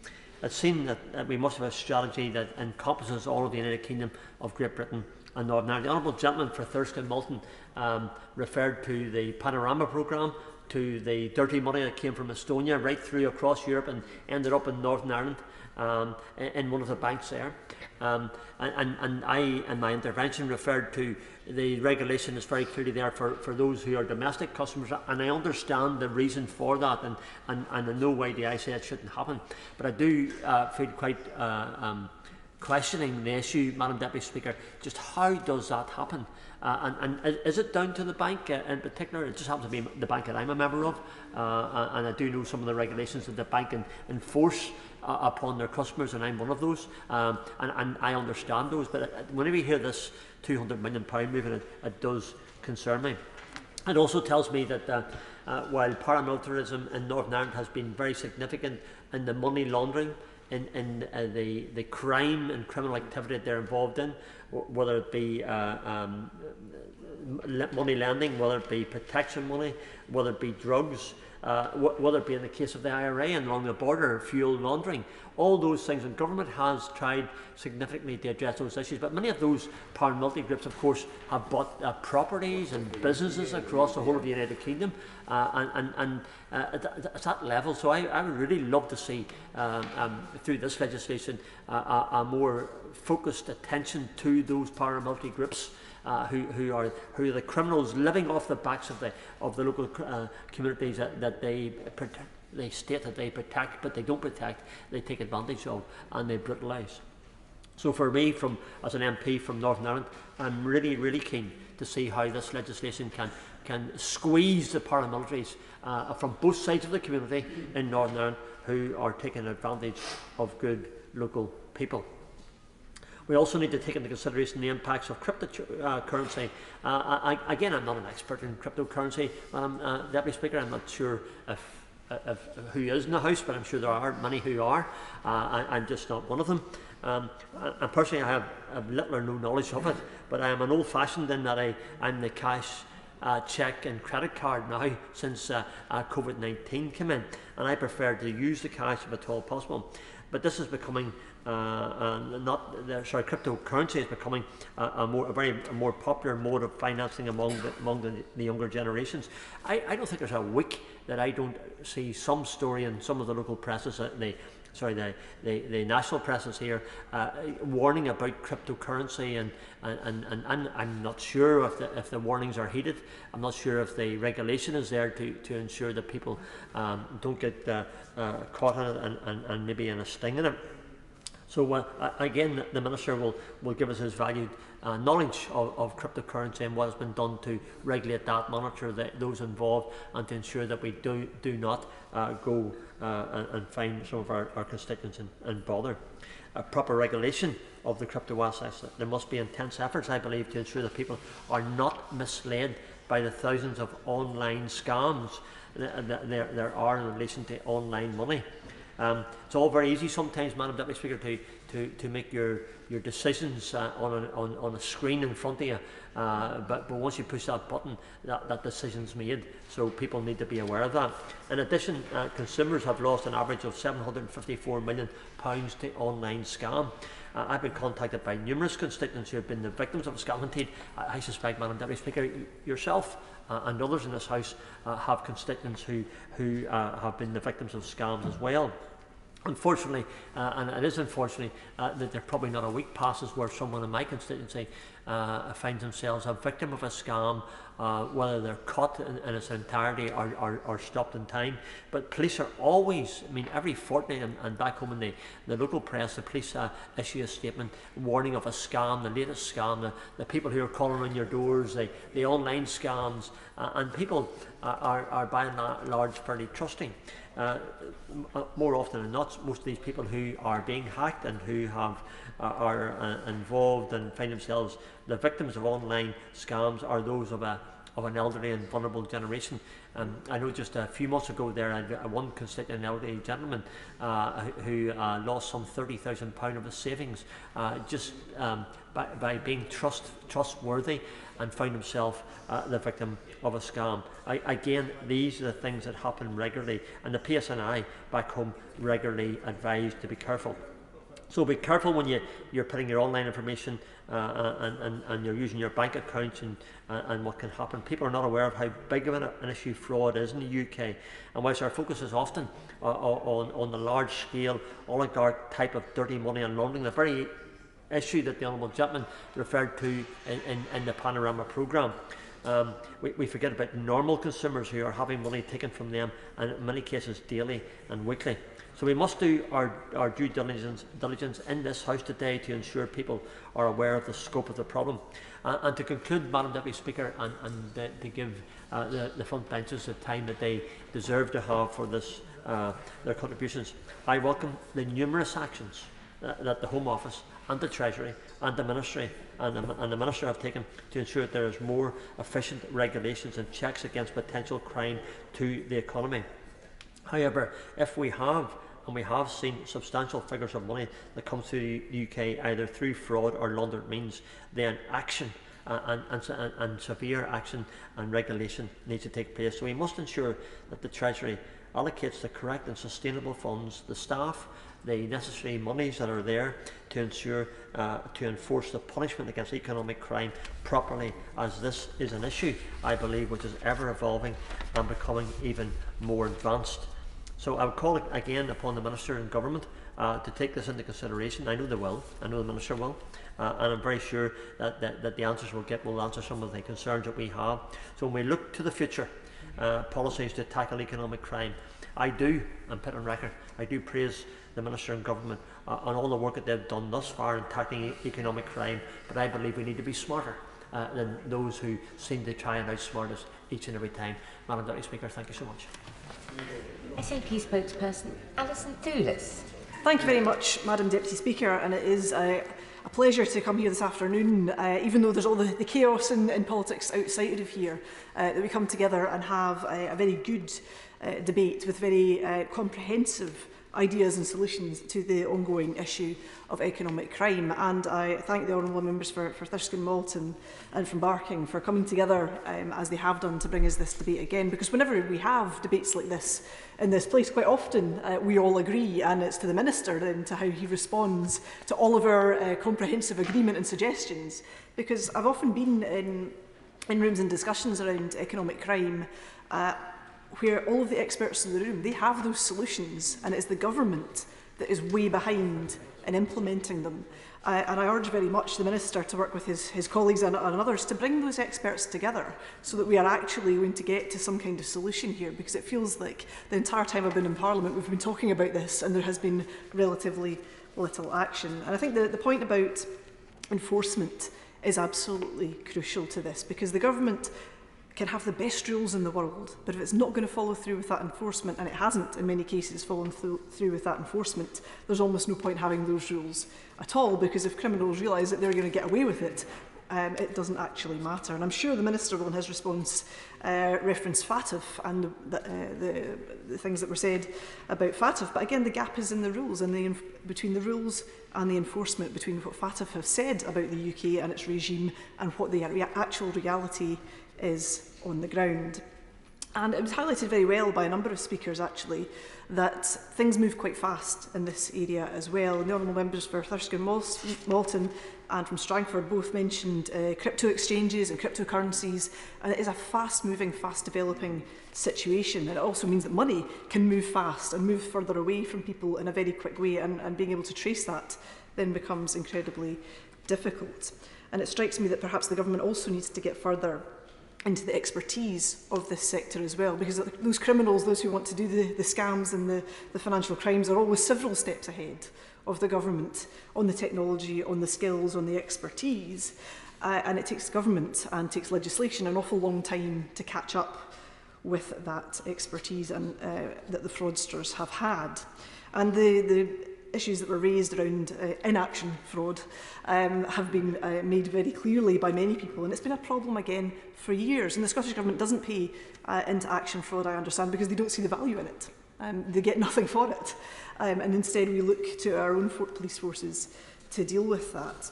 And I'll talk a wee bit about that as well, because we have a crime campus at Gartcosh just outside of Glasgow. And when the Assistant Chief Constable Patrick Campbell came to the Treasury Select Committee to give evidence on our economic crime inquiry in early 2021, he talked about the crime campus and the value that it had. 27 enforcement bodies in one location. People that can speak to each other as they go about their business, people who can communicate and are made to do so because of the useful way in which that's set up. He also talked about Scotland's Economic Crime and Financial Investigation Unit, detailing that 150,000 officers that are tasked with serious and organised crime in relation to that high-level fraud, and 117,000 people on the front line gathering that information, making sure that people have people that they can go to report those crimes as well. And it is a contrast certainly with the fragmentation across a whole plethora of UK agencies, and the Treasury Select Committee report highlighted that as well. There is nobody who has proper responsibility, proper oversight for economic crime in the whole of the UK, and that really does show when it comes to the enforcement. There have been some very good suggestions put forward as well, and I welcome the suggestions for more executive responsibility and liability for economic crime. That failure to prevent economic crime is absolutely crucial to it, and the comparison with the Health and Safety Executive was made, and I think that is actually quite a good comparison, because if nobody is responsible for it and nobody is accountable for it, it's very difficult to see anybody doing anything about it. And I would extend that, and some of the evidence that we took at Treasury Select Committee reflected in this as well, to social media companies too, because that is often where an awful lot of fraud is happening these days. And I went to one of the events that gets held in this place this time with the TSB, and the TSB sent me some more information about the levels of fraud that happen on social media platforms, and they reported that between January and March 2022, 70% of fraud came through Meta companies, 24% on Facebook and 46% on Instagram. 4% in Snapchat and 23% of frauds on other social media platforms. Now, why are Meta not being held to account for the fraud that happens on those platforms? Because it's not Facebook, it's not Instagram, it's not Snapchat that has to pay up for those frauds that happen to people, it's the banks. It's not the bank's fault, they're not facilitating this fraud, the social media companies are doing so, and they also, I will, absolutely. She makes a very, very important point, and the point about the failure to prevent offence, of course, it doesn't just apply to the banks. It could also apply to the companies she talks about, which are facilitating the scamsters, who are then facilitating the crime. So it will also apply to the senior executives in those organisations she refers to. Agree, and the point that he made about the fraud coming through on his WhatsApp, you know, there's a real problem there. Those frauds are happening on those platforms. If those platforms didn't exist, those frauds perhaps would happen in a different way, in a different place. But there's a real responsibility there that social media companies ought to be taking. And TSB said that around the highest of those frauds within that period was a £3,000 fraud done to somebody on a social media platform, and the average amount of fraud was £415. And that's a lot of money for people to lose. Many people on social media might not be on particularly high incomes, but they're buying and selling across marketplaces. Frauds such as advertising a games console, which is just a games console, so people pay the money over and it never arrives because it's literally just a picture of a games console. And somebody will then try and pass it on to somebody else, and more people get scammed of it. It's a real issue, and purchase scams in particular. TSB ran a sample across a week. 67% of those purchase scams were happening on Meta. And I think the government needs to do an awful lot more to understand the levels of those frauds, how those are happening, and how you go about chasing them down. And I think there's an awful lot more that can be done in that regard. Moving on to the issues the Honourable Member for Barking so excellently set out and comprehensively set out around kleptocrats, around Londongrad, around the money, the dirty money washing around through the City of London and other places. The government, again, should be seeking the experts on this, getting them to come in, exploring with them through experts like Oliver Bullock and other journalists who have done so much to expose this. Why is it still happening? Why is it still being allowed? What opportunities are there in the Economic Crime Bill to actually nail this down, to do more than what they have done so far? Because the first Economic Crime Bill, a welcome reaction as it was pretty small scale. Let's be honest, and there needs to be an awful lot more done. There needs to be more done, of course, on Scottish limited partnerships, as I often mention, which had been used so well to facilitate that fraud, and that fraud has spread as well, as it does. If you push down the bubble on the wallpaper, it comes up somewhere else, to Irish limited partnerships. What discussions has the government had with the Irish government about what our failure to tackle this has done to their limited partnership system? And what progress and what dates can he give on the register of overseas entities? Because we've talked about this again for years and nothing has yet happened. The Scottish equivalent has now been set up, is now operating, and the UK government is behind. And what impact on the wider economic system? What impact on sanctions and what impact on Russia? And I understand Bill Browder spoke this week and said that the UK is the world's biggest destination of dirty money from Russia. There has not been a single prosecution of economic crime for Russians in the UK, not a single one. Why is that? And what is the government doing to ensure that nobody can get off scot-free? And while I'm here, I want to talk just briefly about Companies House, because I always do, and I will continue to keep doing until this gets fixed. Because Companies House, Madam Deputy Speaker, is utter guff. The register is full of complete nonsense. And will the Minister meet with Graham Barrow, who is an expert on this area, to talk about the timescales and the process for reforming Companies House? Graham Barrow pointed out that on Tuesday this week, 4,063 new companies were registered in Companies House. And that's not a sign of a booming legitimate economy, it's a sign that something is very wrong with Companies House. And as an example of this, Wendy Siegelman, a journalist, I think in the States, pointed out that a company was registered in Edinburgh in December 2020 under the name of President Donald John Trump. When she flagged this with Companies House, the response was, that person was no longer president of the USA at the time. That is entirely missing the point. I don't think Donald Trump is alive and registering companies in Edinburgh. I think he's somewhere else in the world doing other things just now. And Companies House should be taking these issues a lot more seriously. And more seriously for the government also, Martin Williams in Open Democracy mentioned that fraudsters have been exploiting Companies House to set up companies in the names of officials of the Ministry of Justice and HMRC. This identity fraud being perpetrated through Companies House should be of great concern to this government.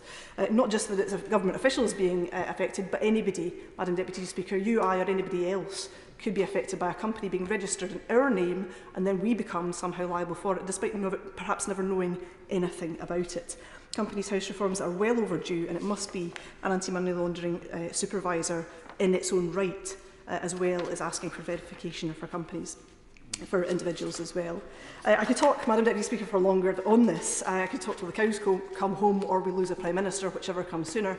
But I will leave it at that, Madam Deputy Speaker. There's an awful lot to be done on this. The government need to listen to the experts. Get them in, get them around the table, figure out how to fix it properly once and for all, or give Scotland the powers to do so, and we'll do so ourselves. Phillips. Thank you very much, Madam Deputy Speaker. It is a pleasure to be here, although this is not normally, I wouldn't normally be in this particular debate, but the security committees and various SIs and various things leave me here, and I would say very firmly that I have learnt a huge amount while sitting in this debate. I first of all want to thank the Right Honourable Member for Barking, my dear and honourable friend, for securing this important debate, and also to the Right Honourable Member for Thirsk and Moulton. The member for Thirsk and Moulton, I've written it down wrong here. I'm very glad that he took on some of the technicality about cryptocurrency, which my husband sometimes talks to me about, but I can't say that I am particularly across it. And I say that to highlight a problem that I think that also the member for Weston-super-Mare highlights, is that I think that we in this legislature and actually in our law enforcement are grossly behind in a digital world, acting in an analogue form, and the writing has been on the wall in this regard for some time, and I fear that we have not kept pace at all. What I couldn't agree more with his speech about action fraud, and I believe it was the honourable member for Glasgow Central who called it inaction fraud, which is a considerably better way to describe it. But what surprised me most about his remarks were the record of banks that everybody in this country trusts, actually, being fined so much money for money laundering of Mexican drug cartels, amongst many other things. And I think that he speaks for the nation when he expresses disgust about no criminal charges laid against banks. The public would be absolutely appalled to hear this, especially being as has been pointed out by many members, how ready our agencies are to chase up people, all of our constituents, should they be falling foul of anything in particular. His solutions were good and well thought through, and I am an absolute fan of a preventative duty, as the Minister opposite may very well know. I think that we have to act to put preventative duties in place to make those who are considering turning a blind eye and taking the fines because they've got big pockets. We need to actually firmly place this in their wheelhouse. The Right Honourable Lady for Barking, who will be so missed by this House when an election comes, which could be, in the next 25 minutes. She has been an absolute giant in the fight against dirty money. Her call that there can be no prosperity for our country that is based on dirty money is one that should be taken incredibly seriously. We cannot sit back and act as if there is some prosperity, there is some reason to turn a blind eye because of the receipts into our nation when she is telling stories like the one she told about the situation in the Lebanon. I, as a British citizen, and every British citizen in my constituency, I do not want my country being used as a place to hive off the interests of people who are making barrel bombs for Russia and Syria to kill people who then have to flee to my constituency. I do not want that. I never want to hear a story like that again. If anyone thinks that our prosperity should rely on that, it harms our nation, and we must act. She reminded us about the heinous reign of murder and suspicious deaths that is linked to dirty money. This is not just about receipts, especially where Russia is concerned. The chilling idea that Russian killers had been able to kill at will in the United Kingdom because of a reliance on dirty Russian money. She highlighted some of those cases, and just this morning we had to have an urgent question in this House because at the height of one of those murders, the poisoning in Salisbury, we do not know whether our then Foreign Secretary and now Prime Minister, not sure, we do not know who he was meeting with. In fact, no, sorry, we do know who he was meeting with. He met with Alexander Lebedev without officials, without putting anything on a public record. These are dangerous instances where we are lying down in the face of what my right honourable friend clearly highlights is not just dirty money, it is murder and deceit. She reminded us that enforcement is abysmal, and if I could give her some assurances that she is not alone in calling this enforcement abysmal. Enforcement of all crime in this country is utterly abysmal.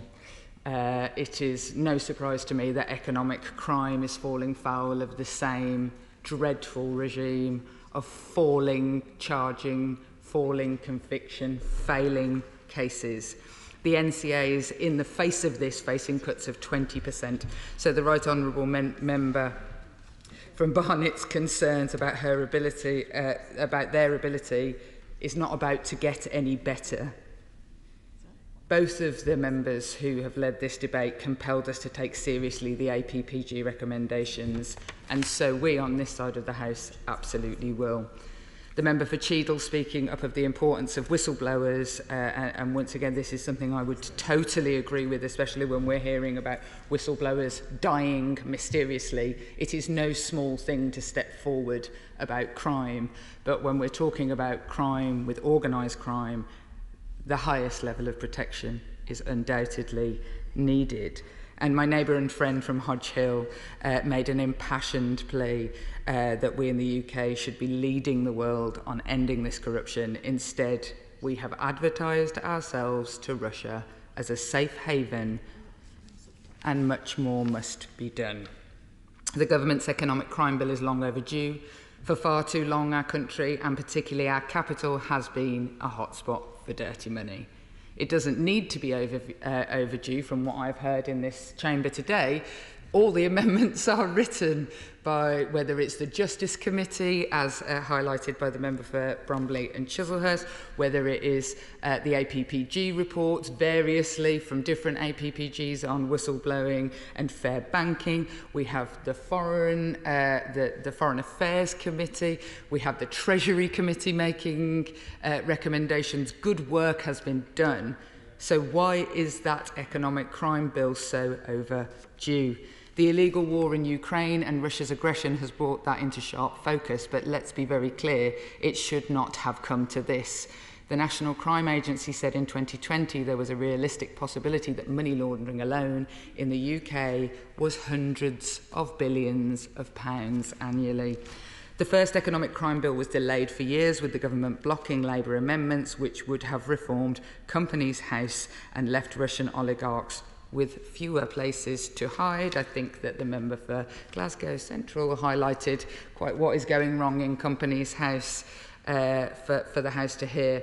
Meanwhile, economic crime continues to rage across this country. Fraud now accounts, as has been said, for 40% of all crime, yet less than 1% of police resources goes to tackling them. Millions of people are scammed every year. Like so many other crimes, nothing is done.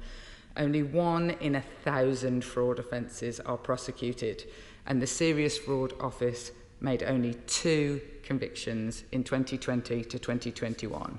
Just 2, which is 1 more than the government managed to prosecute on child trafficking, because that was just 1, to the point that enforcement across the board is down on every form of harmful crime.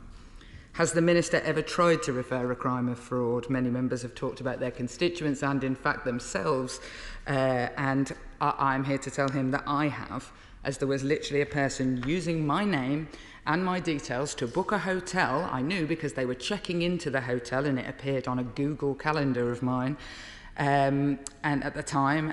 And I know that they checked in because I did the sleuthing, because when I tried to report it, I mean, I might as well, I won't swear, Madam Deputy Speaker, but I might as well have not bothered.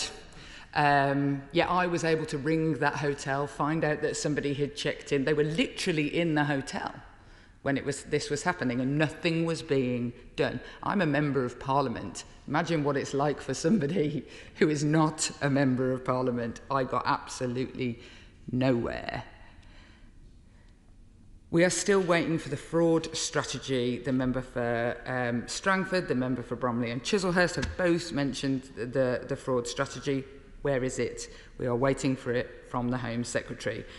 When it comes to fraud, the government and the Home Office, I'm afraid to say, have been missing in action. Now, I know it has been a stressful day for the Minister. His entire government has collapsed around him. He's one of the few ministers left standing, one of the few ministers who hasn't had to cancel parliamentary business today. But despite all of that, I shan't let him off the hook. I'm hoping he will take this opportunity today to just answer a number of important questions, many of which the opposition have been asking for many months. Will the second economic crime bill promised in the Queen's speech be introduced before recess? Or will this important bill meet the same fate as so many others? Will this bill, like the Victims' Bill, be promised in multiple Queen's speeches before we even see it in draft form? Will the Home Office finally bring forward a fraud strategy, a promise the Minister, potentially not this particular Minister, but a Minister, made months ago? Or again, will this be a promise broken? Will the Home Office finally action fraud, which anyone who has fallen victim to fraud will know is completely failing? And if so, will the Minister update the House on what steps are being taken to replace it with something that can actually function? Given the National Crime Agency's hugely important role in tackling fraud, will the Minister also today rule out that a 20% staff cut that they have reportedly asked the NIC to make will not happen? I thank. Minister Kevin Foster. Well, thank you, Madam Deputy Speaker. And it's certainly an interesting day to be responding to this debate. And like the Shadow Minister, this isn't my usual field, but I had agreed to respond to this debate about a week ago. It's always nice to have those. Always nice to have those comments from the Deputy Leader of the Labour Party. It's always a pleasure when she joins us. But in terms of the debate, I want to start by offering my thanks to my honourable friend, the member for Thirsk and Malton, and the right honourable member for Barking for securing this debate, and all the other members who have contributed, including even a rare chance to hear a contribution from my good friend, the member for Strangford. We all agree that economic crime poses a threat to the integrity of our economy and to the security and prosperity of the UK, along with our allies. And let us not forget the innocent victims who suffer both emotionally and financially at the hands of unscrupulous fraudsters. Economic crime, as outlined by many who contributed, affects more UK citizens more often than any other crime type. And we've had examples given today. Now, the UK, we do have one of the world's largest and most open economies, and London is one of the world's most attractive destinations for overseas investors. These make the UK attractive for legitimate business and contribute to our prosperity. but we also accept, certainly the government does accept, that this does also expose the UK to a risk of money laundering via some of those processes. Now, the Public-Private Economic Crime Plan published in 2019 provided impetus and directive for our collective efforts in this area, including through strengthened law enforcement and increased cooperation domestically and internationally. And there has been progress in tackling this threat. For example, in recent years, we've built some key capabilities, including the creation of the National Economic Crime Centre and substantial reform of the Suspicious Activity Reports regime. As touched on by a number of members in the debate, we've enacted the Economic Crime Transparency and Enforcement Act 2022, introducing reforms to enable law enforcement to take more effective action against kleptocrats who launder their funds in the UK. And we have legislated for a levy on the anti-money laundering regulated sector, which from next year will raise £100 million a year to help us combat economic crime. But look, I hear some of the concerns from colleagues this afternoon on the potentially fragmented nature of the enforcement landscape. Yet I would emphasise this does not mean there is not joint and coordinated working between the law enforcement agencies concerned. The ever-evolving and clandestine nature of economic crime does require a multi-agency response, drawing together the relevant expertise, capability and resources to effectively tackle this challenge head-on. We believe, as the government believes, the National Economic Crime Centre plays a leading role in setting the strategic priorities for the enforcement response to economic crime and very much bringing agencies together. And the NECC leads intensification campaigns to prevent, prepare and protect against economic crime and to pursue those responsible for it. And coordinated by the NECC, the Joint Money Laundering Intelligence Task Force serves as a world-leading model of best practice, enabling tactical and strategic intelligence sharing between the public and private sectors to better tackle economic crime and support high-priority operations. But we very much recognise the need to go further, as many members have set out, and I'll briefly give way. I noticed his theoretical description of what happens, but the practice, if anybody who puts any allegation that we get from whistleblowers into the system, it does just get passed from one of the agencies to the others, and it then falls down a black hole and you never hear about it again. So whilst theoretically cooperation and coordination take place, in practice it doesn't. And the other thing I have to say to him is, if in practice this system was working so brilliantly, why are prosecutions down so much, and why are convictions down so much when we know economic crime is going in the opposite direction? Well, we would accept that there's a need to go further and certainly look forward, certainly following today's debate, to the debates we'll have on the forthcoming bill, where I think from what we've heard today, members across the House will have thoughts and opinions and valuable contributions to make in terms of how we can strengthen our regime, both in the way it's legally constructed, but also in terms of the direct impacts it has. And we recognised in the 2021 spending review the need to invest in this area, and the economic crime levy, combined with public contributions, is now an overall package of about £400 million to tackle economic crime over the next 3 years. And we have, for example, in the wake of Russia's invasion of Ukraine, the National Crime Agency established the new Combating Kleptocracy Cell to specifically combat corrupt elites, their dirty money, and those which enable them to abuse our financial system. And we do recognise we need to further empower law enforcement through the forthcoming Economic Crime and Corporate Transparency Bill, which will be designed specifically to tackle economic crime, protect our national security and while supporting enterprise. And the bill will include some much needed reforms to Companies House and limited partnerships, including Scottish limited partnerships, with additional powers to seize suspected crypto assets more quickly. And a number of... Briefly. I welcome all reforms of Companies House, but will he put it on a proper footing and make Companies House an anti-money laundering supervisor in its own right, rather than relying on third parties to do that function?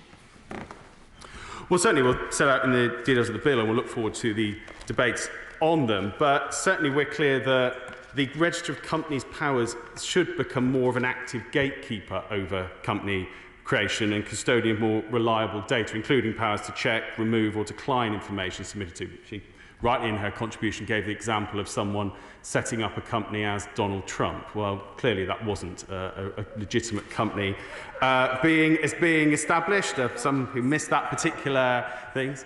And it's about the fact, but it's, again, part of the changes are, one, identity verification. It's certainly in my normal role of talking on immigration, that's something that we do quite a range of work on, ensuring people can validate who they are, what their status is, and about bringing a lot of that practice into the area of company formation to remove some of the worst examples we've heard today. I accept that's something that many people will see as overdue, that it needs to be done, but it's certainly something that we intend to legislate on and bring forward as a key change to our enforcement structure and to ensure there's less opportunity to abuse the system of company registration here in the UK. Now, there's been comments about the National Crime Agency's resources. We have increased its budget year on year since 2019, and taking all NCA funding into account, their budget has increased by 32% since 2019. In terms of the criminal liability laws, which a number of colleagues picked up in this afternoon's debate, following the concerns, we have sought to establish whether there was a case for change. I think it's the member for Bromley and Chislehurst who referred in particular to the Law Commission and the review that we'd asked them to undertake. As he rightly says, they've set out several options for reform. He outlined his view that he'd like to see us accept them. I said we are assessing them, but certainly that is something that we specifically asked them to do because we believe that's something where we do need careful consideration. Briefly. Very Mr. Way. I agree that he wants to assess them, but he will be aware that this debate has been ongoing actually for quite a number of years now. Well in advance of the actual reference to the Law Commission. It's been debated in political circles and in legal and judicial circles for a great deal of time. So there's a huge amount of information there, so you can come to his assessment, I hope, very quickly. The honourable member for his contribution. Obviously, it would be very tempting for me with the dispatch box today and in the current situation to make a raft of pledges on behalf of the government of all the things I might like to see, see happen. But probably at this stage, I'll say that I would share his enthusiasm that we can come to the conclusions of our assessment fairly quickly. Now, the honourable member for Cheadle in particular talked about whistleblowers, and we very much recognise the value of whistleblowers being prepared to shine a light on wrongdoing, and we believe they should be able to do so without fear of recriminations. And what I would make clear, workers can seek redress through the whistleblowing regime if they are dismissed or suffer detriment because they've made a protected disclosure, and it's worth noting uncapped compensation can be awarded by an employment tribunal to reflect this. And if a whistleblower does not feel they can blow the whistle to their own employer, they may make a disclosure to a prescribed person, and there are over 80 prescribed persons, and the Department for Business, Enterprise and Industrial Strategy regularly publishes guidance for them and updates the list of prescribed persons. Yeah, certainly, very happy. I'm very grateful and appreciate the fact he's covering this brief. On the points he makes, if whistleblowing legislation worked, why is it that my constituent Ian Foxley, who blew the whistle on GPT special projects in 2011, and that company was fined, found guilty last year, £28 million in financial sanctions? Why is it it's been without a single penny in compensation, without a penny of earnings for 11 years? The legislation isn't broad enough, isn't all-encompassing, it needs reform, it needs it urgently. Well, as always, my honourable friend makes a powerful case for going further, and he'll be aware the government's committed to review of the whistleblowing framework. We're considering the scope and timing of this review, and certainly we'd be very happy to engage with my honourable friend about how that can be taken forward effectively, particularly given examples like the one he cited, although he would realise that I wouldn't necessarily want to comment on individual cases from the dispatch box. But, Madam Deputy Speaker, this has been a helpful and productive debate. I want to reassure colleagues that the Home Office and the Treasury, when leading the policy response for the government, do ensure that we do this versus a governance structure which oversees activity across the system. And this isn't the only area where our two departments work together in the national interest in terms of delivering the overall objectives we wish to see. And in closing, I would again thank members for their contributions in this debate. It is an immensely important subject. It's an area where we will shortly see significant legislation brought before the House for colleagues who I know will wish to scrutinise, examine and develop. Certainly from what we've heard this afternoon, there will be many positive and constructive engagements in that debate, and it's one that we very much look forward to taking forward, because as touched on, this isn't just about tackling crime, this is ultimately about keeping our nation and its allies safe. Evan Hollinrake to wind up. Thank you, Mr Speaker. It has been an excellent debate, and I can thank all the members across the House for supporting the application for the debate, for the Backbench Business Committee itself for granting it, but also for the contributions today. I have learnt an awful lot, as well as the fact I've been looking at this issue for some time. Coalitions have a bit of a dirty word in our party, perhaps. I'm a big fan of them, actually. Can I invite all the contributors who've spoken to this debate, and anybody else interested in this issue, to work with us, our all-party groups, on this agenda, because we are not going away. We're going to make sure the future legislation we put together is fit for purpose. I think it's fair to say, for whatever reason, we have taken a blind eye to this issue for too long. Ukraine has been an eye-opener, because we've suddenly realised what this actually means and what this facilitates. Economic Crime Bill Mark II, and I welcome the Economic Crime Bill Mark I, but Mark II is coming along, and what the reforms will come from that. But I urge the government to look at the Economic Crime Manifesto, include what it can in there, and also provision other areas, particularly on failure to prevent, particularly on whistleblowers, particularly on beefing up and coordinating and strategising our resources. It's great to see so much cross-party agreement on this. All the work of the Justice Select Committee, the Treasury Select Committee, the Foreign Affairs Select Committee are all party groups, MPs and peers right across whatever the political spectrum. It's time we opened our eyes. We have been a world leader in facilitating economic crime. We want now to be a world leader in fighting economic crime. Thank you.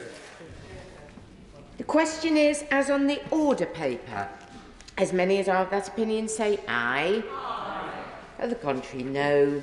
I think the ayes have it. The ayes have it. Point of order, Angela Rayner. Thank you, Madam Deputy Speaker. On a point of order, and can I just also reassure Madam Deputy Speaker that I have informed the Minister of my point of order. I hope you'll be able to advise me on how to shed light on a series of confused and potentially misleading comments made by the Prime Minister and his Minister regarding Alexander Lebedev. During his appearance at the Liaison Committee yesterday, referring to a meeting in April 2018 in which he met with Alexander Lebedev, the Prime Minister stated, "I have certainly met with him without officials." This is a significant revelation and something no government minister has ever commented on under questioning. But during the urgent question earlier today, Madam Deputy Speaker, the Minister appeared to contradict the Prime Minister's claim that officials were not involved, saying that the Prime Minister did inform his officials. Later in the debate, she received word from the Prime Minister that he thinks he told officials. We must get to the facts, Madam Deputy Speaker. This is a question not just of integrity, but demonstrates a complete disregard for British national security. So what action can be taken from the Chair or by members of the House to ensure that ministers keep their promises to us, to the Crown and to the British people to allow us to get to the facts of this whole murky business? Well, I thank the Right Honourable lady for her point of order, and I note that she said that she did inform the Minister quite correctly. It isn't for the Chair to determine on these matters, but the government front bench will have heard what she has had to say today, and I hope that they will pass back that we would expect the record to be corrected if it needs to be. In addition, the Table Office may be able to advise the Right Honourable lady of other ways she might like to pursue the concerns that she's raised today. Thank you. Thank you. We now come to the debate on alcohol duty and tax on alcohol. Alan Cairns to move. I beg to move this general debate on alcohol duty and tax on alcohol. I'm grateful to the Honourable Member for Gateshead and the Backbench Business Committee for selecting this important topic for consideration, as well as to all of the members of across the House who supported the case that it should be considered. Now, this debate is hugely important to a large number of businesses across the country, the hospitality sector in general, brewers, vineyards, distillers and retailers, employing hundreds of thousands of people. A disproportionate amount of them will be small businesses and with younger employees too. So getting this policy right really matters. I want to start by paying tribute to the government for recognising this Brexit opportunity.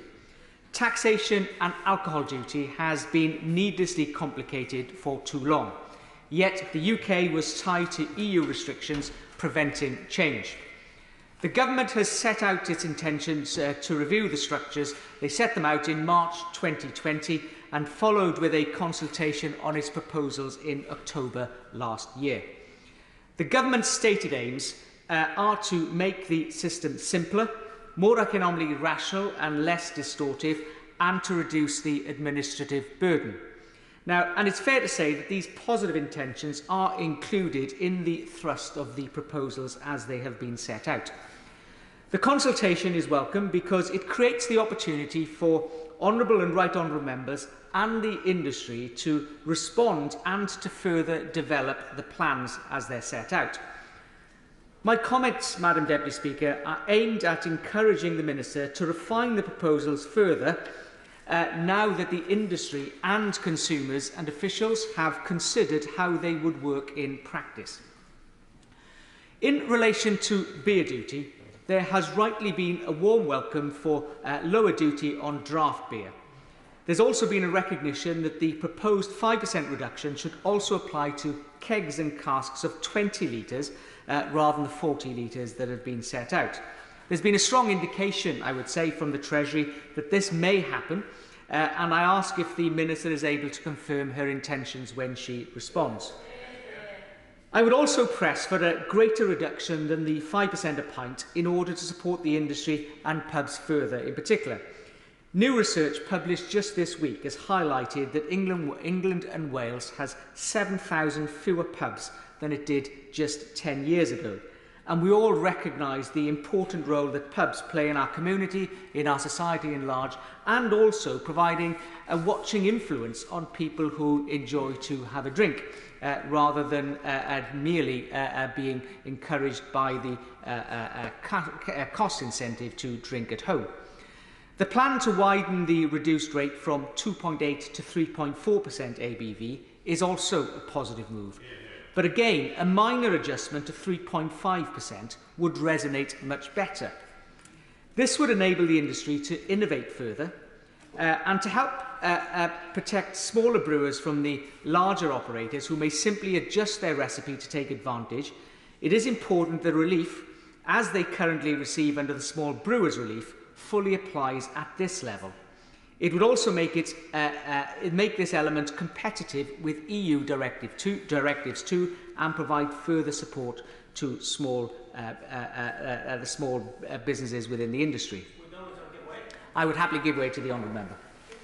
And for those who have brought this forward, it's a very, very important issue and commend them for that.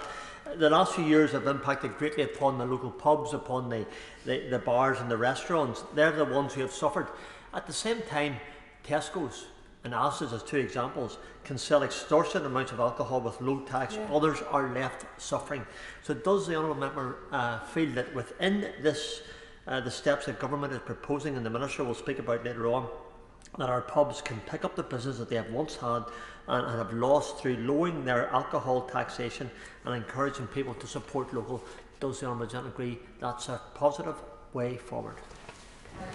The honourable member makes an extremely important point that encourages what I said, some people to drink more at home because of what the large retailers can offer at discounted prices. But I would also add that both in Scotland and in Wales, I'm not so familiar with the position in Northern Ireland in relation to minimum alcohol pricing, where the retailers are the ones that receive the extra differential in comparison to what is available in England. So this gives some room for the Treasury to be able to react in a positive way to support the pubs and the brewers, as the honourable member and I seek to underline. The small brewers relief has proven to deliver major benefits. It enables small brewers to compete with larger operators and to innovate and to generate new options for consumers. This will be replaced by the small producers relief in order to offer similar or common benefits to the wider sector and to prevent the current cliff edge. Now again, the government's objectives here are positive, but I'm concerned that the proposed changes introduced significant complexity to the process. Moving from 5,000 hectolitres at a 50% discount to a maximum of 2,500 hectolitres at a 100,000 maximum up to 8.5% ABV, along with a cash limit and an average ABV measure, is much more complicated than it needs to be. It's hard enough to say, let alone follow the process. It also makes it much more unpredictable for the businesses that we're seeking to encourage, to innovate and to invest and to create wealth at the smaller end of the scale. So, I will give way to my honourable friend. Can I congratulate my right honourable friend? It's an important issue and he's making a powerful speech about it. I was particularly interested in his point about broadening this from just brewers across to the wider sector. In particular, the cider sector, very important in the West Country. Thatcher's Cider, based in my constituency, are complaining on behalf not just of them, but of many other small producers about the massive increase in complexity which this collective set of changes has introduced. It may be easier to understand at a high level, but for individual firms, Martin Thatcher has written to me saying huge increases in red tape and bureaucracy brought in as a result of these proposals will result in a need for increased staff to manage monthly excise duty returns, and goes on to talk about the increased costs of that burden. I hope he's going to be able to address that and persuade the Minister to respond. Well, I'm grateful to my honourable friend for the point he makes, and I think that the significant advantage the cider industry receives as it stands is testament to the campaigning that my honourable and right honourable friends from the South West have made to the industry because of the differential in the taxation status, and there are some who call for that to be addressed, but that is not proposed in the government's plans, and I'm not suggesting that that should change, but I think the honourable member makes an extremely important point about the complexity. So even when there are potential advantages to some sectors over another, the complexity detracts from that, and I think that the simpler the process, the better that would be. So, Madam Deputy Speaker, I hope that the Minister agrees that the current proposal as laid out is too complex and a simplified approach would work much, much better. The principles or broad approach of this incentive are important, and I ask why there is no similar support for UK vineyards as well, all of which in the UK are small operators. These are businesses that invest for many years before receiving a return on their investment. The quality of wine competes on par with traditional winemaking countries and wins. Now, Llanerch Vineyard and Glyndŵr Wines in my constituency are excellent examples. They invest heavily, have long lead times, are excellent employers, and are as well great visitor attractions. In reality, they are small operators, and extending either the principle of the small producers relief to include vineyards, or simply by increasing the current arrangement, albeit simplified, from the 8.5% ABV limit would make a major difference and provide significant advantages to wines made in England and Wales.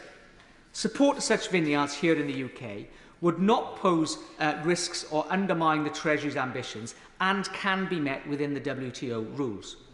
The same principle could also apply to small... I will give way to my honourable friend. My honourable friend for giving way, and this is something very specifically which has been raised to me in my constituency by Bolney Wine Estate. very particularly impacting them and other nearby producers in my honourable friend Lewis's patch in terms of Ridgeview on the edge of my patch as well, and in regard to Kingscote in East Grinstead. There is a collective ask across the English and Welsh wine industry, and I hope the Minister on the front bench will be able to help these businesses to grow, because they are small producers and tourist attractions, but above all, businesses. Grateful to my honourable friend for the extremely important point that she is making and underlining the issues that we've highlighted. I warmly welcome the proposed... I'm limited on time, but I will give way very briefly to the honourable member. Very limited time, but look, could I thank the honourable member for giving way, and as a member of Camera, welcome the comments that he's made about the brewing industry, and if we do get that reduction to 22, then that will be very welcome. But on wine, he references rightly British vineyards, which are a great success story. But is he also concerned that in our trading relationships with many of our strongest allies, in particular when the government is undertaking a trade deal with Australia, and Australian winemakers who are seeking to diversify from their market in China, they're very concerned about the new complexities being introduced. Does he think that the government ought to be engaging with the government of Australia and other similar countries where our trading and security relationships are so important? I think the honourable member makes an extremely important point. Not only is it in relation to important to businesses, as he's rightly recognised, but it's also about the international influence that these policies bring about, and his wider experience, both geographically as well as on security issues, is recognised right across the House, and he makes an extremely important point. So, as I warmly welcome, Madam Deputy Speaker, the proposed abolition to the additional tax on sparkling wine.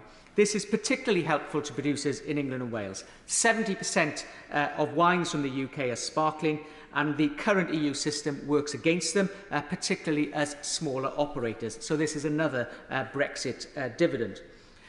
The wider proposals for duty changes on wine are also have positive intentions, but in practical terms, as they stand, will leave much more complexity again in the system. The 3 current rates per bottle will be replaced by a total of 27 separate amounts per bottle, assuming that it applies to the labelled ABV. We must recognise the fact that winemakers cannot dictate a specific level of ABV. It depends on seasonal factors. Therefore, the structure of taxation should take this into account too. The administrative burden will fall particularly hard on UK retailers, particularly specialist merchants that tend to carry small supplies of a wider range of products. A small retailer, for example, could have a range of 2,000 to 3,000 different products. The variation between different vintages would also mean they become swamped in red tape, a policy that runs against the positive intentions the Minister and the Treasury has. There would also be a need to take into account permitted tolerances. Now, the good news, Madam Deputy Speaker, is that the minor adjustments can achieve the government's objectives and simplify the structure for the industry. All wines fall within the spread of 8.5% to 15% ABV. Establishing such a spread and applying a common rate would simplify the process and give the Treasury the clarity it needs. The industry believes, for example, that a rate of 12%, which would be a 4% increase on the current rate, would be a win for the Treasury, but also a win for them because of the reduced red tape. And that demonstrates the point that was highlighted about the cost of the red tape earlier.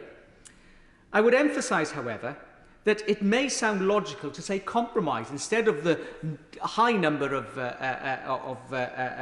splits in the range between 8.5 and 15. Why not maybe have just 2? But that will not work out either. It might sound logical, but the complexity would remain.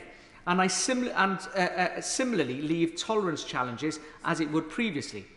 So, just to finish this point, so taxing at one rate would help the Treasury achieve its objectives by providing clarity, but also support the industry significantly. I will give way to my honourable friend.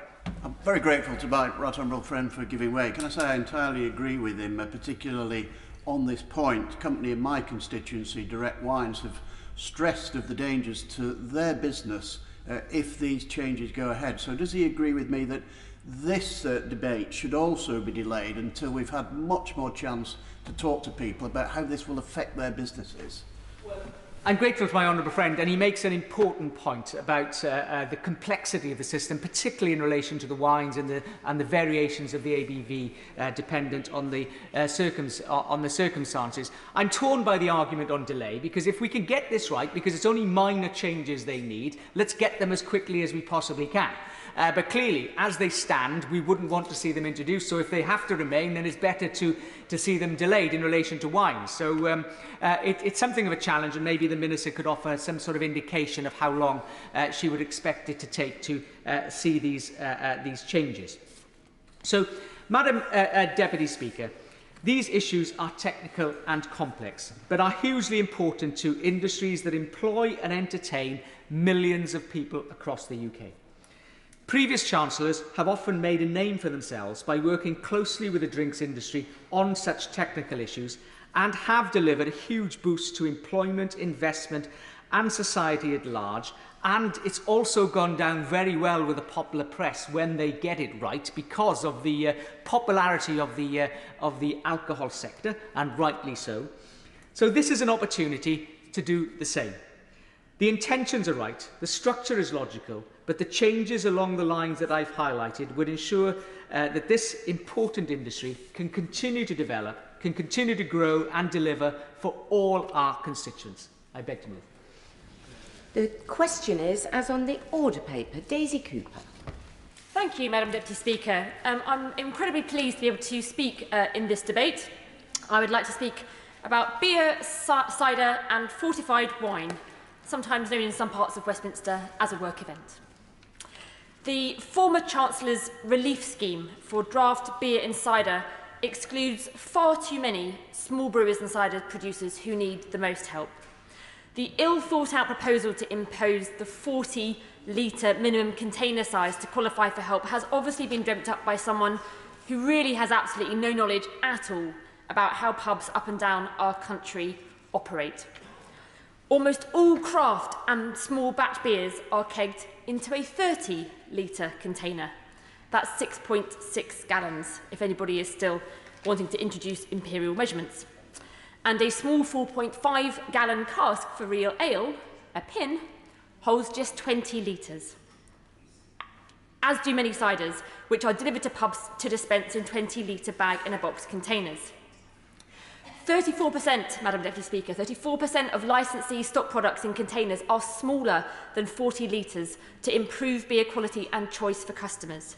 46% of venues said that some products are only available to them in containers less than 40 litres, and 1 in 10 venues can only stock containers less than 40 litres, as they don't have the cellar space to sell the larger ones.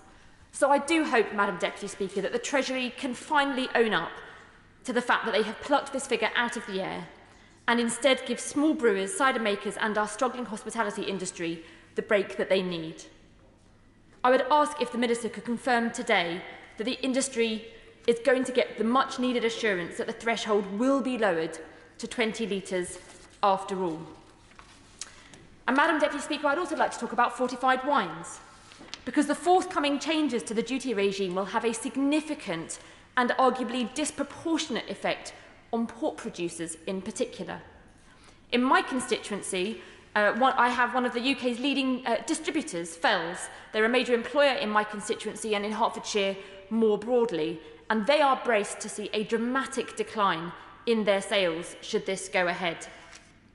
Aside from the dramatic price increase that will follow the changes, there are very real and legitimate concerns about the implementation costs and the increased red tape. The system changes, the administrative burden, ongoing compliance with such a system will have further negative effects. The government's objectives of this alcohol duty reform consultation were welcome. It wanted to simplify the regime and reduce red tape, but the proposals simply do not do that. For wine, the proposed model cannot be described as simpler. Introducing taxation by degree will be complicated, costly and impractical.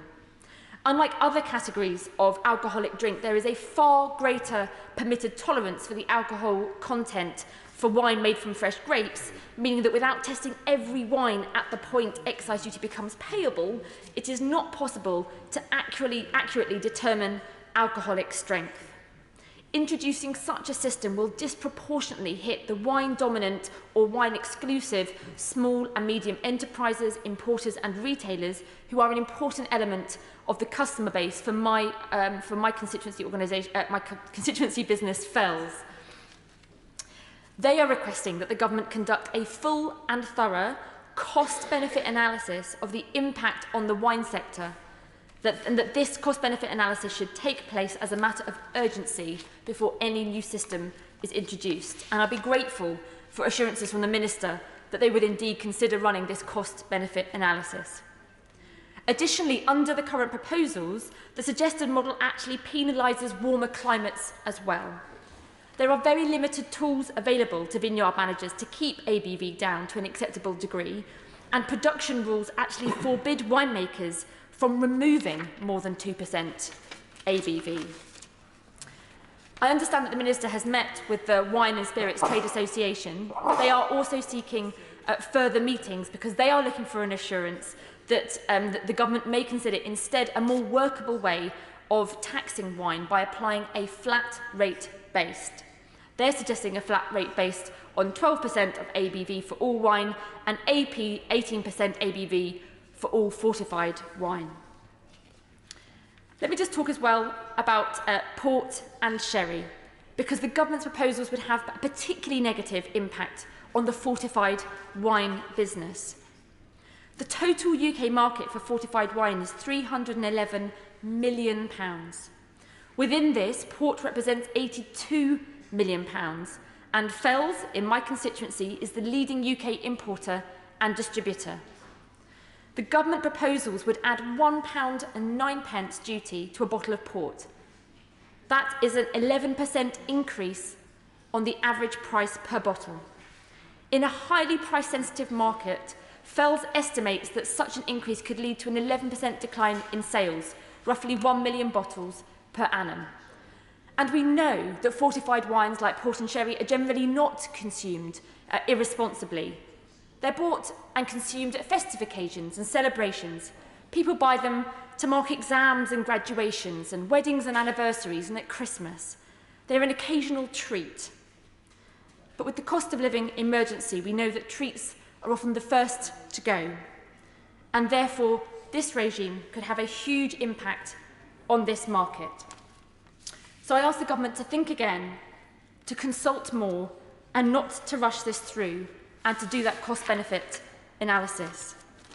Finally, Mr Deputy Speaker, I do believe that overall the alcohol duty reforms that are being proposed by the government are really just tinkering around the edges in dealing with the pressures that are facing hospitality. We have a broken business rate system that penalises pubs, restaurants and high street shops. We have spiralling energy costs which remain uncapped for small businesses. We have food inflation and labour shortages. I would ask the government to seriously consider bringing forward a proper plan to protect British brewers, distillers, winemakers and their distributors. Thank you. Very much. Flick Drummond. Thank you very much, Mr Deputy Speaker, and can I congratulate my honourable friend for the Vale of Glamorgan for securing this important debate. It's a pleasure to speak on this debate on taxation of alcohol and the government's review. And can I first declare that I am chair of the all-party parliamentary group on Wine GB. I am also fortunate to have some fantastic producers in my Meon Valley constituency who will have an interest in these policies, both brewers of beer, cider makers and, most importantly, vineyards. I have kept in close contact with them throughout the process of the consultations and review, and the points I make here are heavily influenced by their comments to me over many months. In Britain, we're increasingly a maker and exporter of wine. Our tastes as consumers, technological advances, and we must face it, climate change, have driven change and growth in the industry. And I very much welcome the removal of the super tax on English sparkling wine. We have some brilliant vineyards around the UK. Hambleton Vineyard in my constituency is at the forefront with their award-winning wines. This will help them develop the market at home alongside their continual success in the export market. Because vineyards face high start costs, and in the case of sparkling wine, up to a decade of careful work before they have a wine that they can market. I was pleased to see that the vineyards of Sussex, that they've recently achieved protective designation of origin, and I hope that their counterparts in Hampshire and other counties will be able to achieve a similar designation. And I will do whatever I can to help them get that recognition of their excellence. So in view of the challenges that winemakers and merchants face, I do think we have to look again at the proposals on wine duty. I appreciate the desire to simplify what has become a very complex regime. It dated from times when we neither consumed as wide a variety of wines, nor so many of them made in Britain. But the current proposals would actually increase the price of around 70% of wines, and it would affect many SMEs in the wine trade. It would also create a regime of 27 different bans, as we've already heard. The burden this would impose on independent wine importers and merchants is a mountain of red tape at a time when we're trying to reduce that generally. I know the Wine Spirits Trade Association has put a range of proposals together, which they've put to the Treasury on wine and spirits, including bringing small producers of wine and spirits into the small producers scheme available to brewers and cider makers. But a solution which I favour could be that we have a duty based on the 12% as the midpoint in the 8.5 to 15% range. This would cover 3/4 of all wine. And fortified wines have a midpoint of 18%, and that provides a logical basis for another band.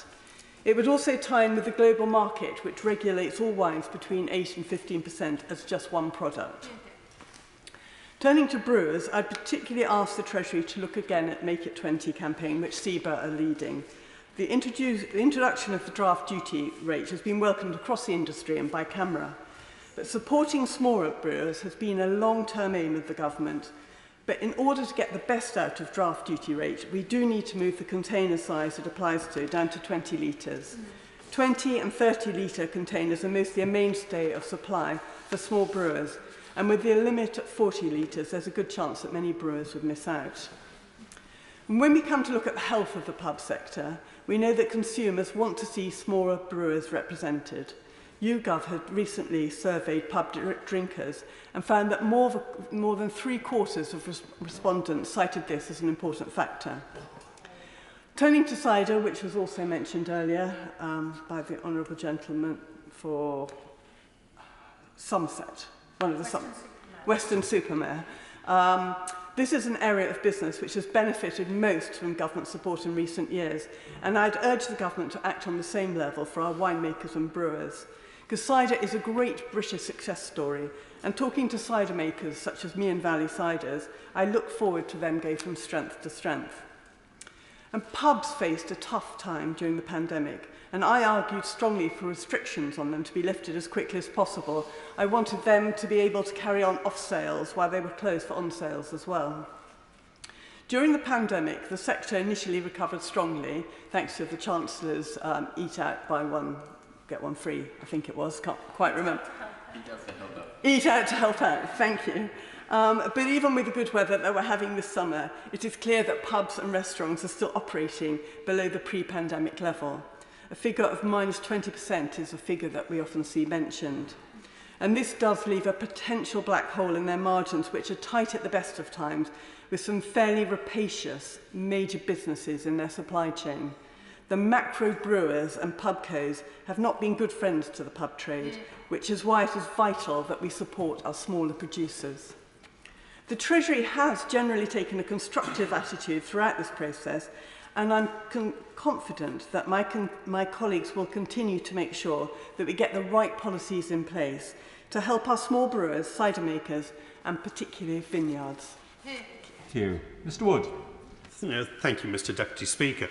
And it's a real pleasure to speak in this debate, and I congratulate my right honourable friend, the member for Vale of Glamorgan, for securing it at such a really a vital time for so much of the sector. It's a pleasure in particular, obviously, to speak as chair of your party parliamentary group for beer and brewing, the largest all-party group in Parliament, because a lot of public focus is given to the very real harm that can be caused by alcohol and by overconsumption. But not enough attention is given to the very real contributions that British beer and our community pubs pay to almost every element of life. They genuinely are, on balance, forces for good. They're a force for good economically, with beer and pubs contributing about £23 billion to GDP nationally, and as I'm sure the new Chancellor will become very aware, about £13 billion to the Exchequer. They are present in every single one of our constituencies, every part of the country. We have about 1,800 brewers, or possibly more, across the UK, including about 150 in the West Midlands. My own constituency is home to at least five breweries. And these make huge contributions to our local economies. They're a force for good for employment, with beer and pubs employing around 900,000 people, with an almost identical gender balance, and around half of those people employed across the sectors being aged under 25, and with fantastic varieties of career progressions across the industry. They're good for tourism, with British pubs being consistently named as one of the top 3 things that visitors into the United Kingdom want to do whilst they're in Britain. And they're good for exports, being the 3rd highest food and drink export sector, worth around £550 million for the UK economy, and before the pandemic, growing more quickly than almost any other export sector. And they're good for our society and for culture. And at a time where loneliness and isolation are often the biggest challenges facing some of the most vulnerable people in our communities, in many areas, the community pub really is the last of the services in those towns and villages. It is... Of course I'll give way. Thank my honourable friend for raising both the opportunities, the career, managerial and long-term opportunities in the sector, but also around the charitable and good will and fundraising that happens in many of our pubs. I recently went to a Brave the Shave in the Borough Arms in Haywards Heath, and they were raising masses of money for Macmillan Cancer. And this sort of thing goes on up and down the land, bringing people together and bringing good causes and goodwill together equally, as well as a good time. My honourable friend is absolutely right, and PubAid estimate that pubs up and down the country contribute more than £100 million every year to charitable activities and to community causes, and a further £40 million for grassroots sports in our constituency. So they really are forces for good in our communities. But they have our pubs, our beer, brewing, and as my honourable friends have said, many of our other producers, other parts of the sector, have long been overtaxed. UK pubs and brewers are taxed around 20 times more than US tech companies compared to their turnover. They're taxed around 5 times more than UK gambling. The UK has one of the highest levels of beer duty in Europe, behind I think it's only Finland and Ireland, but 10 times that of Germany. Taken together, our pubs and brewers contribute over £10 billion in tax last year, even in reduced market conditions. 1 in every £3 that's spent in the UK pub does go straight to the Treasury, which I'm sure the Minister will be very grateful for, but I'm sure that members will also recognise the disadvantage that the burden this places on those responsible places for people to drink responsibly and in moderation when compared to the opportunities that particularly supermarkets and other off-trade retailers are able to sell their products far, far cheaper with far less employment costs and far less in terms of their responsibilities to regulate who they're selling to. On that point? Of course. Thank you. I'm grateful to the Honourable for giving way. Would he agree with me that it is an absolute travesty that around 10,000 pubs and restaurants could be lost if there are not more fundamental reforms to the tax system that is affecting UK hospitality? Many of them are saying that the pressures they're facing now are even worse than they were during the pandemic. Would he agree with me that we need to go much further than just the alcohol duty reforms?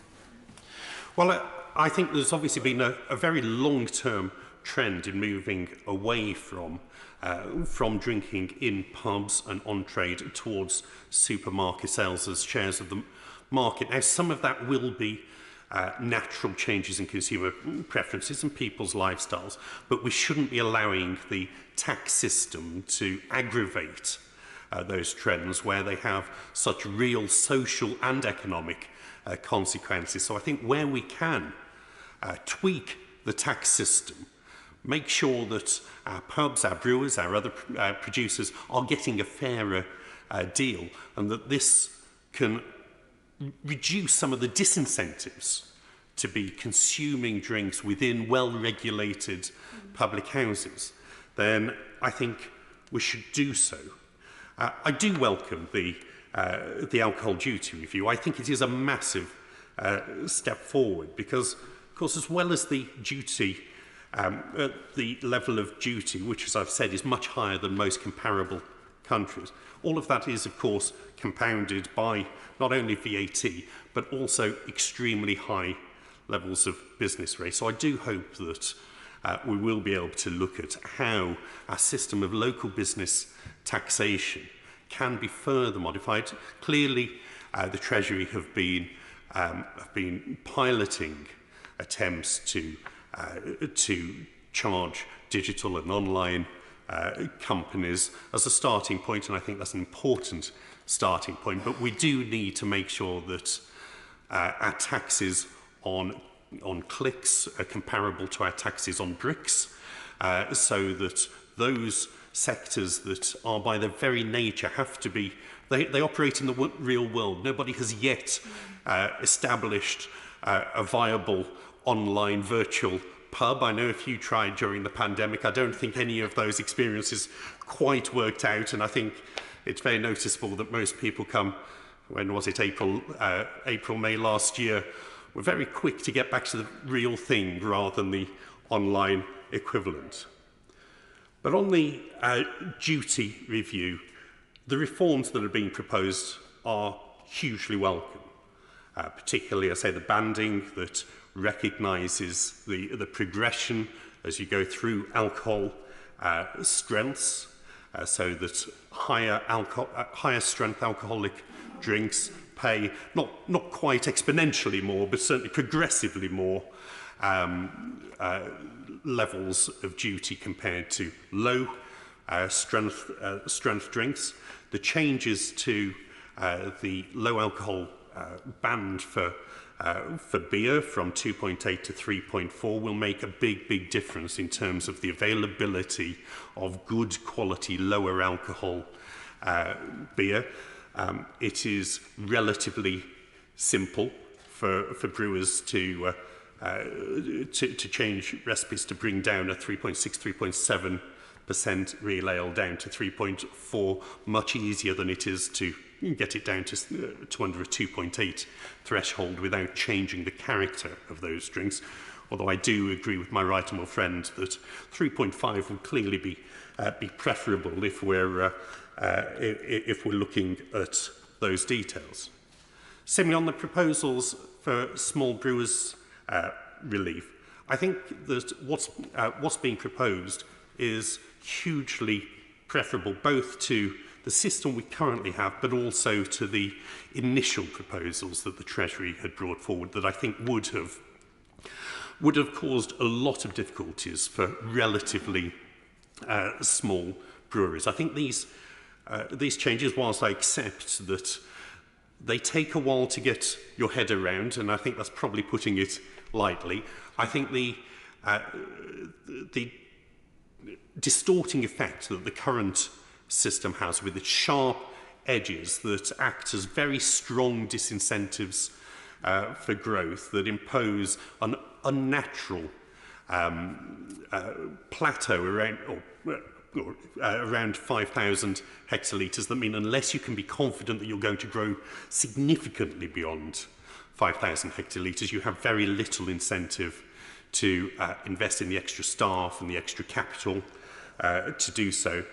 I think the system that's proposed is far better, and it is very noticeable that what had long been probably the most contentious issue within the beer sector has now actually brought people, whilst there are some details each of them might like to change, the overwhelming majority of the sector now feels this is something that they can live with. And I would suggest that perhaps the Treasury might like to look at whether some form of small producers relief might be possible for wine producers as well, to extend it beyond beer and cider to include small wine producers, which I think would also have a particular benefit for English wine producers. And, of course, Welsh wine producers. And for the SNP bench, I'm sure that I don't know the scale on which Scottish wine producers are operating at the moment, but I would imagine that Scottish producers would probably fall mostly within the smaller category.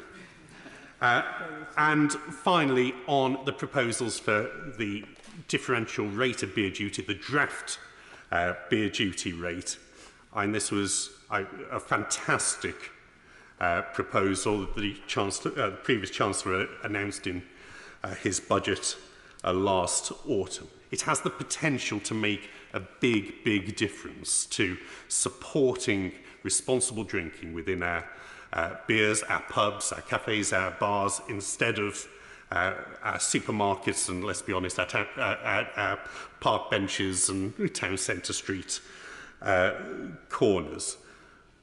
The difference it can make will depend on the scale of that differential. The 5p differential is a good start in establishing the principle, getting a new system up and running. It's likely to mean that almost all of that differential is retained within pubs and brewery, which in itself will typically mean around a £2,000 additional investment available to pubs.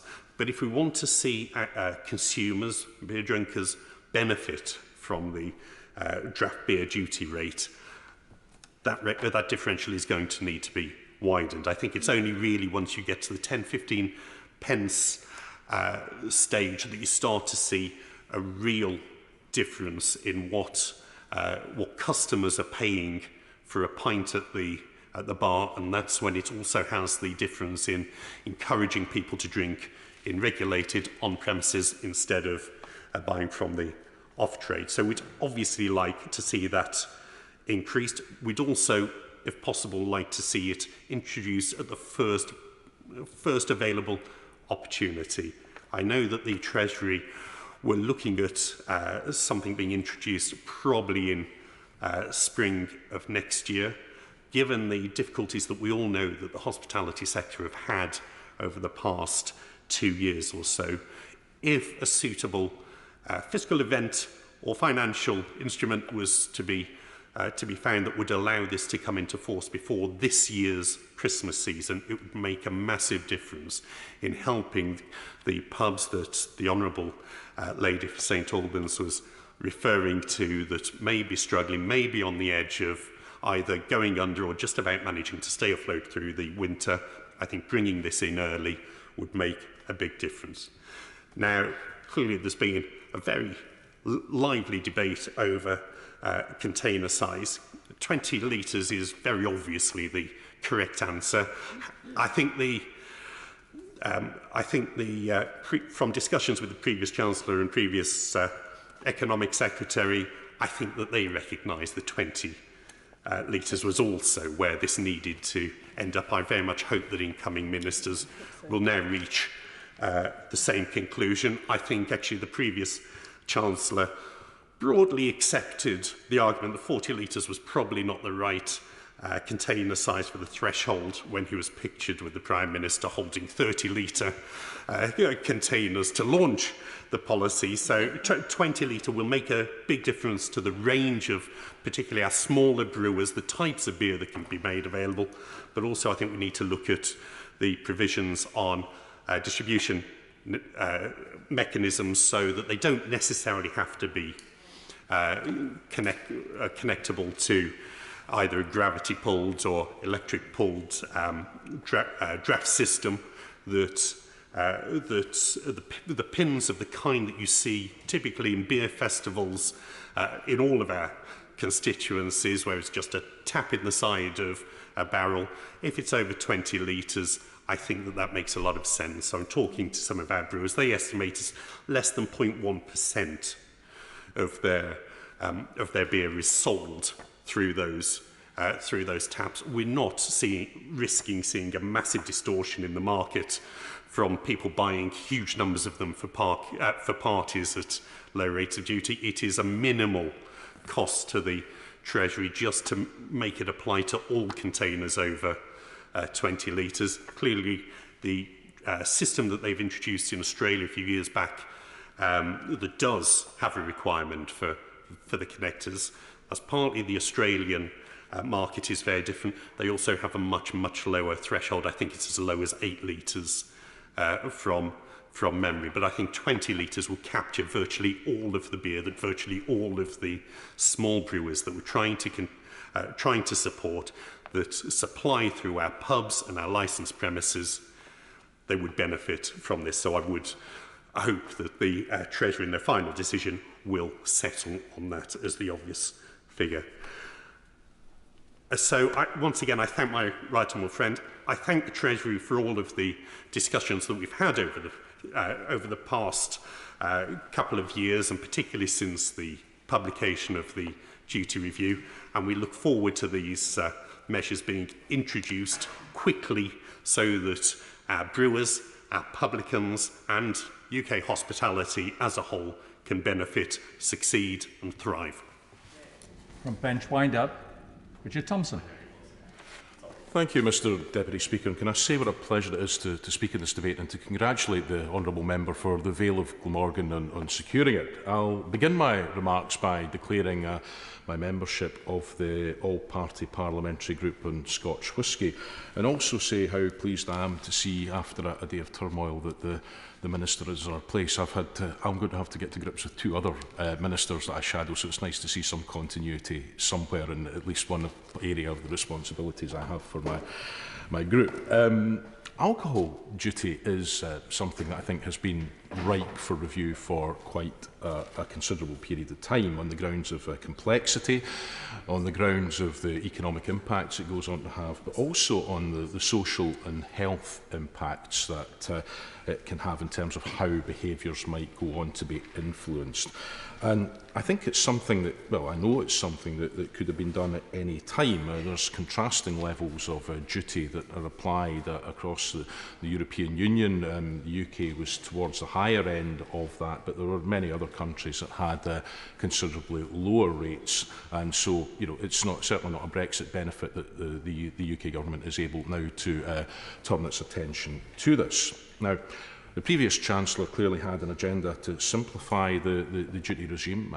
It's perhaps understandable that the current Chancellor hasn't had a chance to get round to sharing with us what his thoughts on that might be, or possibly he may not even be Chancellor past the autumn, depending on how the cards fall.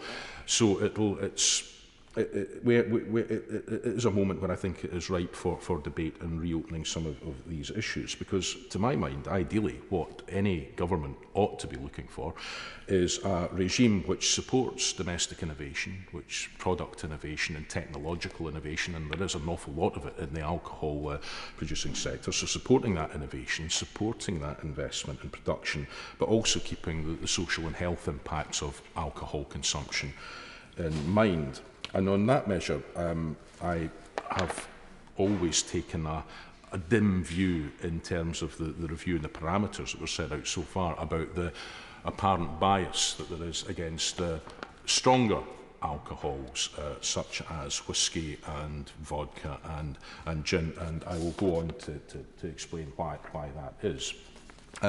Like I said, I'm a member of the APPG on Scotch whisky, and although, and in my own constituency in the northeast of Scotland, there are 3 fairly significant distilleries there. There's the Glendronach distillery near the village of Ford, there's Ardmore near the railway at Kennethman, and also Glengarry, which sits unusually for a Scottish distillery, not in an iconic natural landscape, but slap bang in the middle of the town of Old Meldrum. If you're driving through Old Meldrum, you actually drive through the different buildings and the distillery, depending on what route you take, and it really is quite remarkable. And if anyone is in the northeast of Scotland, I would encourage you to pay a visit.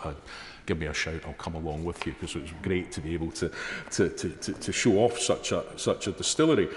But as well as producing excellent products, they're also right at the heart of the visitor economy that we have there. And together with the rest of the whisky sector, they make an absolutely enormous contribution to Treasury revenues and also to the UK balance of payments. But it's not just the whisky that's important in that. Many distillery sites in Scotland are also producing the spirit that's needed to make vodka or to make gin. And again, in Aberdeenshire, there is a burgeoning sector of craft gin manufacturers and those who produce the botanicals to go along with that. So there is a real innovation there, which is... I wouldn't wish to overstate this, but it seems to be iniquitous that we are taxing that domestic product at such a high rate and perhaps influencing consumer behaviour to prefer other forms of drink that are not produced domestically as a consequence. Now, I think those levels of duty are disproportionate, and that's harmful on a number of levels. For one thing, and I know from my discussions with the industry how significant this is, that it becomes very, very hard when trying to strike trade deals, which the government's obviously doing its best to do at the moment, but to encourage other jurisdictions to similarly, or to bring down sometimes the punitive rates of duty that they apply to those products. Also, in terms of the inhibition that as well as some tariffs, the tariffs put on the bourbon sector. You might think that, or people might think that bourbon is a conflicting product, a competitor product. In many ways, it's actually a complementary product because of the nature of ownership of the distillery, of the distilling industry, because quite often it's multinational companies that own the bourbon, that are trying to sell bourbon in these markets, are also investing heavily in the Scotch whisky industry and in new production and new practices. So it is all interlinked, and the high level of taxation that we put on that product on the shelf is something which is not very helpful. Finally, Mr. Deputy Speaker, let me get round to saying something about minimum unit pricing. Now, this was a policy which was introduced in Scotland. It was, I think it's fair to say, quite controversial at the time. It was attacked for a number of reasons, good and not so good. But we've now experienced that policy in action for some time, and I can report happily that there haven't been the predicted traffic jams at the border on the A1 at Berwick or the M74 at Carlisle of people doing booze runs there. That did not happen. But the most valid criticism, I think, of that policy approach wasn't so much about trying to increase the price, but it was that had an impact on the price, that the benefit did not go to the government to invest in health measures, but it instead rested with the retailer. I think that was a very fair criticism, and I think, just to finish the point, then I will give way. The point, and I think it's fair to say that if any Scottish Government had had control over the range of duties applied to various drinks, they may have had a minimum price in mind, but would have used duty as a mechanism rather than imposing that on the retailers. I give way. No, I would just mention the point that minimum unit pricing has also been introduced in Wales, and their feedback has been very positive also. Thank the honourable member for Caerphilly for that intervention. It has indeed been introduced in Wales, and I think that the evidence as it builds, which I will come up to, is that it has been a very positive thing in both jurisdictions. Also, we need to look at promotions. The minimum pricing and other associated policies around it ended the practice of supermarkets using cheap alcohol, below cost price alcohol, as a loss leader to draw people through the doors. So the evaluation that has taken place to date of minimum unit pricing in Scotland, and I'm sure similar evaluations will be underway in time in Wales, is that in the 12 months following its introduction and pre-pandemic, that there was in Scotland a 2% reduction in off-trade alcohol sales, but more significantly a 10% decline in alcohol-specific deaths in 2019. So with more alcohol being drunk at home and the changes in behaviour that we've seen throughout the pandemic, I think it's reasonable still to conclude that the minimum unit pricing as it is contributing to a lower level of harms and adverse health and crime and social outcomes than might otherwise be the case were that not in place. And all of that, Mr Deputy Speaker, in conclusion, has been part of an initial suite of measures about trying to change the relationship that we sadly have in Scotland with alcohol. We can have an incredibly positive relationship with alcohol, but we can't be blind to the impacts that it can go on to have. And I'm very pleased that the Scottish Government is carrying out a review into the effectiveness of the current system of alcohol brief interventions, where people have exhibited problem behaviours, and also to have a review of marketing in terms of how the product is presented to the consumers as part of a way of delivering those improved public health outcomes.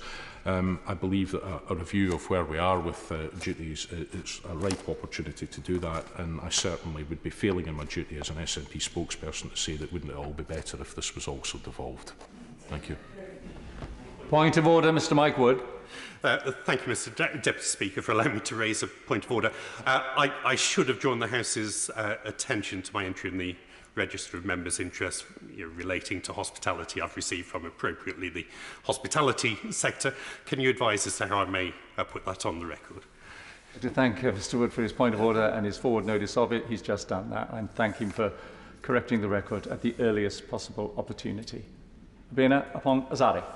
Thank you, Mr Deputy Speaker. Can I begin by congratulating the Honourable Member for Vale Glamorgan for securing this backbench debate. I believe he has covered all the points very well. Despite this very strange situation we find ourselves in this afternoon, I welcome the opportunity to debate the principles behind the taxation of alcohol and the details of the government's alcohol duty review. I'm very glad that the government has managed to find a minister to respond to this debate, and I do welcome her in her place. We will see if the review survives the government change of government that's taken place. Over recent months, I have been engaging with representatives across the alcohol sector about these significant changes. The alcohol duty review represents the biggest change to alcohol duty in decades, and so it's therefore welcome that this House has had the opportunity to consider the changes in advance of the legislation coming forward, and I'd like to thank the Honourable Member for bringing that forward. Can I also thank all the other Honourable Members who have also contributed, many of them who have spoke on behalf of alcohol producers and retailers in their constituencies. It is clear that there are a great many breweries, cider makers, distilleries, wine shops and other alcohol-related businesses playing important roles in supporting local jobs and economies. And of course, we all know the importance of pubs to our local communities. It is good that honourable members have been able to champion these businesses today. Before turning to address some of the specific issues, I would like to set out principles Labour believes should guide these changes. We agree that the alcohol duty system should be simplified and be more consistent. For this reason, we do welcome the principles behind the alcohol duty review, but we believe careful consideration should be given to individual changes. We recognise that there needs to be that there is a balance to be struck between supporting businesses and consumers, protecting public health, and maintaining an important source of revenue for the Exchequer. Importantly, the Treasury must make sure that there are not intended consequences as they seek to make these changes, and we've heard about some of those today in this debate. We also believe that special attention should be given to ensuring that small domestic producers are able to compete with global players across this industry. I will now turn to some of the specific proposals for each category of product, starting with wine. The government is proposing significant changes to wine duty. Currently, wine is taxed by volume rather than by strength, and the Treasury states that there are a number of anomalies and distortions in the current system. The alcohol duty review therefore proposes that all wine products will be taxed in reference to the ABV. It also proposes abolishing the different rates for still and sparkling wine, which will benefit English sparkling wine producers. Some honourable members have raised some of the issues of complexity in relation to wine duty, and I've also heard these concerns directly from the industry. The Wine and Spirits Trade Association say that the proposed system will replace one band with 27 bands, resulting in a significant increase in red tape for businesses throughout the supply chain. This is likely to cause particular problems for SMEs, including SME importers and retailers, and I hope the Minister is aware of these concerns, and I'm sure all honourable members will be interested to hear from her about any changes the Treasury is considering to mitigate the impact on the wine industry. We believe that the government should set out a comprehensive assessment of the impacts that these proposals will have on the regulatory burden faced by businesses in the wine sector and the steps that the government intends to take to mitigate them. I now turn to beer duty. Overall, the government's proposals for beer duty are relatively minor, as the current system is already based on the ABV of the product. The reduced rate for products below 2.8% is being widened and will now include products of up to 3.5%. And I note that this has been welcomed by the Campaign for Real Ale, who say that this will be an incentive, will incentivise the production of lower strength beers.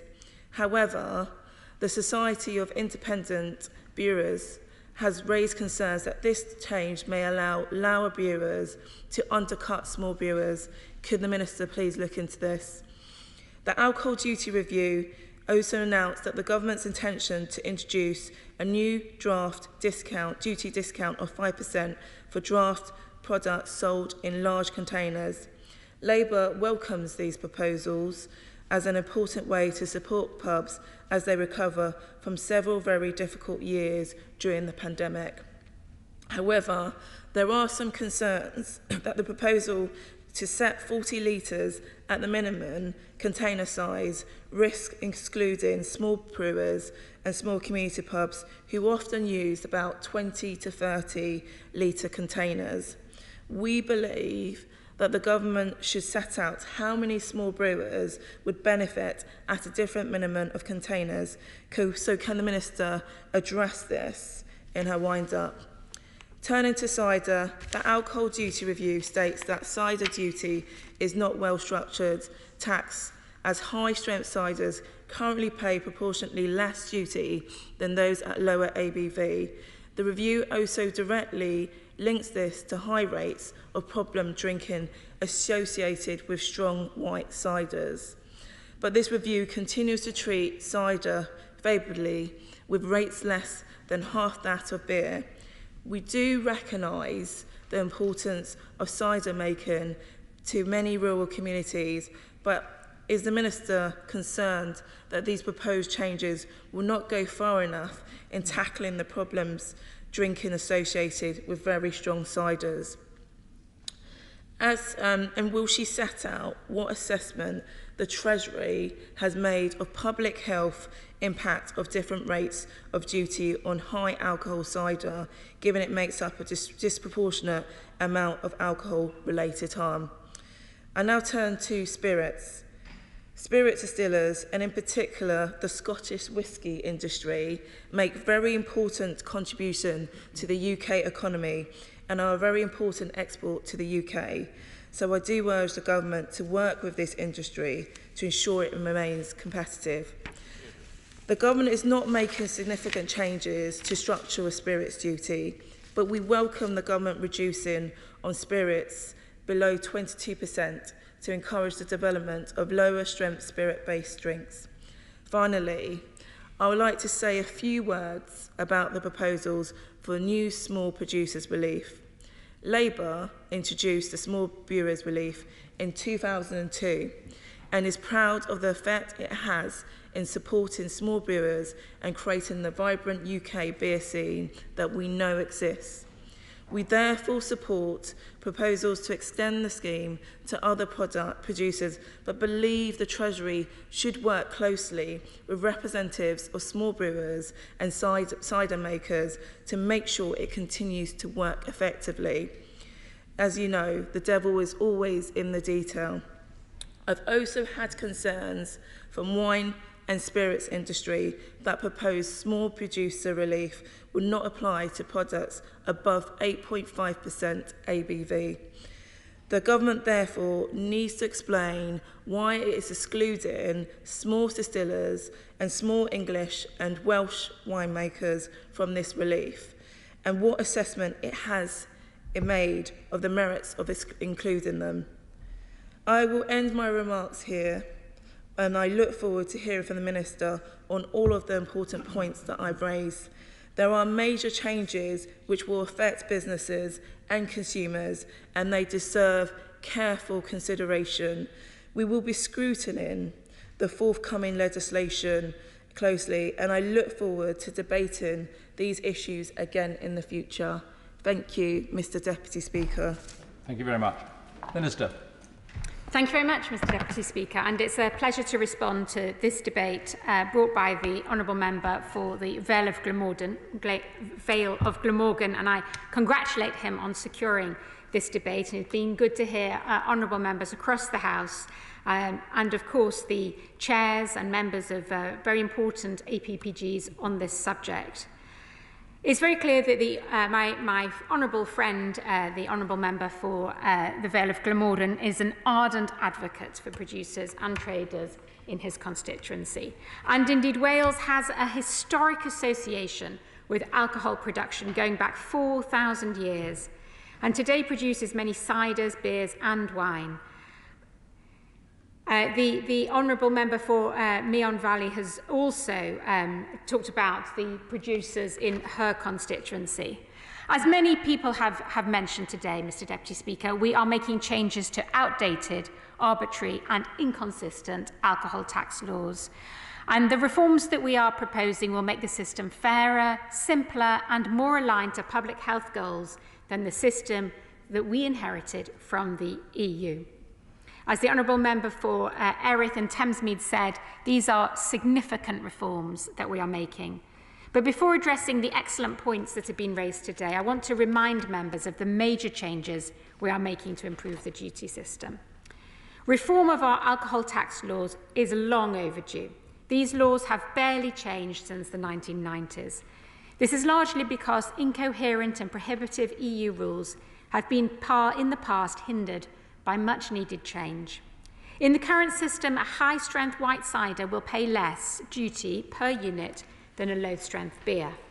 Sparkling wine, a product which the UK has world-leading examples of, pays much more duty than still wine, even when it's substantially less strong.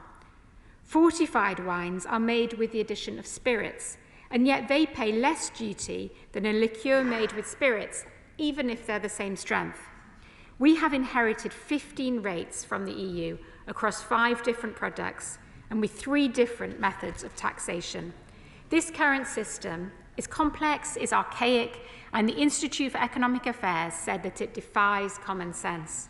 Producers, importers, and exporters in this country have called it distorted, perversely incentivized to produce stronger drinks, and welcomed the opportunity for reform. We agree. And now we have left the EU, we have an opportunity to create alcohol laws that are more rational and support the many and varied producers and traders in this country that we have heard about today.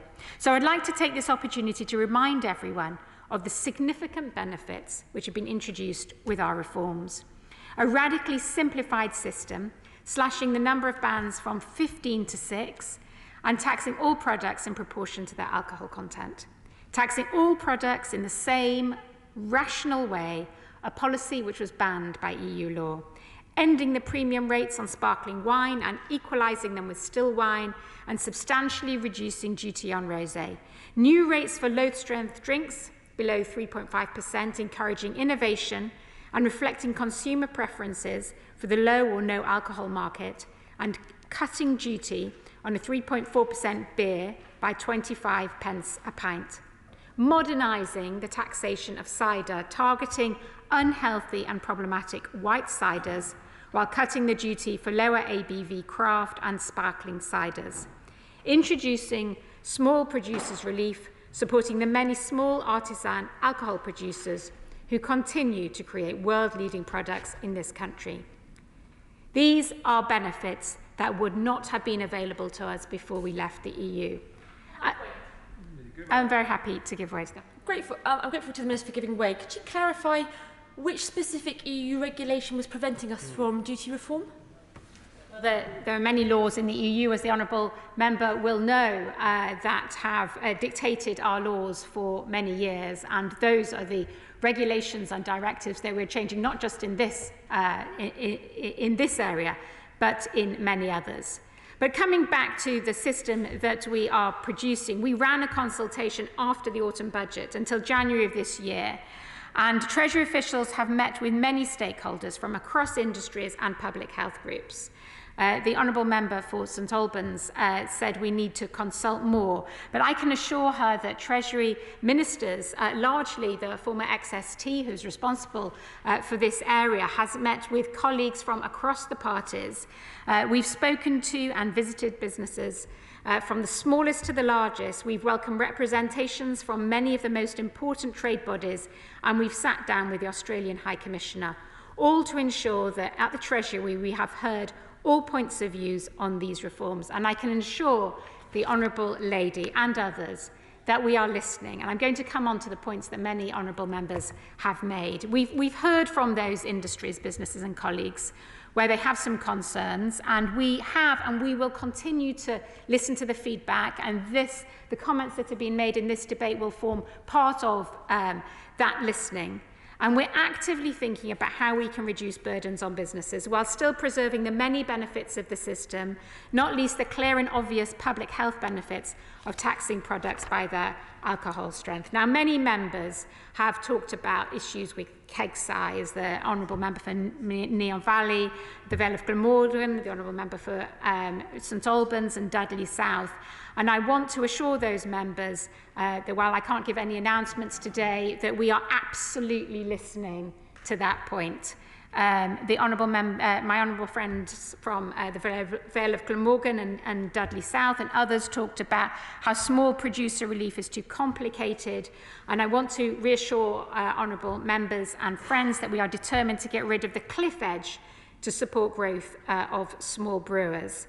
Other honourable members have talked about the duty charges on wine, and I know, because I have spoken to the former XST, and she has told me how she has been engaging with the sector on this very issue. The Honourable Member for St Albans mentioned that she had visited the Wine Society and heard their views, and I know that the Treasury is looking at ways to reduce the administrative burdens. The Honourable Member for St Albans talked about fortified wines, she will know we are reforming duty on fortified wines to ensure that these products pay a consistent rate of duty per unit with still sparkling wines and high-strength beers. We're increasing the duty on fortified wines to equalise the duty on spirit-based liqueurs such as Baileys, because both drinks are made using spirits, and we think it's right in those circumstances that they pay the same rates. The Honourable Member for Weston-super-Mare and others, Meon Valley and others, talked about cider, and I hear what those members are saying. They will know that ciders will benefit from new reduced rates for lower ABV ciders below 3.5% ABV. And as part of our new draft relief, we will cut duty rates on draft fruit ciders by 20% to equalise them with beer, cutting 13 pence off a pint. In addition, nobody has mentioned today, but I would just like to reiterate that we announced in the autumn budget of 2021 that we froze cider duty for the 4th consecutive year. Now, the Honourable Member for Gordon talked about Scotch and other spirits. I'd just like to remind him that at the budget, the government froze spirits duty, saving 52 pence off a bottle of Scotch compared to if duty had risen with inflation. And spirits duty, because of the decisions that we've made, our spirits duty rates are at their lowest level since at least 1918. It is a really important industry for us, and we have an exceptionally competitive environment for Scotch to succeed. Domestic whisky volumes have in fact expanded year on year throughout the pandemic to reach their highest levels since 2013, growing 11% over the last 2 years. I want to reflect. I'm very happy to give way to the Honourable Member. I thank the Minister for giving way. I'm just looking at a graphic here which showed that when duty on a shot of whisky in the UK was 46 pence, duty on the same measure of whisky in Spain would only have been the equivalent of 12 pence. I'm wondering what Brexit benefit it might be that's resulted in that differential staying there, even with whisky duties being frozen. The Honourable Member will know that the benefits of Brexit are we now can make these decisions ourselves and reflect our own industries and what we want to do as a government going forward. I want to reflect that we have heard many positive responses to the changes that we have made, and we welcome the substantial benefits that they will bring to businesses. Respondents to the consultation said that they wholeheartedly welcome the direction of the proposals, and I know many honourable members have mentioned some positive features of the proposals today. It has been called a genuinely significant achievement, and crucially, to a country that puts its people first, a public health group described the reforms as the largest and most positive shift from the perspective of public health in contemporary alcohol policy. Madam Deputy Speaker, in closing, I'd like to thank all my colleagues who've contributed to this important and insightful debate. We will soon confirm details of the reforms and publish the draft legislation for consultation alongside the government's response to the consultation. We have before us a once-in-a-generation opportunity to reform and improve an outdated system, with new incentives for producers to diversify and innovate, and introducing a direct boost for pubs. The reforms are more rational, they are fair, they are better aligned to public health goals, they are better aligned to consumer preferences, they support the great British pub and support small producers producing fantastic world-leading products. Our reforms spell exciting times for alcohol businesses in this country and will protect our brilliant heritage in alcohol production and trade in this country. Alan Cairns. Thank you, Madam Deputy Speaker, and it's been a privilege to consider this debate, and I'm grateful to all of the members that have contributed. I think it's quite obvious to see that right across the House there is strong support for the need for change, and there is also strong support for the direction of travel that the government have introduced. But there is also a recognition for needs for further change. The Right Honourable Lady for St Albans highlighted the challenges to fortified wines, amongst other things. My right honourable friend from Meon Valley talked about a range of issues, the importance of wine, particularly to her constituency, as well as the need to consider one broad range of 8.5% to 15% of ABV as being a key issue. The Minister responded by highlighting that 15 rates would come down to, across 5 products, would come down to just 6 rates. And that is a positive step, but it doesn't recognise the 27 amounts per bottle of measures that would need to be on wine alone, and the different rates that would apply, and the difficult way of predicting it. My honourable friend, the member for Dudley South, a clear champion of the beer industry, really drew attention to the importance of the sector, but also the welcome move of the changes and some adjustments that need in order to secure it. The honourable member for Gordon quite obviously rightly highlights the importance of duty on Scotch whisky and the impact that that has, and also, I would suggest, recognises the Brexit opportunity that comes from that gives the Scotch whisky industry. And the honourable lady from Erith and Thamesmead highlighted some of the issues that many members on this side of the House highlighted, which I think draws attention to the consensus that exists across the House for change in this area, along the lines that the government is pursuing, but clearly in a way that would really support the industry and support the Treasury in raising the revenue it needs, but do in a way that reduces red tape, but also allows for innovation to take place. I'm grateful to all honourable members and right honourable members. Thank you, Madam Deputy Speaker. Thank you. The question is, as on the order paper, as members of that opinion say aye. Aye. Of the contrary, no. I think the ayes have it. The ayes have it.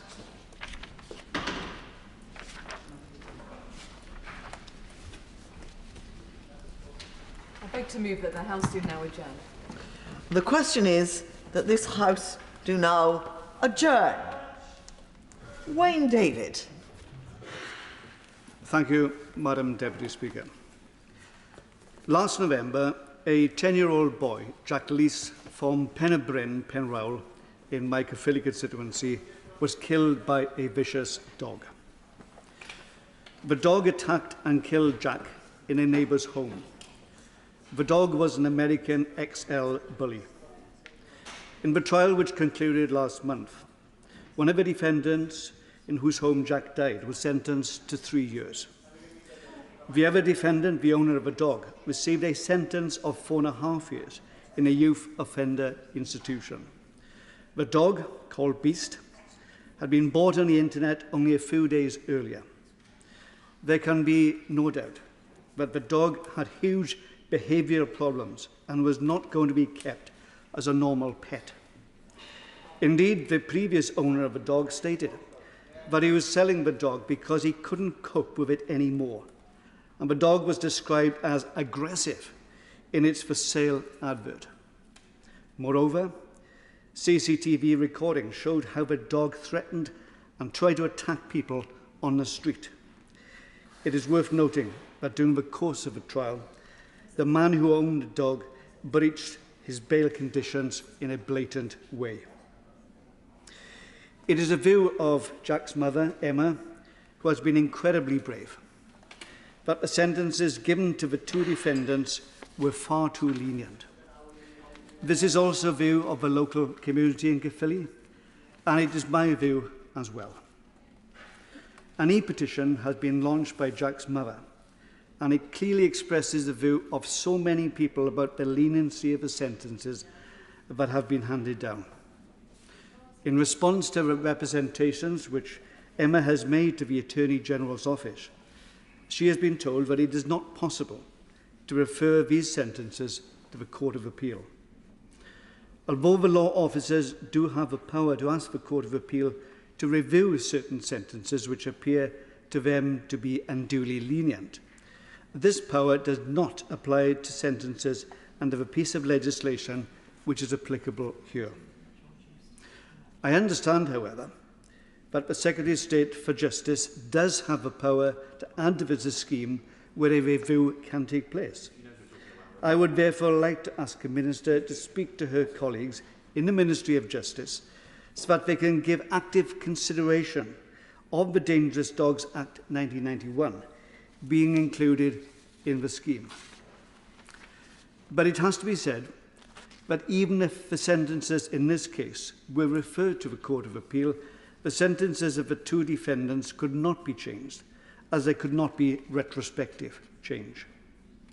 It is nevertheless important that we learn the lessons from what has happened in this terrible situation when we look to the future.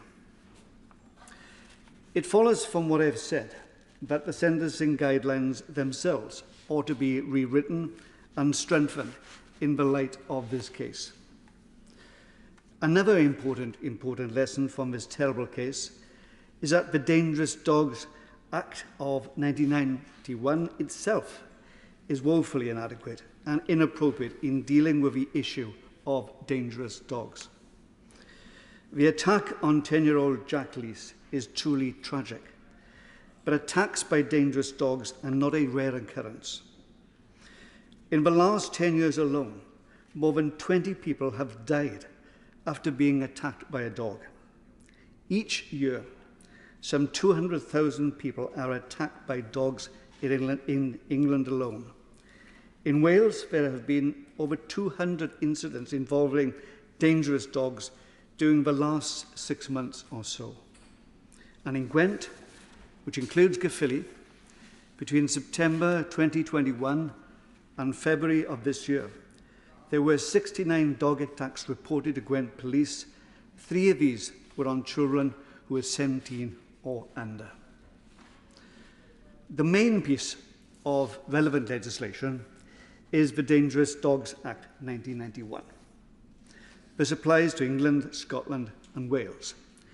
It is under this law that the two defendants to whom I referred to earlier were convicted and sentenced. They were found guilty of keeping or allowing a dog dangerously out of control where death is caused. I refer to how I believe that the operation of this part of the Dangerous Dogs Act could be significantly improved by strengthening the sentencing guidelines. But I believe that there does need to be a fundamental rethink of the law as it applies to dangerous dogs. Madam Deputy Speaker, can I thank the honourable gentleman for bringing this forward, and it is an issue, although as he rightly says, the issue for law in England, Scotland and Wales is specific, Northern Ireland is devolved, but the issues there are very similar. For example, one of my constituents just about 6 or 7 weeks ago were out for a walk with their young dog. The dog was attacked by 3 or 4 other dogs. The dog then was put down shortly after that, indeed it died shortly after that.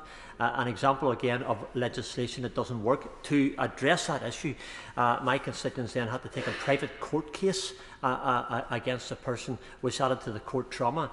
Now I understand that the honourable gentleman is trying to bring forward a change in legislation which hopefully the Minister can review and look at. Whenever that is done, could I ask, would the honourable gentleman be also agreeable to perhaps share that information with the Northern Ireland Assembly and with the devolved administrations, so that we can all have better legislation, not just for the honourable gentleman's constituents, which is very tragic. I'm very, very sorry to hear it, but for all of us across this great United Kingdom of Great Britain and Northern Ireland together. Thank you so much. Well, could I thank the honourable member for his support in this matter?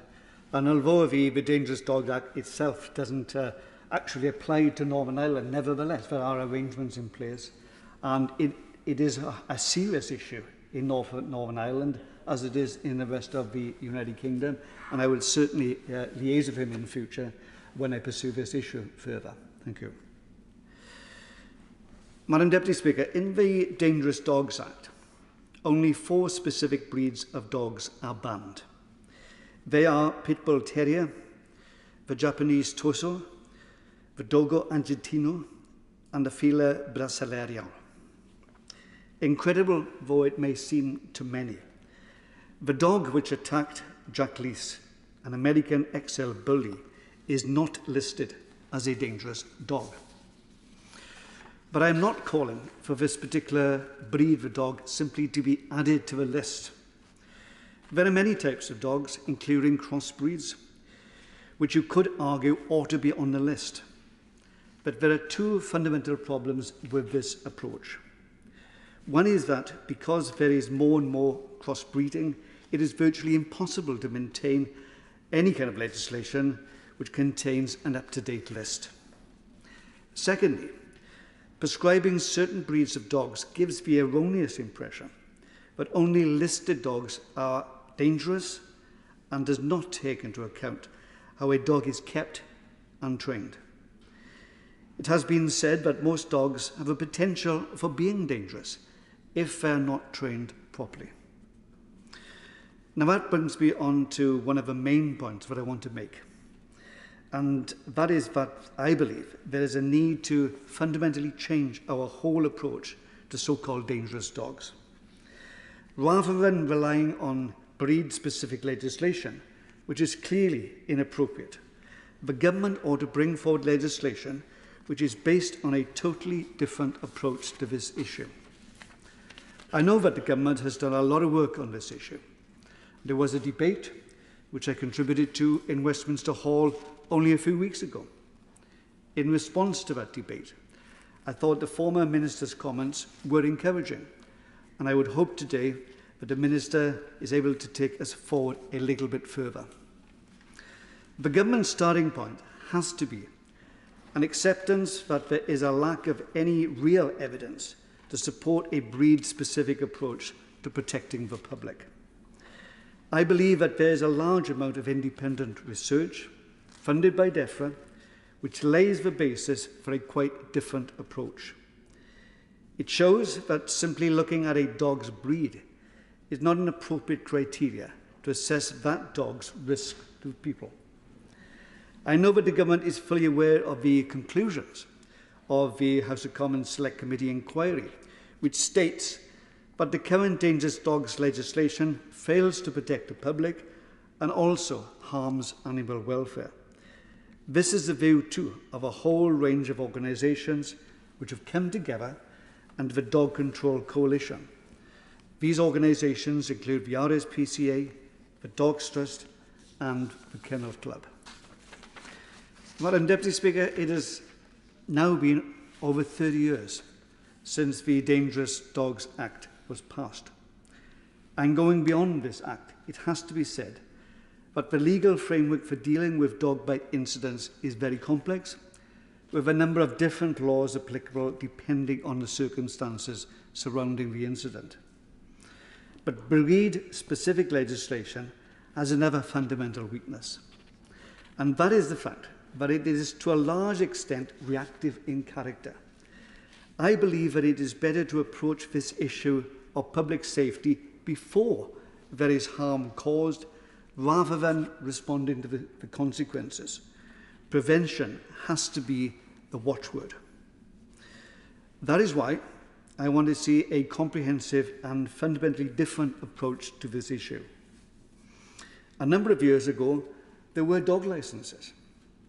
The government really ought to examine the possibility of reintroducing dog licenses, but this time we shouldn't simply see them as an easy way of government having an additional source of revenue. The money received should be used for a whole range of initiatives, including tackling the behavioural problems of certain kinds of dogs, which leads to dog bite incidents. Resources could also be provided for dealing with stray dogs and for helping to fund dog training. Let's not forget that at the moment dogs have to have microchips by the time they're 8 weeks old. Licensing could be an extension of this and a significant elaboration of it. I am pleased that the RSPCA Cymru agree with the approach I've outlined. And as animal welfare in Wales is devolved to the Welsh Senedd, I look forward to having a constructive dialogue on this issue with Hefin David, the member of the Senedd for Caerphilly, and the Welsh Government. Crucially, however, I also believe that there needs to be an effective assessment made of potential and actual owners of dogs. At the moment, anyone, quite literally, in any circumstances, can purchase virtually any kind of dog.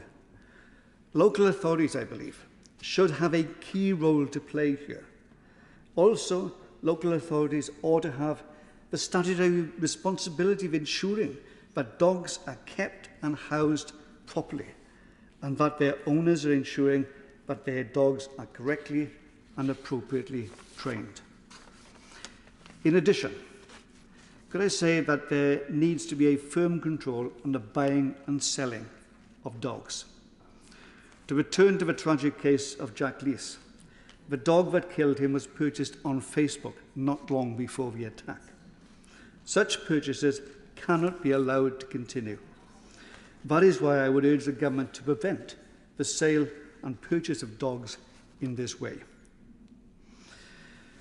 Today, many of my remarks have focused on the tragedy of Jack Lees, and I want to pay tribute to his family and especially his mother, Emma. She has been enormously brave during this whole difficult time. Nothing can bring back Jack, but all of us need to do our utmost to prevent similar tragedies in the future. Could I say that I look forward to the new minister's reply, and I encourage her to be as positive as she possibly can. Thank you. Thank you. Minister.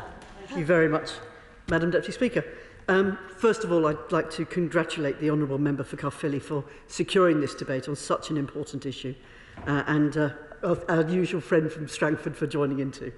I've listened very carefully and appreciate the subject is of keen interest to you and to your constituents, and I understand the Honourable Member has recently contributed, as he stated, the Westminster Hall debate on breed-specific legislation and spoken publicly about dangerous dogs on a number of occasions. I appreciate the strength of feeling he has on this topic and commend him for his diligent campaigning. We have sadly seen a number of tragic fatalities from dog attacks in recent months, many involving children. This, of course, includes that tragic death of the Honourable Member's constituent, Jack Lees, in November last year. I note that the owner and the keeper of the dog were both sentenced last month under the Dangerous Dogs Act to 4.5 years and 3 years in prison, respectively, and have been banned, obviously, from owning dogs indefinitely. Sadly, on individual sentences, they are for the courts to decide based on all the evidence presented at trial, so I cannot comment further on that specific point. Again, I pass on my condolences to the Lees family, to Emma, who's bearing up so well. This government is determined to crack down on irresponsible dog ownership and promote safe interactions with dogs. We're already taking action on this, and I want to take the opportunity today to set this out in more detail. As colleagues may know, Middlesex University was commissioned by DEFRA to examine measures to reduce dog attacks and promote responsible dog ownership across all breeds of dog. We published that report in its recommendations in December last year, and in response to the report, we've established the Responsible Dog Ownership Project, working with police, local authorities, animal welfare stakeholders to consider the recommendations in detail and provide advice to government. The project's steering group is overseeing a series of specialist subgroups that are considering the recommendations and gathering further evidence and expertise from relevant stakeholders, academics and experts, and this will inform the project's final advice regarding the report's recommendations. And please be assured that the Honourable Gentleman's speech today, I will make sure, forms part of those consultations as well. The Responsible Dog Ownership Project's data subgroup was specifically considering the recommendation to improve recording of dog attack data and incident characteristics. The group will be giving specific consideration to current data collection practices across enforcement, healthcare and animal-based sectors, and identify how these could be improved to strengthen the evidence base relating to dog control incidents and dog attack, including breed-related trends. In addition, the Middlesex University report recommended the introduction of new legal requirements on dog ownerships. We will be considering this recommendation and any relevant evidence in more detail, including the merits of dog licensing, which I hope the Honourable Gentleman will be pleased about. The Responsible Dog Ownership Steering Group will also be looking at the possibility of strengthening enforcement, improving the quality and accessibility of dog training and awareness courses, and developing and supporting education initiatives. Again, it's as though the Honourable Gentleman read my script, but I'm pleased about that. All these areas will be looked at in detail, and the steering group will then provide advice to government on as to how to take these forward. We expect the work on the project to be concluded next year, at which point the government will consider the advice and decide on next steps. In response to the recent tragedies involving children, we've also undertaken a rapid response in collaboration with stakeholders, police, local authorities and the devolved assemblies, administrations, to develop simple messages to promote safer interactions between children and dogs. The Dog Safety Code was launched in June and highlights 3 key messages that all dog owners and families with children need to be aware of. And they are, A, be alert, always keep an eye on your dog around children, never leave them alone together. B, be aware, get to know your dog. Dogs use signals to tell us how they feel.